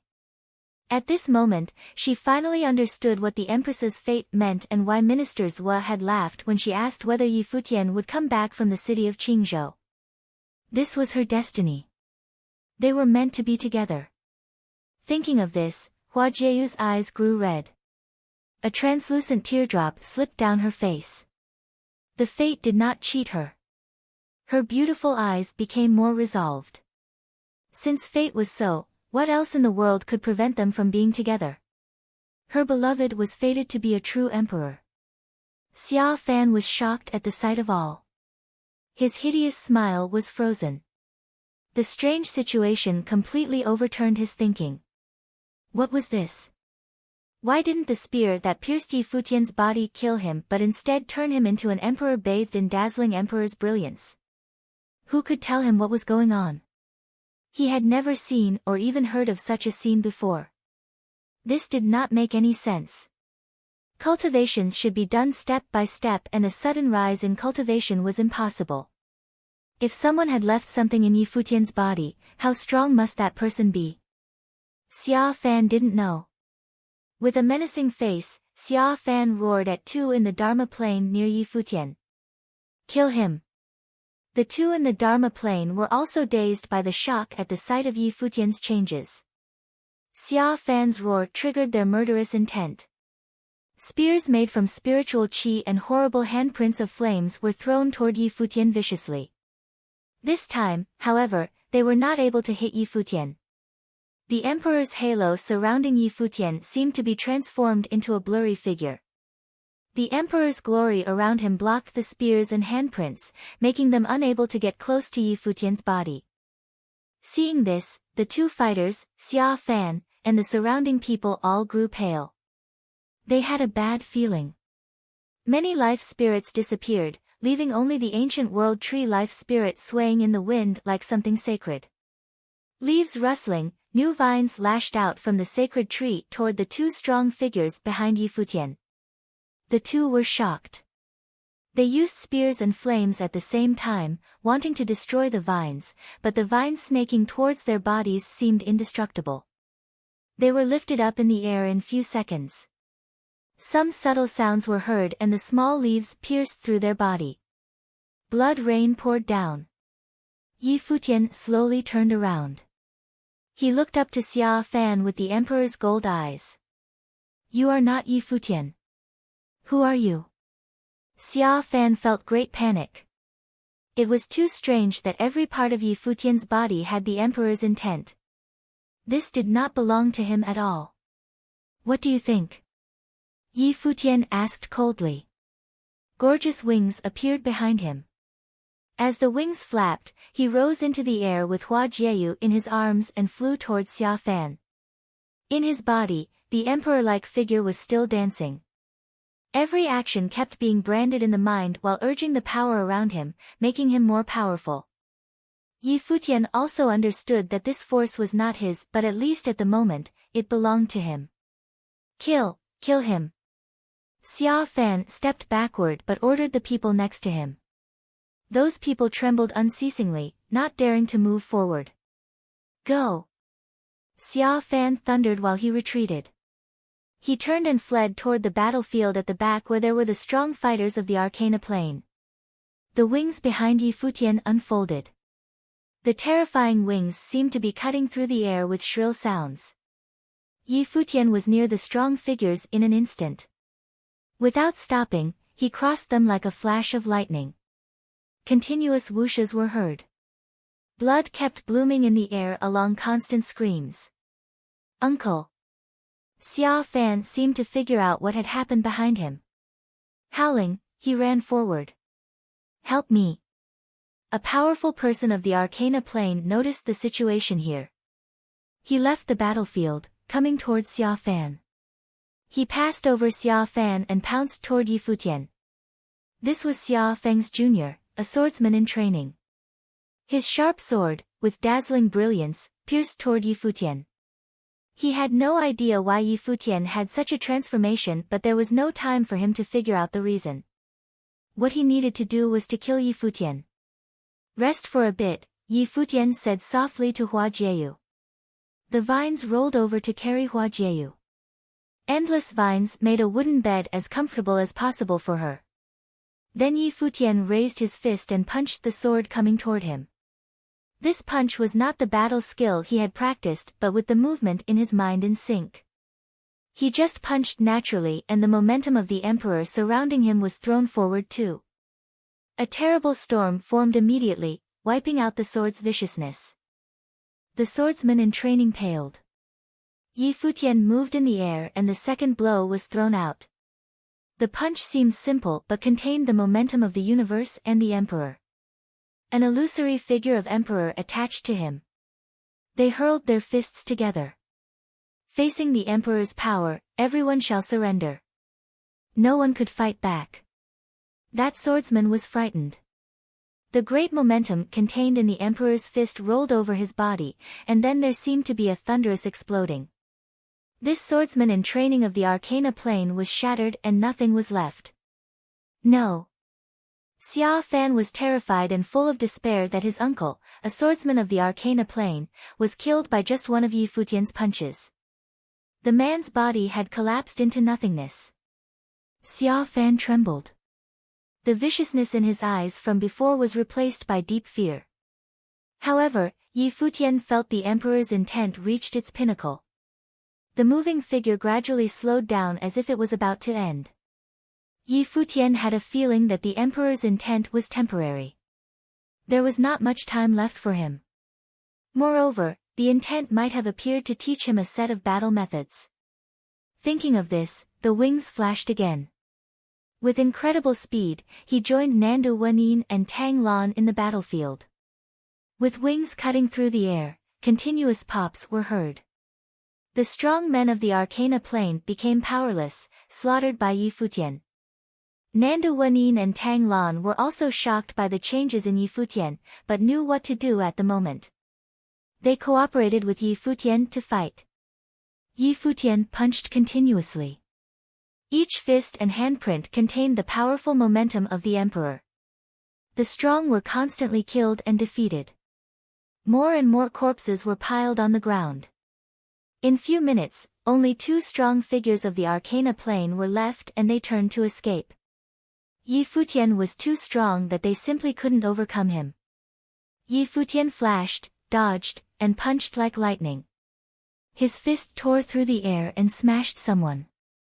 The emperor's intent grew stronger. Looking at the last escaping man, Yi Futian threw out a palm. A handprint of the emperor destroyed everything.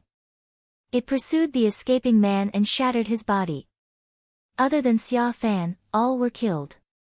Nandu Wenin and Tang Lan looked at Yi Futian with great shock. The emperor's intent soared to the extreme at this moment. Hundreds of meters of the emperor's bright light shone. Yi Futian didn't notice their eyes and walked towards Xiao Fan. Xiao Fan retreated step by step with great fear in his eyes. "Let me go. I can promise you whatever you want," Xiao Fan begged, staring imploringly at Yi Futian. The subtle sounds came again. The vines rolled over Xiao Fan's body, his limbs and neck were tied and he was suspended in the air. No. Xiao Fan seemed to figure out what was about to happen. He roared in horror and struggled in vain. The vines curled around his body, pulled in different directions. It was like an execution.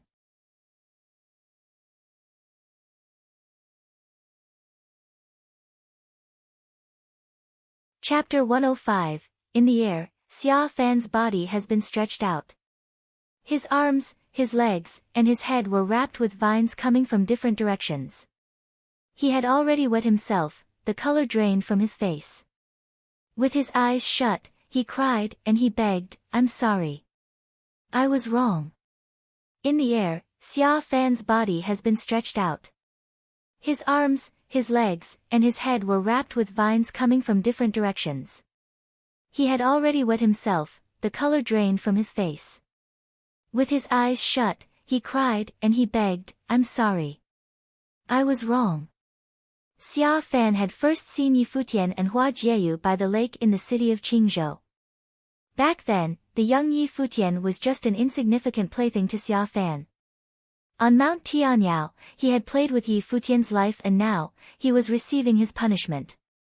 Yi Futian remained emotionless at Xia Fan's miserable condition. The vines exerted strength and began to pull. Ah! Xia Fan screamed in pain. There was only one scream. The blood rained down from the sky, but Yi Futian did not stay to watch. He turned to pick up Hua Jieyu, who had been carried to him by the vines, and walked towards Nanda Wenin and Tang Wan. To them, he said, "Let's return to the Guqin Gardens." The vibrations within his body had stopped. The emperor-like silhouette had faded into just a shadow. The light that radiated from him had also dimmed. Yi Futian withdrew his life spirits. He did not want to think of anything else. There was only one thing on his mind: he must live on. Grandmaster had traded his life for Yi Futian's. Yi Xiang and the crane fought to keep him alive. He had to stay alive. "Let's go," nodded Tang Wan. She had so many questions right now but knew that this was not the time to ask. Their little group rose into the sky and headed in the direction of the Guqin Gardens at top speed. Not long after Yi Futian and the others left, another group of people arrived at the empty field. Leading the group were Chief Xia Feng of the East Sea Prefecture and Vice Headmaster Han Mo of the School of the Emperor Star. Following behind them were powerful cultivators from the Nanda clan. When Xia Feng saw the corpses of his people scattered on the ground, his expression darkened. How did things turn out this way? How was Nanda Wenin capable of this? Where was his son? Xia Feng looked through the sea of bodies but could not find Xia Fan. Finally, his eyes fell on the sight before him. His heart squeezed violently. Shaking with every step he took, he walked over to the head. On its face was a look of indescribable fear. The intent of sword erupted from Xia Feng. Han Mo and members of Nanda clan were frozen with shock. What had happened? There shouldn't have been any problems in taking down Nanda Wenin and Yi Futian with such a powerful lineup. Could someone have come to their aid? My condolences, Brother Xia. What's important now is to find the person who did this and avenge your son, said Han Mo. Xia Feng tried to contain his pain. With a bloodthirsty look on his face, he felt the fluctuations in the air and said, "The fluctuations of spiritual qi have yet to dissipate. They couldn't have gotten far. They must have gone back to the Guqin Gardens. Let's go after them." Han Mo blinked and realized that Xia Feng had a point. "All right, we will definitely make them pay for this. An eye for an eye," he said. "When I catch him, I'll definitely kill him and his whole family, everyone related to him," said Xia Feng.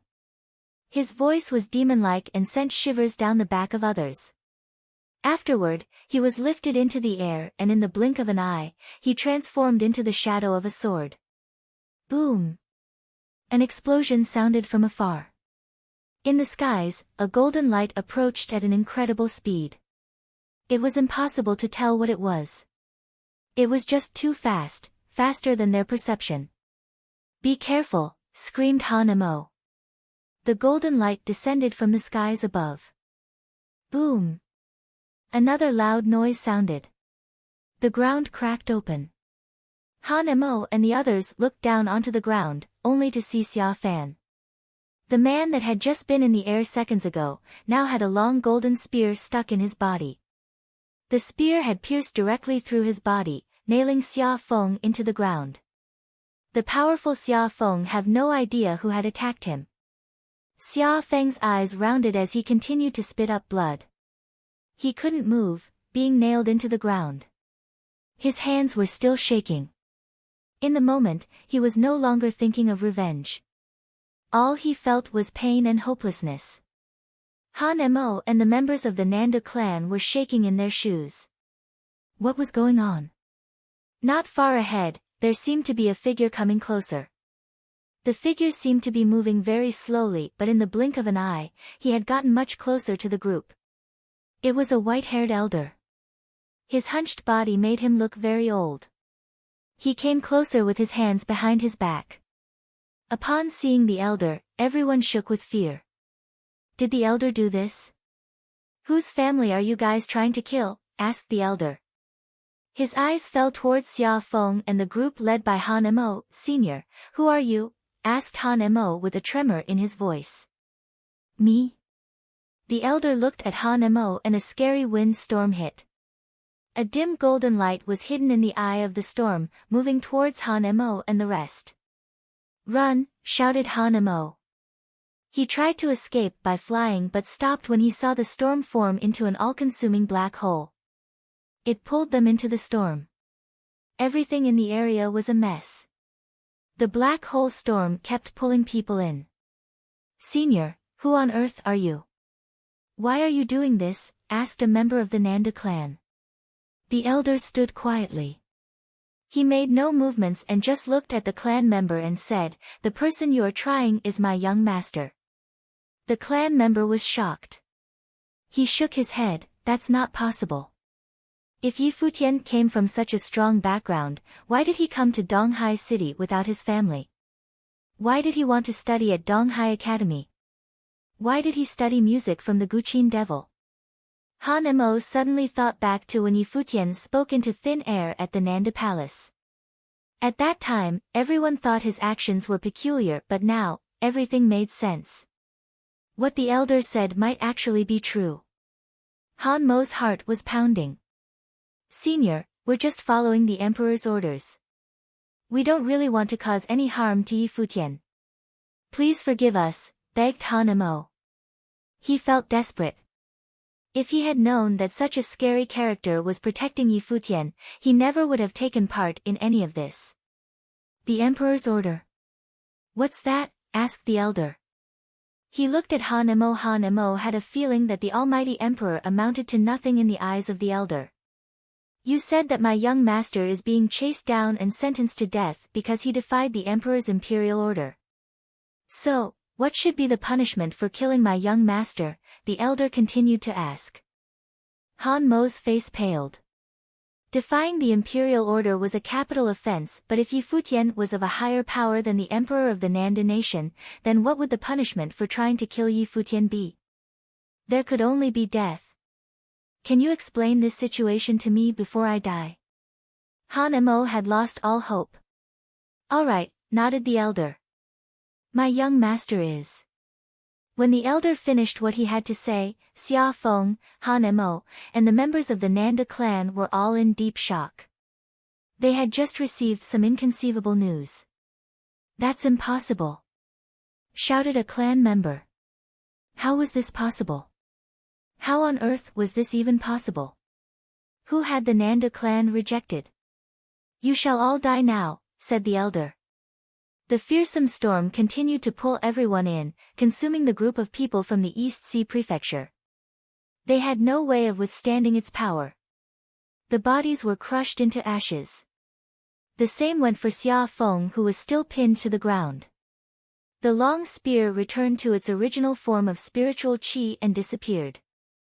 If things were like this, then why didn't you make your move back at the Nanda Palace? Screamed Han Mo. The elder slowly lifted his head to look at the sky, then he sighed heavily. The one who wants the crown, bears the crown. After these words, the storm washed over everything in the area.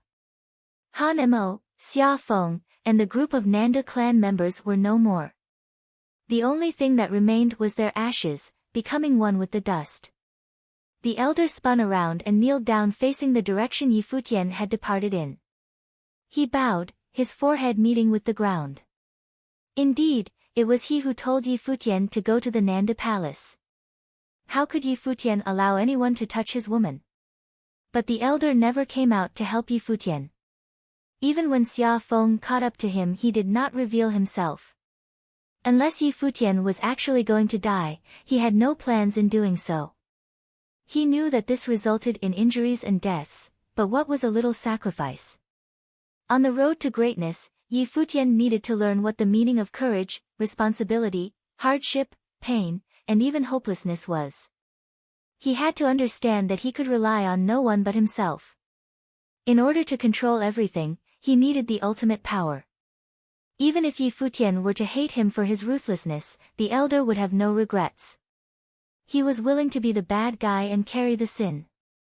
He did all of this because this was his duty. Year 10,000 of the divine prefecture calendar was about to end.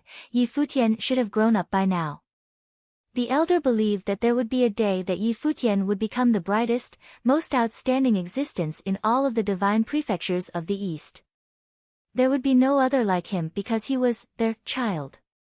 Slowly, he rose from the ground and in a flash, the elder disappeared from where he once stood. So quick, as if he was never there. Not long after his departure, a group of people arrived. Confusion filled their faces as they looked around at the bodies on the ground. They saw people headed in this direction and then witnessed fog emitting from this area. The fog was so thick, they were unable to see what went on. What on earth had happened here, and who were these corpses on the ground? A group of powerful cultivators arrived at the Nanda palace. And their leader, Minister Zhua. When Minister Zhua saw the condition the celebration venue was in, his expression darkened. To the small group of people who had remained at the venue, Minister Zhua asked, "What happened here? Where are Yi Futian and Hua Jieyu?" The members of the Nanda clan already knew who he was. They bowed and replied, "Yi Futian and Hua Jieyu disobeyed the order of the emperor, so Minister Hua and the members of our clan are hunting them down." Minister's was heart pounded. Was he really too late? Are they hurt? Minister Zhua asked. Yi Futian's injuries were minor, but Hua Jieyu threatened suicide, so her condition can't be too good, answered a clan member. Hearing these words, Minister Zhua knew that things had gotten to the point of no return. He lifted his head to look up at the sky and suddenly burst into laughter. I attempted to change fate, but, in the end, it was all for nothing. He did his best to aid Emperor Luo, but it was difficult to know what the emperor was truly thinking. Minister Zhua had previously told the fortune of the nation, and it was determined that the nation was destined for failure and the emperor's position was unstable. Then, after he found out about the emperor's imperial order, he told another fortune and knew that blood would be spilled. Emperor Luo's imperial order had not changed the fate of Yi Futian and Hua Jieyu, but the fate of Nanda nation instead.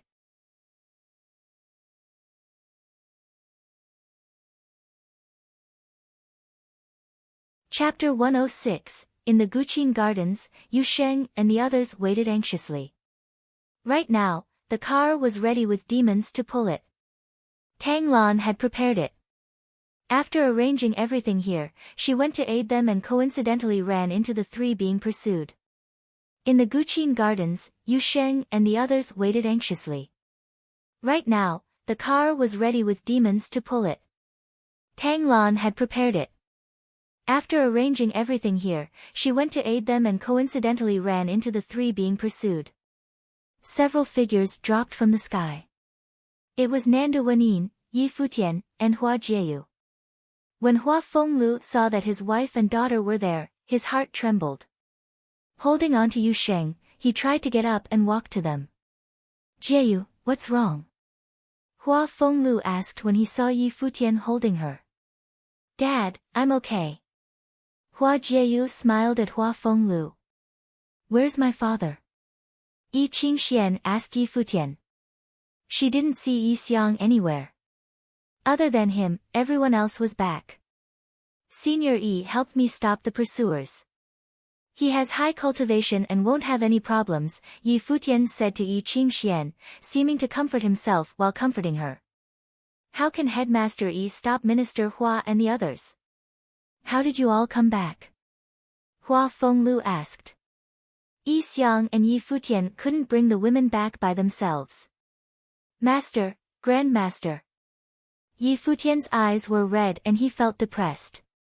Hua Fenglu's insides trembled. Understanding instantly, he thought of the past and looked up to the heavens, tears in his eyes. His master had used his life to save Hua Fenglu's disciple, wife, and daughter. There's no time for tears. Let's go, Tang Lan said. They all knew she was speaking the truth. Hua Fenglu nodded. Pushing aside Yu Sheng, he knelt onto the ground and kowtowed to the distance. He hated that he was powerless and that his master had died for him. Yi Futian walked up. He handed Hua Jieyu to Nanda Wenin and knelt down as well, kowtowing toward where his grandmaster had last been. Grandmaster, I will go to the school of the Emperor Star to find you in the future, Yi Futian said. Then he helped Hua Fenglu up and walked toward the car. After everyone climbed onto the demon and car, Tang Lan asked, where to now? To the East Sea first, Yi Futian said. The East Sea was boundless and going there was definitely the best choice. What about my father? Yi Qingshuan's eyes were red. She was extremely worried. It's actually easier for Senior Yi to escape alone. He'll be okay, Yi Futian assured her again. Yi Qingxian nodded. She knew they couldn't remain any longer. At this time, Yu Sheng grasped her hand with his big hand, giving her strength.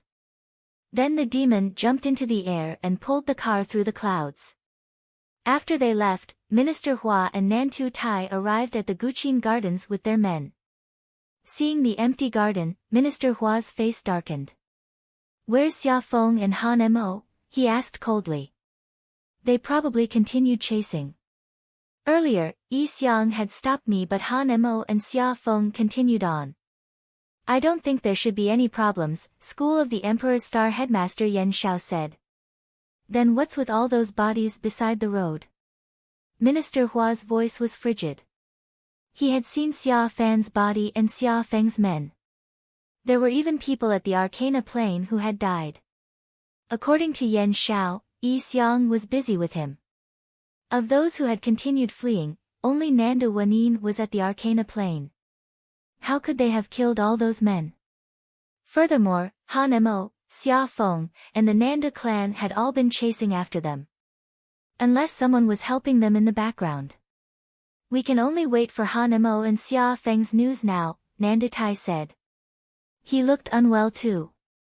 If the youth survived, he would definitely take revenge for everything that happened today. In addition, only he knew what Minister's was prediction of Hua Jieyu's fate was. Earlier, when the decree had come, he had mistakenly thought that the Empress' fate meant becoming the queen. When he saw Yi Futian's brilliance, he thought of the Minister's decree given to Yi Futian and realized he was wrong. Go, instate citywide control and plant men at all the exits, especially in the sky, Minister Hua ordered. However, he knew deep down that if Xia Feng and Han Mo couldn't keep up, it would be very hard to capture them. If they'd really escaped, he wouldn't be able to answer to Emperor Luo. Minister Hua had come to deal with two youths himself but they'd escaped. He would be too ashamed to report this. They waited for a long time but Han Mo and Xia Feng didn't return. The Nanda clan members were gone too as if they'd vanished. When night fell, Nanda Tai returned to his home, Yan Xiao returned to the Donghai Academy, while Minister Hua went to Xia Feng's house. Still, there was no news of him. Nanda Tai learned from his clan members that Minister Zhua had visited. After hearing what happened, he had left while laughing wildly. He'd sighed that fate couldn't be changed and took his men back to the imperial city. This made Nanda Tai feel as if a huge boulder was weighing down on his heart. Not only would there be no crown princess, but the Nanda clan had also lost Hua Jieyu. Because of Hua Jieyu's refusal, Emperor Luo would probably be angered by the Nanda clan too. This was why Minister Hua forced him to make a prompt decision. He must do the immoral thing of killing his family so the emperor wouldn't find him disloyal. The big figures who had come to congratulate them had already returned to their houses. They'd also heard that Minister Hua hadn't caught the three and found it odd. How could Yi Futian escape from a group as formidable as Minister Hua's? This was not something that followed logic. On the last day of year 10,000 of the divine calendar, unpredictable events happened in Donghai City. Minister Hua had come with the emperor's decree to the Nanda clan to make Hua Jieyu the crown princess. Everyone had gone to congratulate them. They all thought that the Nanda clan would return to the stage of the Nanda kingdom, rather than being stuck in Donghai City. However, there was a change. A 17-year-old youth broke in, displayed ultimate glory with twin spirits and full elemental talent. Not only did he go against the royal order, he tried to convince the Nanda clan to do the same. The Nanda clan decided to kill him once and for all. He should have died, but he left with his life. Minister Hua couldn't catch him. Finally, he took away Hua Jieyu, who should have become crown princess. No one knew where he would go, but everyone knew that one day, he would return. Year 10001 came. The first day of the new year, countless rumors spread throughout Donghai Academy. Apparently, Crown Princess Hua Jieyu almost committed suicide for Yi Futian. Apparently, the genius who had fought before the school of the Emperor's Star had twin spirits and cultivated all elements.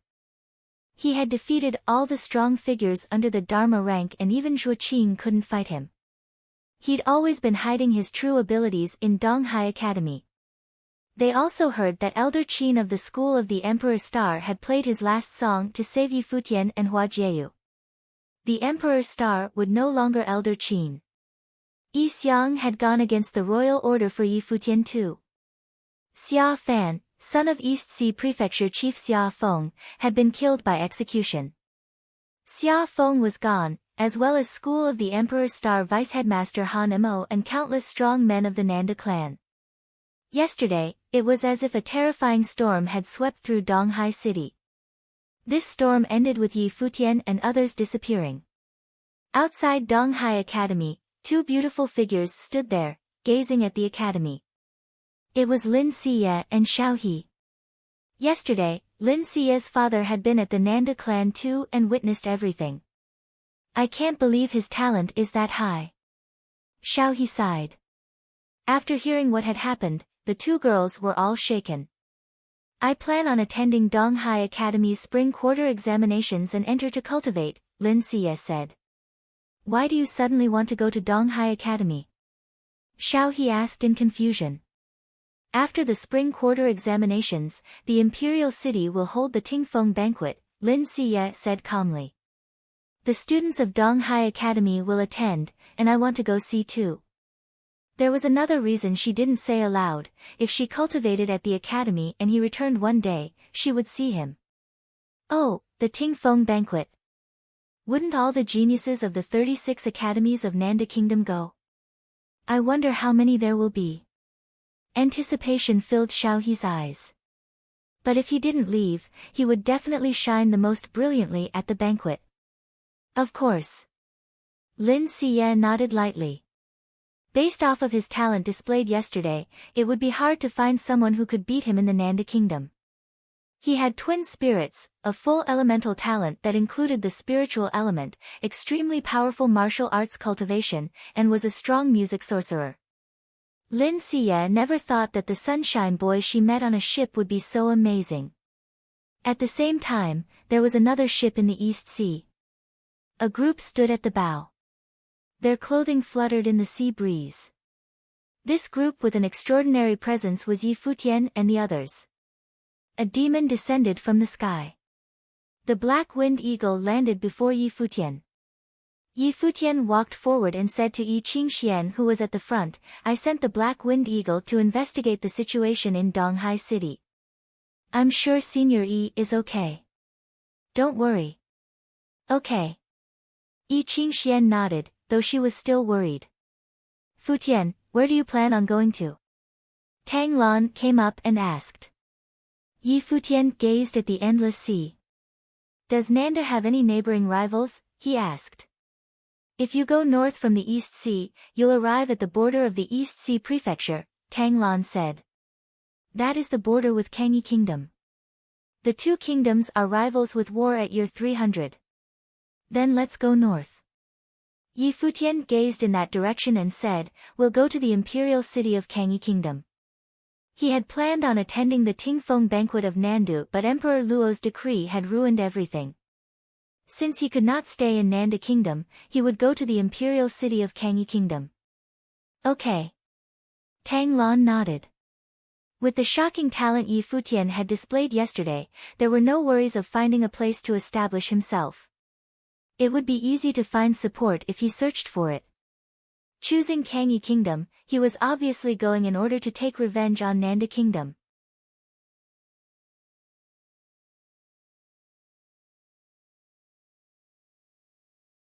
Chapter 107, 1 month later in the imperial city of the Kangyi Kingdom, the city of Kangyi. The city of Kangyi had no city walls. It centered around the imperial palace and spread out wide and far in all directions. Thus, the city was expansive. Presently, on the outskirts of the city, many large beasts soared through the skies. There were also powerful cultivators riding on their swords, and some even had wings on their backs. The sky above Kangyi City was an incredible sight. Countless cultivators had gathered in the city from all over the Kangyi Kingdom. Among the beasts in the skies, was a winged demon tiger pulling a carriage. On this white tiger's back stood several figures. The two people at the front were around 17 years of age. One was unbelievably handsome and one was exceedingly beautiful. These two youngsters were Yi Futian and Hua Jieyu, who had traveled a long way. Behind them were Yu Sheng and Yi Qingxian. Inside the carriage sat Hua Fenglu, Nanda Wenin, Tang Lan, and Tang Wan. Tang Lan's eldest disciple, Nia Bing, had her own home. That day in Donghai City, she left the Guqin Gardens. After all that had happened in the city of Donghai, Yi Futian was no longer the happy-go-lucky young man he once was. And after that day the light of an emperor dawned upon him, his aura had experienced a slight change. Different from before, he had gotten even more handsome and more charismatic. We're finally here, muttered Yi Futian. Kangyi Kingdom's imperial city was massive in comparison to Donghai City. This ancient city had a rich history and majestic architecture. From the exterior of the buildings, you could not tell that it had been around for ages. They were ancient but dignified, which made the mood throughout the entire city more solemn. Yeah. Hua Jieyu nodded in agreement. Once upon a time, when Master, Yu Sheng, and I first arrived at Donghai City standing atop the Black Wind Eagle, I had wanted to conquer the city. But in return, that city has left me with memories I shall never forget. Yi Futian smiled lightly and said in a self-ridiculing way as he observed the vast imperial city ahead. In the time it took the group to arrive in Kangyi City, Hua Jieyu's injuries had healed, but their wounded hearts would never heal from the events in Donghai City, especially for Yi Futian. Emperor Luo's imperial order, being hunted down by Minister Hua and the school of the Emperor's Star, the Nanda clan's choice, and Grandmaster. All of it was deeply engraved into his memory, unable to forget even if he tried. Hearing Yi Futian's words, Hua Jieyu reached out her hand and held tightly onto Yi Futian's. Her eyes remained up ahead and filled with determination. She was not going to forget about anything that happened in Donghai City either. They were able to make it here today because of Grandmaster's sacrifice. Yi Futian could feel the warmth that radiated from Hua Jieyu's hand and tightened his grip on it. He had originally planned to go to the Nanda nation's imperial city, but now, they had arrived at Kangyi Kingdom's imperial city. Yi Futian was not going to allow history to replay itself here. The sharp sword that Hua Jieyu pierced through her own body, Grandmaster's selfless sacrifice, brought him pain to this day. Tang Wan stepped out of the carriage and took a look at the majestic city below. The skies were still crowded. She asked, Futian, where are you planning to go? Kangyi College, Yi Futian said without a hint of hesitation. It was evident that he came with a plan in mind. Kangyi College was similar to the academies in the Nanda nation. Its status was equivalent to Nandu Academy located in the Nanda nation's imperial city. The college was backed by the royal family. Many genius cultivators attended this school. Even disciples of the royal family cultivated at the college. However, Yi Futian was not going there to attend school but for the grand event being held soon in the imperial city. The Fenghua Banquet. The Fenghua Banquet was an imperial banquet. The emperor of the Kangyi kingdom would come personally to examine the abilities of younger generation cultivators. If it had not been for Emperor Luo's imperial order, Yi Futian should have been preparing to attend the Tingfeng banquet in the Nanda nation's imperial city. But life was unpredictable. He was now in the Nanda nation's rival country, the Kangyi kingdom, preparing to attend the Fenghua banquet. Kangyi College was the place to sign up for the Fenghua banquet. Many of the people in the skies right now had younger cultivators with them. They had most definitely came for the same reason as Yi Futian. Hearing that Yi Futian was headed for Kangyi College, Tang Lan understood his intentions. She said, "Are you guys planning on participating? The Fenghua banquet has an age limitation. Participants must be under the age of 20. This means that quite a few young genius cultivators in the Dharma Plain may show up." To travel all the way from Donghai City to the Kangyi Kingdom's imperial city, it was obvious that the group knew something. "I know," answered Yi Futian. He continued, "Those picked by the emperor at the banquet will be put on the Fenghua rank. The top 10 people on the list will all be rewarded and the top 3 can request one thing from the emperor. As long as the request is within reason, he usually grants it." "What request do you want to make?" asked Tang Lan. Yi Futian turned back to take a look at Hua Fenglu in the carriage and said, "I want him to restore Master's powers." A spark reached Tang Lan's eyes. If Yi Futian was able to make this request, with the Kangyi Emperor's abilities, he would definitely be able to find a way to do it. Even though the list is determined purely based on the Emperor's liking, and has nothing to do with how strong and powerful you are, you won't be able to stand out in the crowd if you don't have extraordinary abilities. It will be difficult to rank in the top 3 unless you're prepared to expose all of your gifts, said Tang Lan. "I must make it into the top 3, Yi Futian said with determination in his eyes. The emperor of the Nanda nation wanted to kill him without reason, but now in the Kangyi kingdom, even if Yi Futian revealed his gifts, the Kangyi emperor would only praise him. Besides, the Fenghua banquet was a place to test the skills of junior cultivators. Elder Qin had already passed and Hua Fenglu was not yet healed. This was a chance he could not give up. "Okay," nodded Tang Lan. Yi Futian looked determined enough to succeed. "I will also participate with you," Hua Jieyu said softly. "Fox, you're too pretty. Isn't it flaunting too much?" Yi Futian examined Hua Jieyu's beauty. At 17, her beauty was in full bloom. "Screw you." Hua Jieyu glared at him. The conversation was so serious before but Yi Futian turned it into a joke in the span of seconds. However, deep down, Hua Jieyu was glad. On the entire trip, Yi Futian looked so solemn, not like the happy jokester he used to be. It was obvious that he was deeply affected by the things in the city of Donghai. She wanted to see him go back to his true self.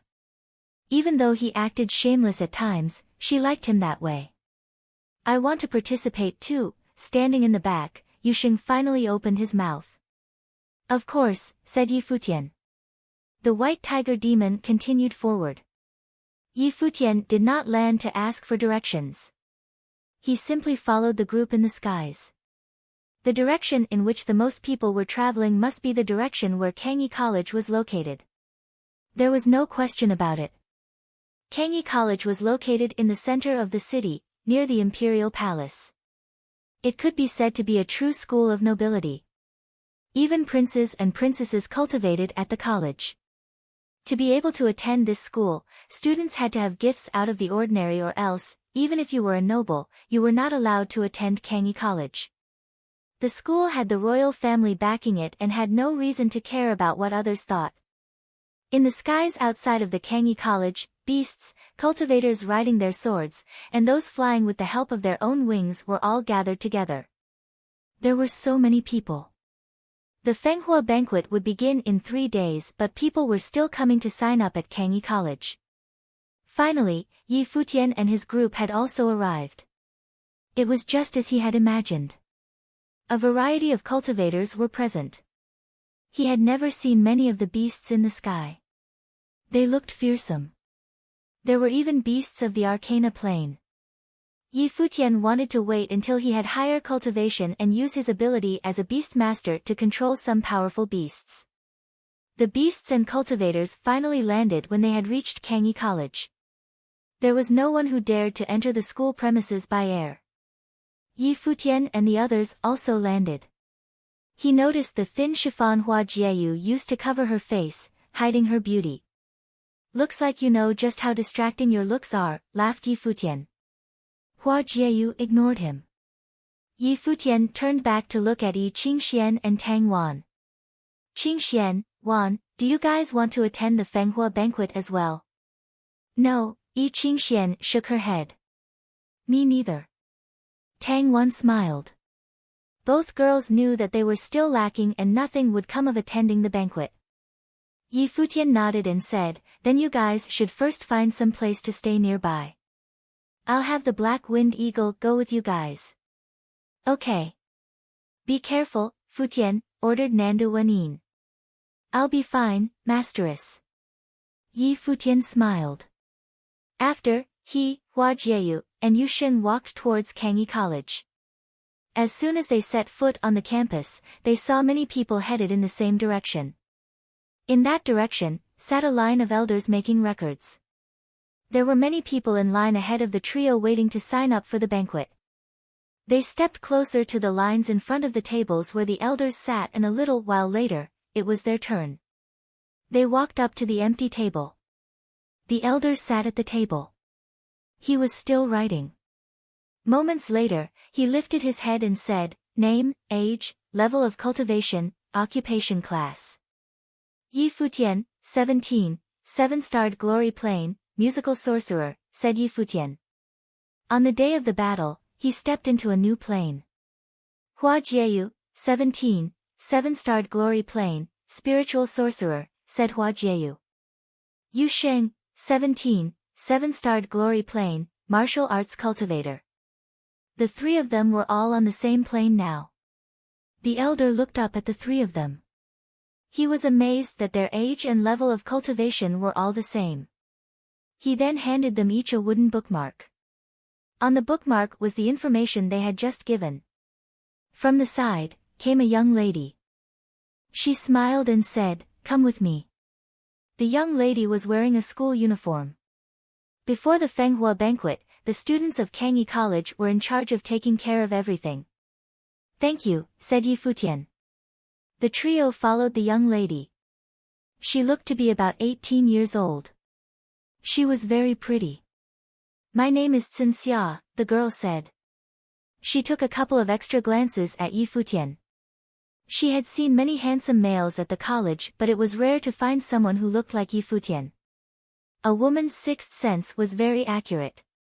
Beside Yi Futian, Hua Jieyu took Yi Futian's hand. Cin Xia took a quick look and smiled at Hua Jieyu. This girl is interesting, thought Cin Xia. Even though Yi Futian was attractive, as a student of Kangyi College she was not going to fangirl over him. Besides, as a 7-starred glory plane musical sorcerer, Yi Futian could not compare to Bai Qiu of the Qin clan who had entered Kangyi College a short while ago.